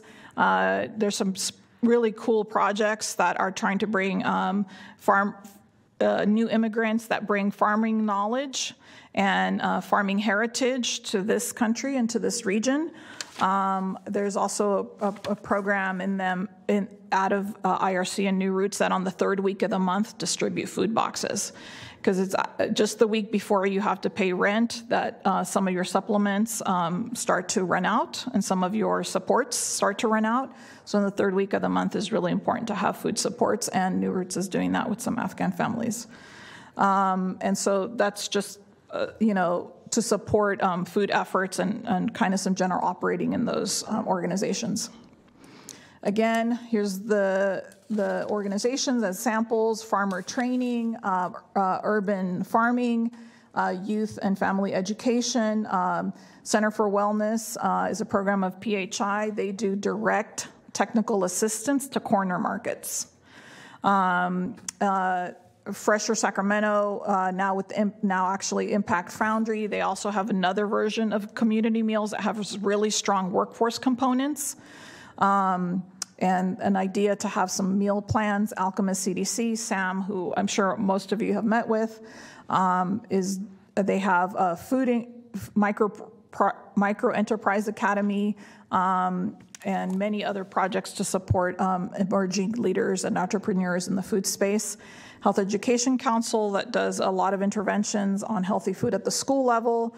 And I just spoke today with Resoil Sacramento and with SB 1383 having neighborhood level composting. This is a good example of where the food policies can be synced to housing policy and some of the other policies. HOAs sometimes tend to restrict what can happen on a front lawn, and restrict the things that you're able to grow on your property or what your neighborhood can look like. We'd like to see ensuring that new developments provide places for homeowners to grow food, compost, and have communal areas where food scraps can be brought to, vertical and rooftop gardening. So you want an artichoke plant in every front yard? Yes, 2. 2, okay. And then we also recognize that as we develop all these emerging leaders in our CTE programs, that's the career and technical education programs, or your micro enterprise academies, or your incubators, or out of these, the NAACP's program, or the Fresher program, or the family meals, they gain skills, they get more working on training, working on the job, and you might have opportunities for folks to launch their own small businesses. So we'd want some equity financing grants for $1 million. So the community portion is about $5.5 million. And having several conversations with Tim Israel, I think he's on the phone as well, and been participating in the Edible Food Waste Recovery Working Group. August 1st, the plan for edible food waste recovery is due to Cal Recycle, but then what do we do August 2nd, right? How do we keep it going? There's talks for the jurisdictions to have some cost-sharing programs. Like I said, the box trucks are about $75,000, but 14 months out to order. We're going to need more refrigeration all across the county, and those have costs. We also need to keep the collaborations going. And although Tim might have budget on his side to keep these conversations, FTEs needed in DPH and in other areas to make sure that edible food waste recovery, like I said, what do we do August 2nd? So other needs and considerations are career and technical education opportunities for ag and natural resources. There could be grants to run through SCOE, 10 grants of $50,000 each. $50,000 is probably, because I do this at Grant High School and at Luther Burbank, is what you would need to have supplemental, not supplanting, but supplemental support at the high school level for your farming program. So this is, Rancho Cordova, Florin High School, all of your FFA programs, and a lot of times, they just need, again, those unrestricted dollars to be able to purchase the items that they need. Some other observations that I've noticed is that in order to keep the edible food recovery conversation going, I'm not sure, I haven't talked to DPH at all really about this, but you'd need some ongoing FTE to make that real. We'd also request ongoing FTE at SCOP, so that's your Sacramento County Obesity Prevention Program. Most of the program is entirely federally funded. It's funded through SNAP Ed dollars, and so moving outside of the integrated work plan from California is challenging and actually can't be done. So if we really want DPH to be the supporting backbone organization, or where this is housed or some of it is housed, they might not be asking for help, but I'm saying that they need FTE on it. And probably more like a 0.5 or 0.2 across several hands, not just, 2 people. And that's it. I'll take your questions. Well, thanks, Brenda. Yeah, certainly a lot of material covered there. I guess I have a question for our staff. We've seen the presentation today, and we obviously have folks from both Deloitte and certainly from Department of Human Assistance and Finance. I'm curious, as this has been outlined, obviously this is a request, but how much of this could be covered in ARPA? I mean, just hearing some of the introductory comments on the item 52, I guess I'm curious if we're looking at some of this as direct grants to folks. There are other things that would help bolster the food system, would help with planning as well as implementation. I'm curious, and I don't know if that's too broad of a question or I see Ethan's coming here too. So I'm just curious. Have we had a chance to vet this in any way at the staff level with our some of our experts as to how this would fit? We haven't vetted it dollar for dollar, but one of the things that, and I know that Ms. Ruiz and I've had some discussions, and we've had other ones, is there are so many departments that would be involved. So it could be Ag, Public Health, DHA, DHS, the Office of the County Exec. Really, we'd want to take the workshop that was developed today, sit down and say, what is the real and what can fund what, and be able to bring that back. Because right now, I wouldn't be able to stand up here and say, well, yeah, farms could be done under ARPA or all of these pieces. So this is really a newer vetting or a newer look at this.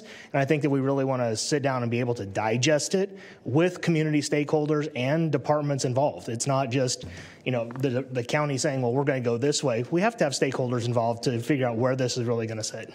Okay, because I for one am very intrigued by some of the, not just the concepts but proposals that would build on good work that's being done, and some of the things that I think are innovative but help with startups, help with on support, help, as I said, bolster things that are already underway or at least have been thought about, but funding may not be available, and even to the lead time on. If you're building capacity in the system, but distribution's a piece of it, and or storage, if you can't get some of the capital infrastructure, i.e., a truck for 12 or 18 months, that's going to challenge us, because again, there are other pieces here where if you're supporting the farming effort and growing, but your distribution becomes hampered because and or storage, so.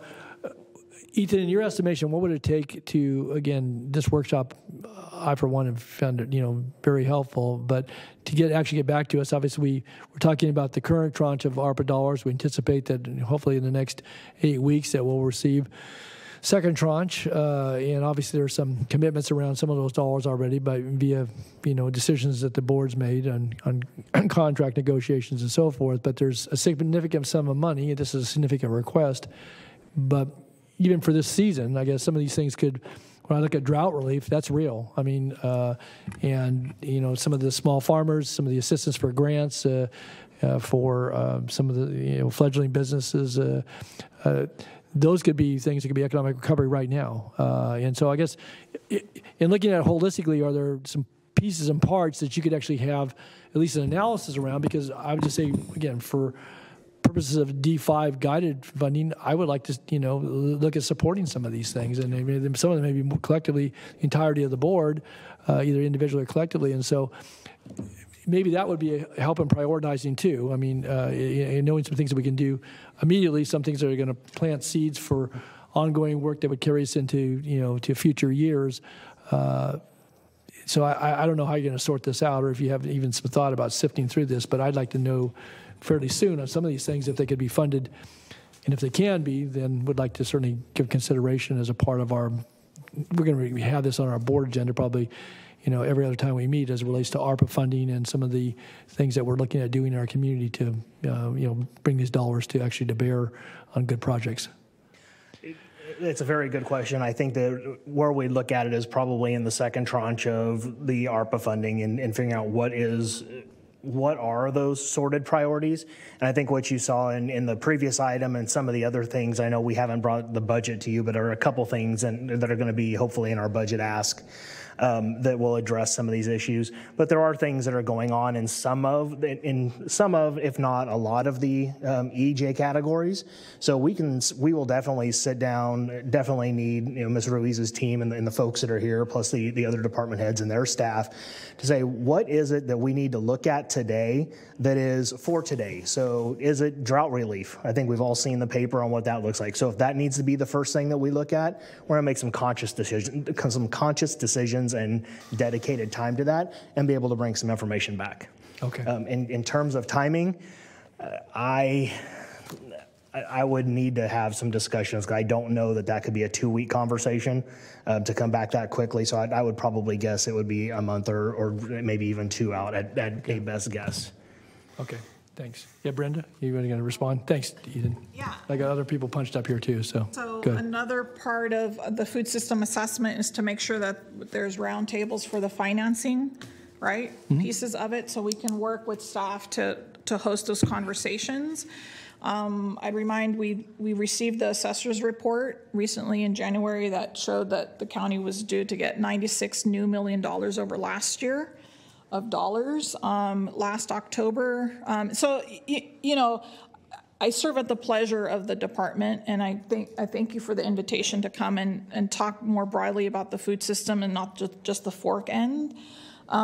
So it's kind of like advocacy and then also just the presentation of the data and the information and give you guys an idea of what it is. But it is that level of scale, and we really need the direction from the board to direct staff to have the freedom and permission to bring you something back on that scale.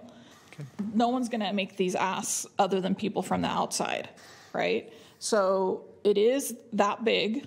That's a real number. Yep. And the need is high, and there are new dollars. In last October, the September-October budget, I want to call it budget revise, the county received all of its new growth requests. And this was in a level of service downturn because many things were closed. So somehow, all new growth was met last October, and we have new dollars, so we can do it.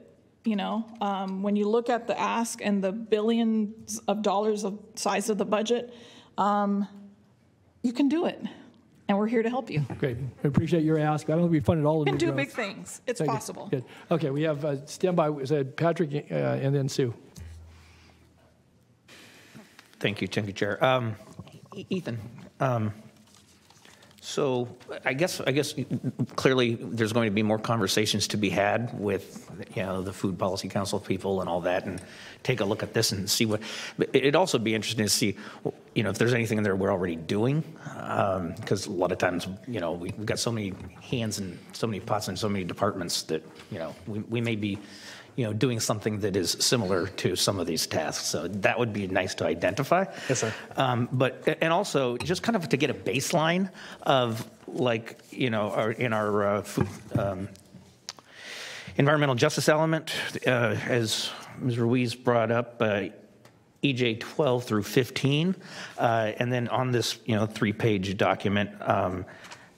There's a number of departments that are obviously being, going to be touching this thing. But it'd also be nice to know, where are we on this? How far are we to actually? Because I see some of this stuff is probably easier to implement than other things. But it'd be nice to have that baseline to know where we're at.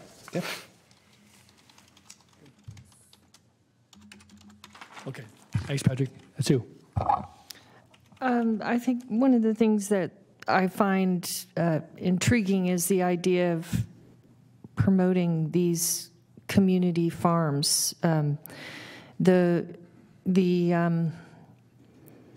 challenge that we have is we have a lot of people in the community, nonprofit organizations that would love to, take a 2 or a 5 acre parcel and turn it into an urban farm, but it's hard to pencil that because of the property taxes and the cost of everything. So we do have some tax advantages in some categories. I think it's 10 acres or more.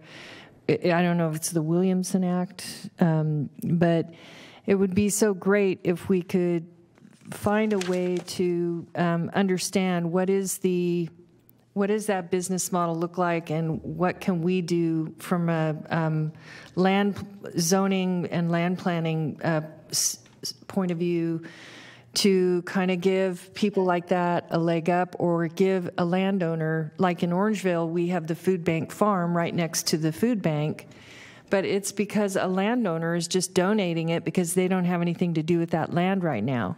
But at some point, they may decide they want to develop that land, and that farm will be gone. But here we are, we have a lot of farmers who are retiring and their kids don't want to farm. Wouldn't it be great if we could put those farmers in our community, right in the center of our community, where they don't have to drive far, and they can translate that skill to the food banks and to food disparities. So I'm just wondering if we can look at it again. I've had this question before, and I think I'm bringing it up again because it seems like life is changing. Farming is changing as we knew it, and we need it more local. So with all of our goals around green and carbon, and we're trying to encourage local. So I wonder if we can maybe take a look at that as well. We'll absolutely take a look at it. One of the EJ components was also educating, new farmers and young farmers, getting them into, maybe what their parents did. So that will be something we'll look at, and I made a special note to be able to look at that. Thank you. Great. Brenda. I did bump into John before the session during the break. And he was formerly in planning, and now he's in a new division.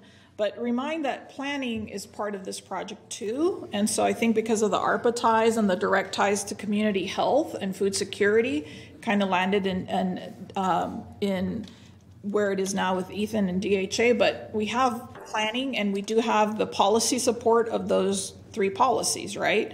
So there's a lot more, there's different kind of knowledge and different kinds of breadth of knowledge in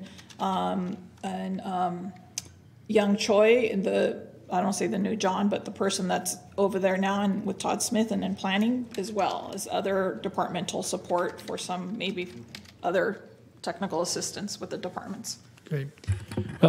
I would just say thank you. And we got some speakers and some speakers on the phone, but I would just say, Ethan, to your response a moment ago, that if we could have something back in the May time frame, at least, to get a handle on some of this. I mean, the request has been made. There's a lot of moving parts to it. It's going to require some work. But as I noted earlier, I certainly would be very interested in trying to have some, either district-directed and or things that we can do this season, and whether it's farmers markets, whether it's some of the educational components, whether it's some of the food security for small farmers, grants, some of the programs that are reflected here today, and others that Brenda mentioned, so we can get a start on this, recognizing that there are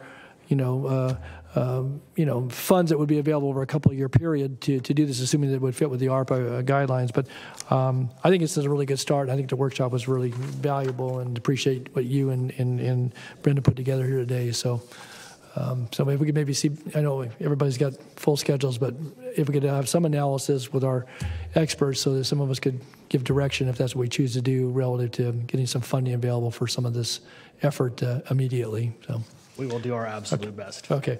All right. With that, then, unless there's any other questions, we've got 4 speakers in chambers, and I think we have some on the phone as well. So I've been waiting for a long time, but we thank you for your patience. I'll start with David Ezen, Sean Harrison, Trish Kelly, and Amber Stott, in that order. And those are our 4 speakers in chambers. Good afternoon, almost evening, supervisors. Yeah. Thank you for your time and attention. Supervisors Desmond and Frost, it's nice to meet you. I'm Rabbi David Azen, founder of Fresher Sac, now with Impact Foundry, which then gives us access to over 700 nonprofits in the area to organize with. So it's a very good thing that's happened. Just a little background so you know, I worked with the city to renovate the Pinnell Center kitchen at the pool, and we were training youth. And February 29th of 2020, we had a brunch where we advanced 4 young people at community cooks, just in time for them to help prepare 493,000 meals for Project Room Key, and another 50,000 meals for both seniors and folks in the Meadowview community. And we had started to develop a model for meal plans, for neighborhood meal plans, and that's part of what you've heard that we would continue to work on and develop. But I just want to underscore that, you know, I wouldn't call it a silver lining. There's no real silver lining to COVID, but what has emerged is a food access network that has calls every other week, that has got an unprecedented level of coordination and collaboration. And so we now have the moment, as we're sort of coming out of hibernation, to really pull things together and come up with a systemic, everyday food system, not just an emergency food system. And so we're all rowing in the same direction. And we've got folks, you know, we've spent decades in this space, and we're ready for this moment. We are ready to really pull things together and create weave a web of food security and nutrition security. And so I'm really appreciative of the opportunity. And I think that there's really nothing else to say other than that food is the foundation of everything else. And so the impact on health, on education, on public safety can't be overstated. This is an investment that will pay off in innumerable ways. So thank you for your consideration and your support. Great. Thanks, David. Thanks for all your work and leadership as well. Okay, Sean. I've been sitting in that chair for a while. Thanks. Well, I appreciate the tireless work all of you are doing. So I'm going to just do a little cheerleading in some respect, but also to ground a little bit what you heard from Brenda, right? We all have been in this community a long time. And our legacy is food and agriculture. This is who we are. And I would say that if you looked at the slide that Brenda put up with all the dollar figures attached to it, what that list represents is just a portion of the agencies and organizations, individuals that are doing pretty phenomenal work in our community related to food and agriculture and health. And that's a very different picture if you just went back 10 years ago. The space is evolving tremendously, so that we have a tremendous opportunity and a tremendous capacity to meet the moment that we're in right now, right? Which we know there's the statistic I think that you threw out was 13% food insecure. You times that by the region, and we're talking about 500,000 people. I mean, it's a lot of people that are dealing with food insecurity in our community. So it's not a small issue, as you all know. And what I would say is that not only has the space evolved, but over the last several years, groups like Valley Vision, they've done a regional food systems action plan. Soilborn just completed a study looking at governance strategies for the food space. And then, of course, you have the Food Policy Council's work looking at the county-specific food action plans. So we know what to do. We know what the priorities are. And I think beyond just dealing with emergency food, which obviously has to happen, it's important to lean into the moment that we're in, and that is to really look at some of these strategies that can take us, propel us forward, right, and really build a health promoting, equitable food system. So I hope we can continue this conversation. I think we have a huge opportunity. I know you're dealing with lots of pressing issues in the community right now, but as Rabbi David mentioned, I mean, food, that's where it all starts, right? We've got to have food in our bellies in order to learn and thrive and live long, healthy lives. Thank you. Thanks, Sean. Okay, next, Trish Kelly, and then Trish followed by Amber. Thank you very much, Mr. Chair and Supervisors. It's a pleasure to be here, and even at this late time. So as you probably most of you know, Valley Vision has a long history in food and standing in the food space. And currently we're working on the Regional Economic Prosperity Strategy, which the board adopted 2 years ago. So that has a lot of focus on food and ag as an economic engine, but also a way to create resilience and equity in the food system. And Valley Vision is working on several of the food and ag projects. So we offer that as a continuing opportunity to try to promote and connect the county resources and projects with federal and state funders. But also, as Sean mentioned, we've been working on the Food System Action Plan, which we did with the Community Foundation. That was an update of the 2015 plan, and you really can see the advances, and it made us better prepared to deal with the pandemic. But we do a lot of research, that is driven to action and outcomes. And one thing that the research really showed is that even though the numbers are up for food insecurity, it's still higher, even before the pandemic, than the national averages. So we have this paradox of great food wealth and abundance and the insecurity. And there are a lot of other disparities through the food system that have been mentioned. So the action plan, and Sean mentioned the other planning that's been going on, we're all synced and dovetailed. We've identified priorities. There are very tangible projects. There are very tangible funding parameters. And so we have a very strong foundation to build upon. So we want to offer ourselves as a resource to work with you in the coming months. We'll be doing a phase 2 of the Food System Action Plan with the financing strategy. We're coordinating with the Food Policy Council and Sean, and we really want to look at structural approaches to lift the food system everybody's talking about. We have this great opportunity. We have a lot of opportunity to use the food system to provide economic and community opportunity, as well as address some of our long-term structural issues. So we're very appreciative of all the work and the investment that you've done. But we want to provide the opportunity to support you in creating a longer-term approach and emphasizing that these are investments in our communities and our people and our neighborhoods. So thank you very much. Great, Trish. Thanks for your work as well. Okay, next, Amber Stott. And then we'll go to the phones. Hi. Hi, Amber.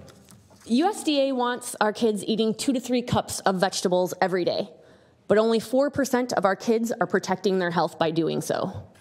The result is that we have a 40% childhood obesity rate in Sacramento. Diet-related diseases now outpace tobacco use as a leading cause of death in America. 50% of Americans are sick because of their diet. Those who are most at risk for these diet-related health complications are families who are food and nutrition insecure. The cheapest calories are often the calories that lack nutrition and make us sick. I'm the CEO and founder of the Sacramento-based nonprofit Food Literacy Center. I started the nonprofit to inspire kids to eat their vegetables. We live in America's farm-to-fork capital, yet the knowledge of our complex food system is limited, as is funding. Collectively, the work of nonprofits working across the food system addresses issues of health, environment, equity, and economy. Food Literacy Center alone delivered healthy recipe kits to over 9,000 families each year of the pandemic by leveraging private donations. We bought food from small farmers who had lost restaurant contracts. We partnered with school lunch programs, churches, food banks, and other nonprofits. We kept children healthy. We addressed issues of equity and cultural relevance. We can do more together. I'm so excited that you're taking the time to learn about these issues today. And a lot of what we actually are doing started as a result of the last recession. And today we have seen that because of the support, a lot of us got funding from the California Endowment, and that's how we were able to build nonprofits like Food Literacy Center and a lot of the other food system nonprofits that when the pandemic did strike, we were able to rally together and collectively create solutions that weren't even part of the public thinking. So there's a lot of innovation here, a lot of collaboration, and I'm really grateful that you're taking the time to learn more about it, and definitely hope that you support SAC Food Policy's proposal. Thanks, Amber. I see broccoli and kale, cucumbers, carrots, tomatoes, zucchini. Great, thanks. Okay, that's all I had signed up to speak here in chambers, and we have some folks on the phone, I understand. Please transfer the caller.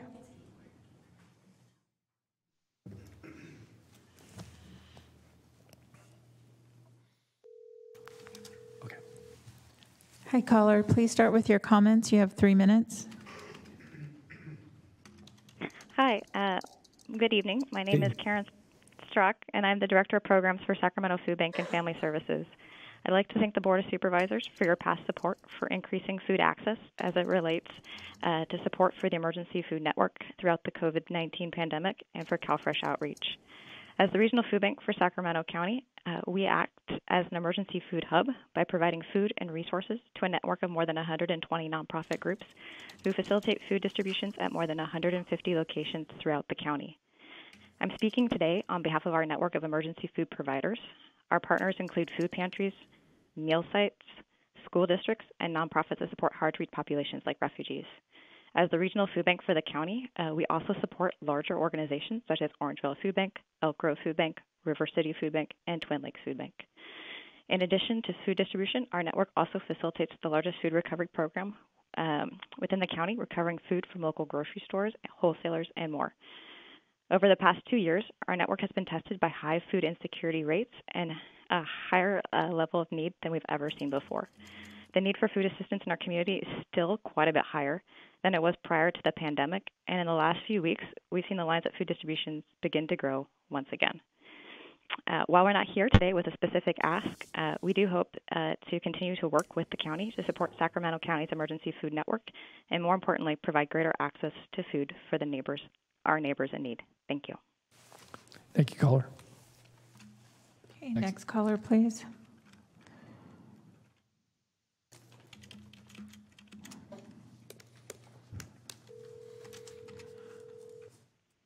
Hi, caller. Please start with your comments. You have 3 minutes.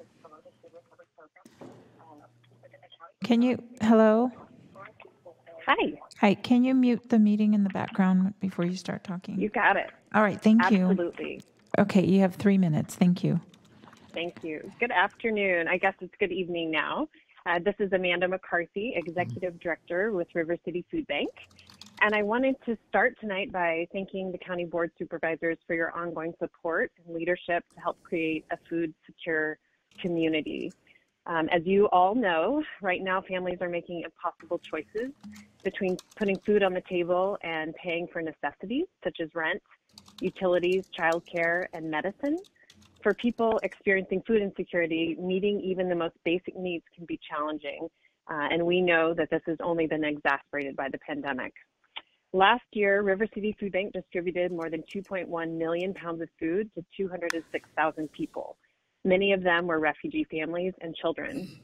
And though we have started seeing some stabilization, the need for food assistance remains higher than it was pre-pandemic. And we all know our work is far from over, but we're making great strides.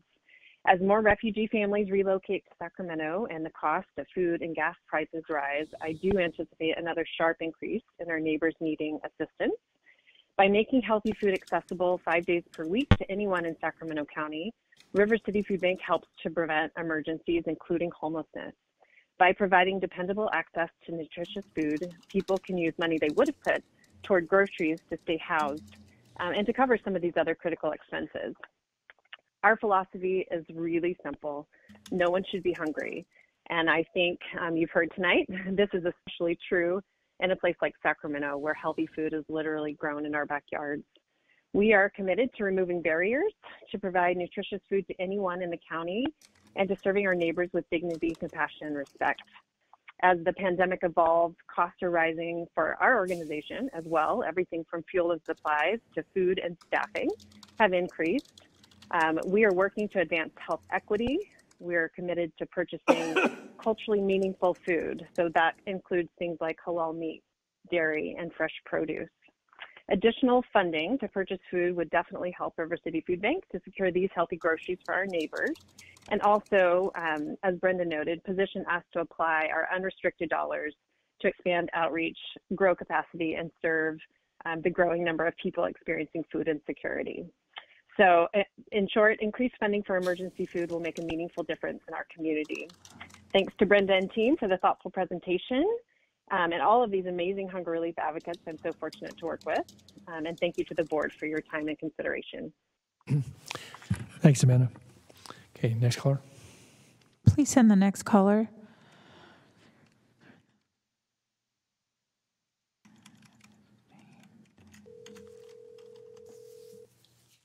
Hi, caller. Please start with your comments. You have 3 minutes. Yes. Okay. Can you hear me? Yes. Okay. Matthew Burgess here, and I just wanted to first and foremost thank the County Board of Supervisors for listening. Brenda put such a great presentation together. But I wanted to give kind of testimony to the work that we're doing now. And as a member, I can speak from a supplier standpoint. We're not only looking for the future, but we're working right now without the funding. For example, the new market that came in to Oak Park, this Rancho San Miguel market, which is under Food for Less. Because of the work that we've been doing, I was able to bring on 3 local suppliers and get them on the shelves of that store with an opportunity to go into other stores. And so those suppliers happen to be minority suppliers, BIPOC suppliers, which represent, by the way, less than 5% of products on any store shelf. So now we're talking about economics and equity. This is the work that we're doing currently right now. And so I just want to, just lend my support, and hopefully the board will take this into consideration and approve the funding because it's needed. We're doing this right now without the funding. We're doing it because there's a need, and it's individuals like myself and others that advocate because of the injustices that have gone on. But we have such a collaboration here that I think that you guys should strongly consider the amount of funding that we're asking for is not a lot. And this is something that should have been done a very, very long time ago. But we're here now. The money is available. I just would ask that you guys would seriously take it into consideration to fund for the dollar amount that's asked. I'm Matthew, I'm done. Thank you very much for your time. Thank you, Matthew. Okay, and then can you send the next caller? I believe this is the last caller.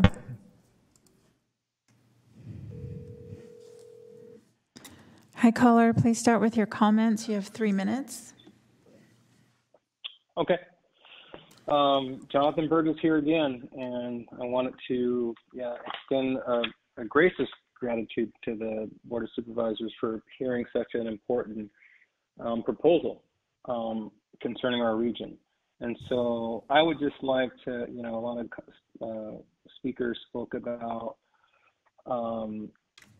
the program overall. What I want to focus on and let you guys know that I'm just impressed, happy to have been worked with this program. But when we talk about equity and the social economic equities and the injustices, this program encompasses all of that. And so by the work that, Brenda and the team has done, I fully support it. I would urge and mimic, Member Natoli that this should not be something that waits. And, there is a need for, a program such as this in our region. It's never been done. And so you guys have an opportunity here not to delay, but to fast track and put the dollars behind it and make it something that's allocated so that we can begin to truly build back better. I know that not long ago, my brother, was interviewed by one of the NBC News, and he questioned who's farm and who's fork. Well, this proposal talks about those farmers that have been left out, the BIPOC farmers. And, we know that, forks, it's a lot of BIPOC, but this is an inclusive program for everybody.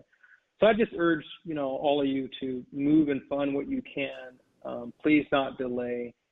Brenda and the entire team has done a lot on this, and this is innovative for our region. Last note is that what this program will do is it will circle dollars throughout our region. So we're not taking money out of the region and then spending it someplace else. It's actually helping those businesses and farmers, the whole system here in our region to keep dollars here. So it's worthy of it. Thank you all. Thank you, Brenda, for all your work on this, and I'm happy to be a partner. I land. Great. Thanks, Jonathan. Okay, thanks to all our callers. Any other callers? Has that got it, Madam Clerk? Nope, that's it. Let me just double check. Okay. Yep, he was our final caller. Okay, again, thanks to our callers. Thanks for those, our speakers, our presenters, and bring it back to the board. And I have Supervisor Cerna. Great, thank you, Mr. Chair. So I just want to offer a few comments. I know this is a non-action item. We're being educated thoroughly today about the challenges, but equally, if not more importantly, the opportunities we have in Sacramento County to do some great things around enhancing food security, which has a lot of different facets to it. Everything from our farming practices and farming heritage to the restaurant industry, and what it means not just beef farm to fork, but to understand clearly at every level the impacts to commerce, the impacts to social equity, and I think the detailed presentation by Brenda really served to clearly not just give us the broad overview of all those of all the connectivity when it comes to food security, but take advantage of the moment, as has been said many times today. And I for one, am certainly very excited about the prospect of doing something special and long-lasting, treating it like an investment. While ARPA is really a kind of a one-time opportunity in terms of the availability of rare federal assistance, it certainly does not mean that those dollars cannot be used very wisely to start something, to begin something special and long-lasting. So I think, or at least I hope, that's where we're going to land at some point in the not-too-distant future as a board. One of the things that has been kind of in the back of my mind during the course of the presentation and the discussion is the fact that we're not the only local government in the region that has this opportunity with ARPA funds. And so perhaps one of the tasks we want to heap onto everything else for our staff would be to look at what our surrounding sister counties are doing in the way of food security. These are counties in some instances that rely even more so on agriculture as their kind of fundamental economic base, namely Yolo County, is what I'm thinking of. And but I mean, it's something that is not just an opportunity for Sacramento County, I guess is my point. It's something that I think all 6 counties in our MSA in our region can and should be exploring, and perhaps there is some kind of economy of scale to it where we might want to help lead a conversation with the other counties and maybe how best to leverage our respective ARPA funding. So I am really thankful to Brenda for her thoughtfulness and all of our food advocates, food security advocates here in Chambers today and those that called in. I will tell you that during the first couple of months of the COVID pandemic, I had the opportunity to join Blake Young and his staff with Sacramento Food Bank at Christian Brothers High School, my alma mater, for 11 consecutive Fridays to volunteer 4 hours at a time each of those Fridays, and it was very eye-opening. And I was literally working alongside different volunteer groups, whether it be the Boy Scouts or even our own Sheriff's Department was out there one day, our probation department was out there one day, and it was our job to help put the food boxes into the vehicles and do it safely and with respect for minimizing the transmissibility of the virus. But what was so eye-opening about it was you really got at least I received a clear understanding that food insecurity is no longer reserved for those that we would traditionally think is economically disadvantaged, which is, kind of speaks volumes to where we are, at least where we were. Perhaps it's even more challenging now with the nature of our economy. But, reflecting back on that experience and given what was presented to us today, I'm extremely optimistic that we're going to do something we can be proud of, and not just us as a government, but us as a community alongside our advocates. And hopefully we can look back at this moment in time and think of today as kind of the beginning of that. And again, I just want to leave you with my sincere gratitude for the work you've done. Thanks. Other members of the board?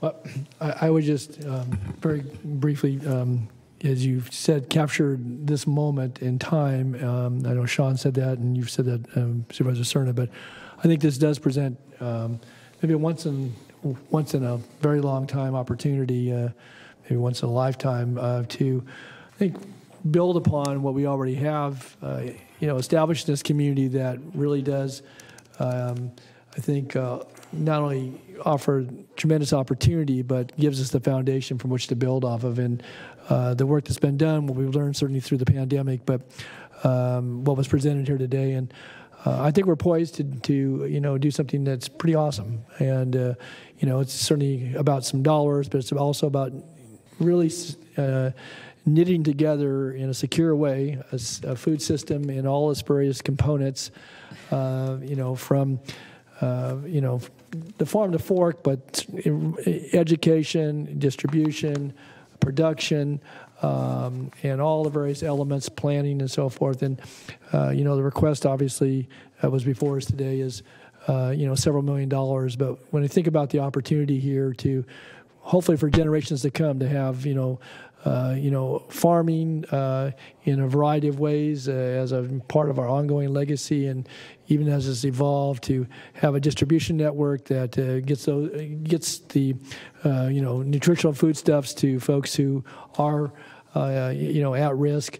As Jonathan Burgess said, to see local growers have their products on local shelves for purchase, and just tremendous opportunities. And I think the work that has been done thus far, and the folks that spoke here today, and many others who obviously are here in spirit.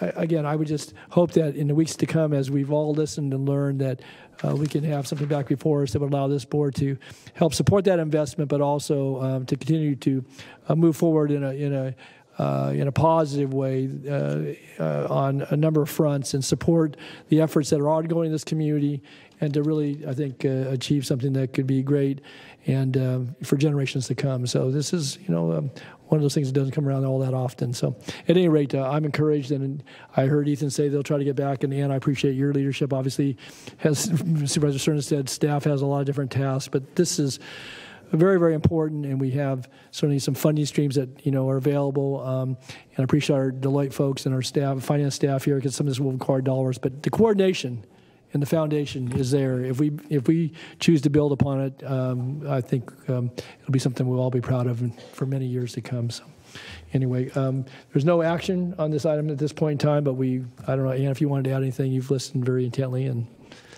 yep, okay.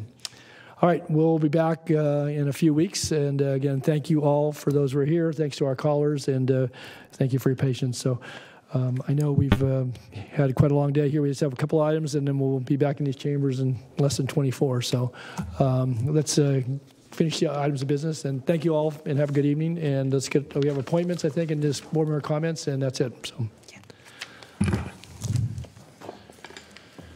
So that would be item 54. And you are considering today, continuing to May 10th, Building Board of Appeals, Cemetery Advisory Commission, Community Review Commission, Developmental Disabilities Planning and Advisory Council, Fair Oaks Community Planning Advisory Council, First 5 Sacramento Commission, Orangeville Community Planning Advisory Council, and South Sacramento Area Community Planning Advisory Council. Your first item is Adult and Aging Commission. Chief Staff recommend continue to April 12th. Arden Arcade Community Planning Advisory Council. Please nominate Alex Carl and continue the remainder to April 12th. Thank you. Assessment Appeals Board. Continue to May 10th. Children's Coalition. Recommend reappointing Robin Banks Guster, and continue remainder to April 26th, please. Thank you. Delta Citizens Municipal Advisory Council. Continue to May 10th. Continue to May 10th. Okay. Equal Employment Opportunity Advisory Committee. Continue to April 26th. Human Services Coordinating Council. Continue to April 26th. In-Home Supportive Services Advisory Committee. Continue to April 26th. Natomas Community Planning Advisory Council. We'd like to reappoint John Casillas and nominate Noel Mora and waive the process. Okay. So we have a motion. Do we have a second? Second. Okay, moved and seconded to make the appointment and waive the process. Please vote. Unanimous. Oh, sorry. I was too. Almost unanimous. I didn't get in quick enough. Okay. Thank you. Unanimous vote. Okay. And Public Health Advisory Board. Continue to April 26th. Sacramento County Employees Retirement Board. Continue to April 26th. Sacramento County Mental Health Board. April 26th. Okay. Thank you. And Sacramento YOLO Mosquito and Vector Control District. Continue to April 26th. And the Veterans Advisory Commission. I would continue to May 10th and have a pending interview. And Supervisor Kennedy. Continue to April 26th. Thank you. Vineyard Area Community Planning Advisory Council, Mr. Kennedy. Continue to April 26th. And Mr. Natoli. Continue to May 10th, please. May 10th. And that concludes your nominations. Okay. County Executive. Kelly? No comments. Thank you. Okay. See you tomorrow. All right. Board member comments? Any adjournments? Okay. All right. Well, thank you all for your patience. Mr. Cerna. Yeah, thank you. Just wanted to make mention of something that I observed last week out in the southeasterly corner quadrant of the 1st District, and I'm sure our CEO is probably well aware of this, but there is, I know District 5 is certainly aware of this, but along or near the intersection of Elder Creek and South Watt, there is a growing collection of derelict campers, RVs, tents, and it's obviously a growing area of folks that are suffering the consequence of being unsheltered. There's also a lot of rubbish and looks like literally piles of metal recycling of some sort. It has gotten to the point where it's beginning to encroach on the travel lanes. It's definitely within the county right away. And what I would ask respectfully of our county CEO in terms of looking into the matter is I've been made aware that in the past, as this issue has been brought to the attention of our Department of Transportation, there's been, I guess, a bit of reluctance to intervene. And I can understand some of that, but when it has an impact that begins to infringe upon the ability of the traveling public to use the dedicated travel lanes, I quickly switch my thinking to one of public safety for both those that are feel like that's their only choice but to reside out there, as well as those that are traveling by vehicle. So this is along the border between districts 1 and 5.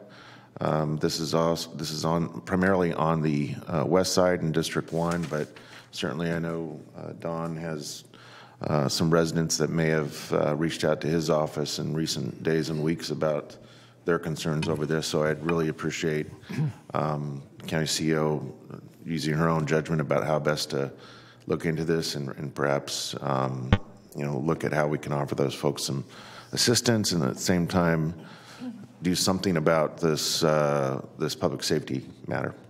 Yes, I will look at it from all angles, both for the unsheltered and the garbage, et cetera. Terrific, thank you. And I would just say just some very late breaking news. I just got a text from a member of my staff that there was some activity to remove some of the items earlier today, just very late this afternoon. So may have a report on that as well. And I know we have a team that meets every Wednesday, right? I think Lisa sits in on that. That is correct. Okay, Yes. so obviously I think. Maybe one for tomorrow. That's what I say. Supervisor Serna is very timely, so okay, very good. Anything else then? If not, thank you all, and have a safe evening, and we'll see you back here 6 o'clock in chambers, 5 o'clock for a closed session tomorrow. So we are adjourned.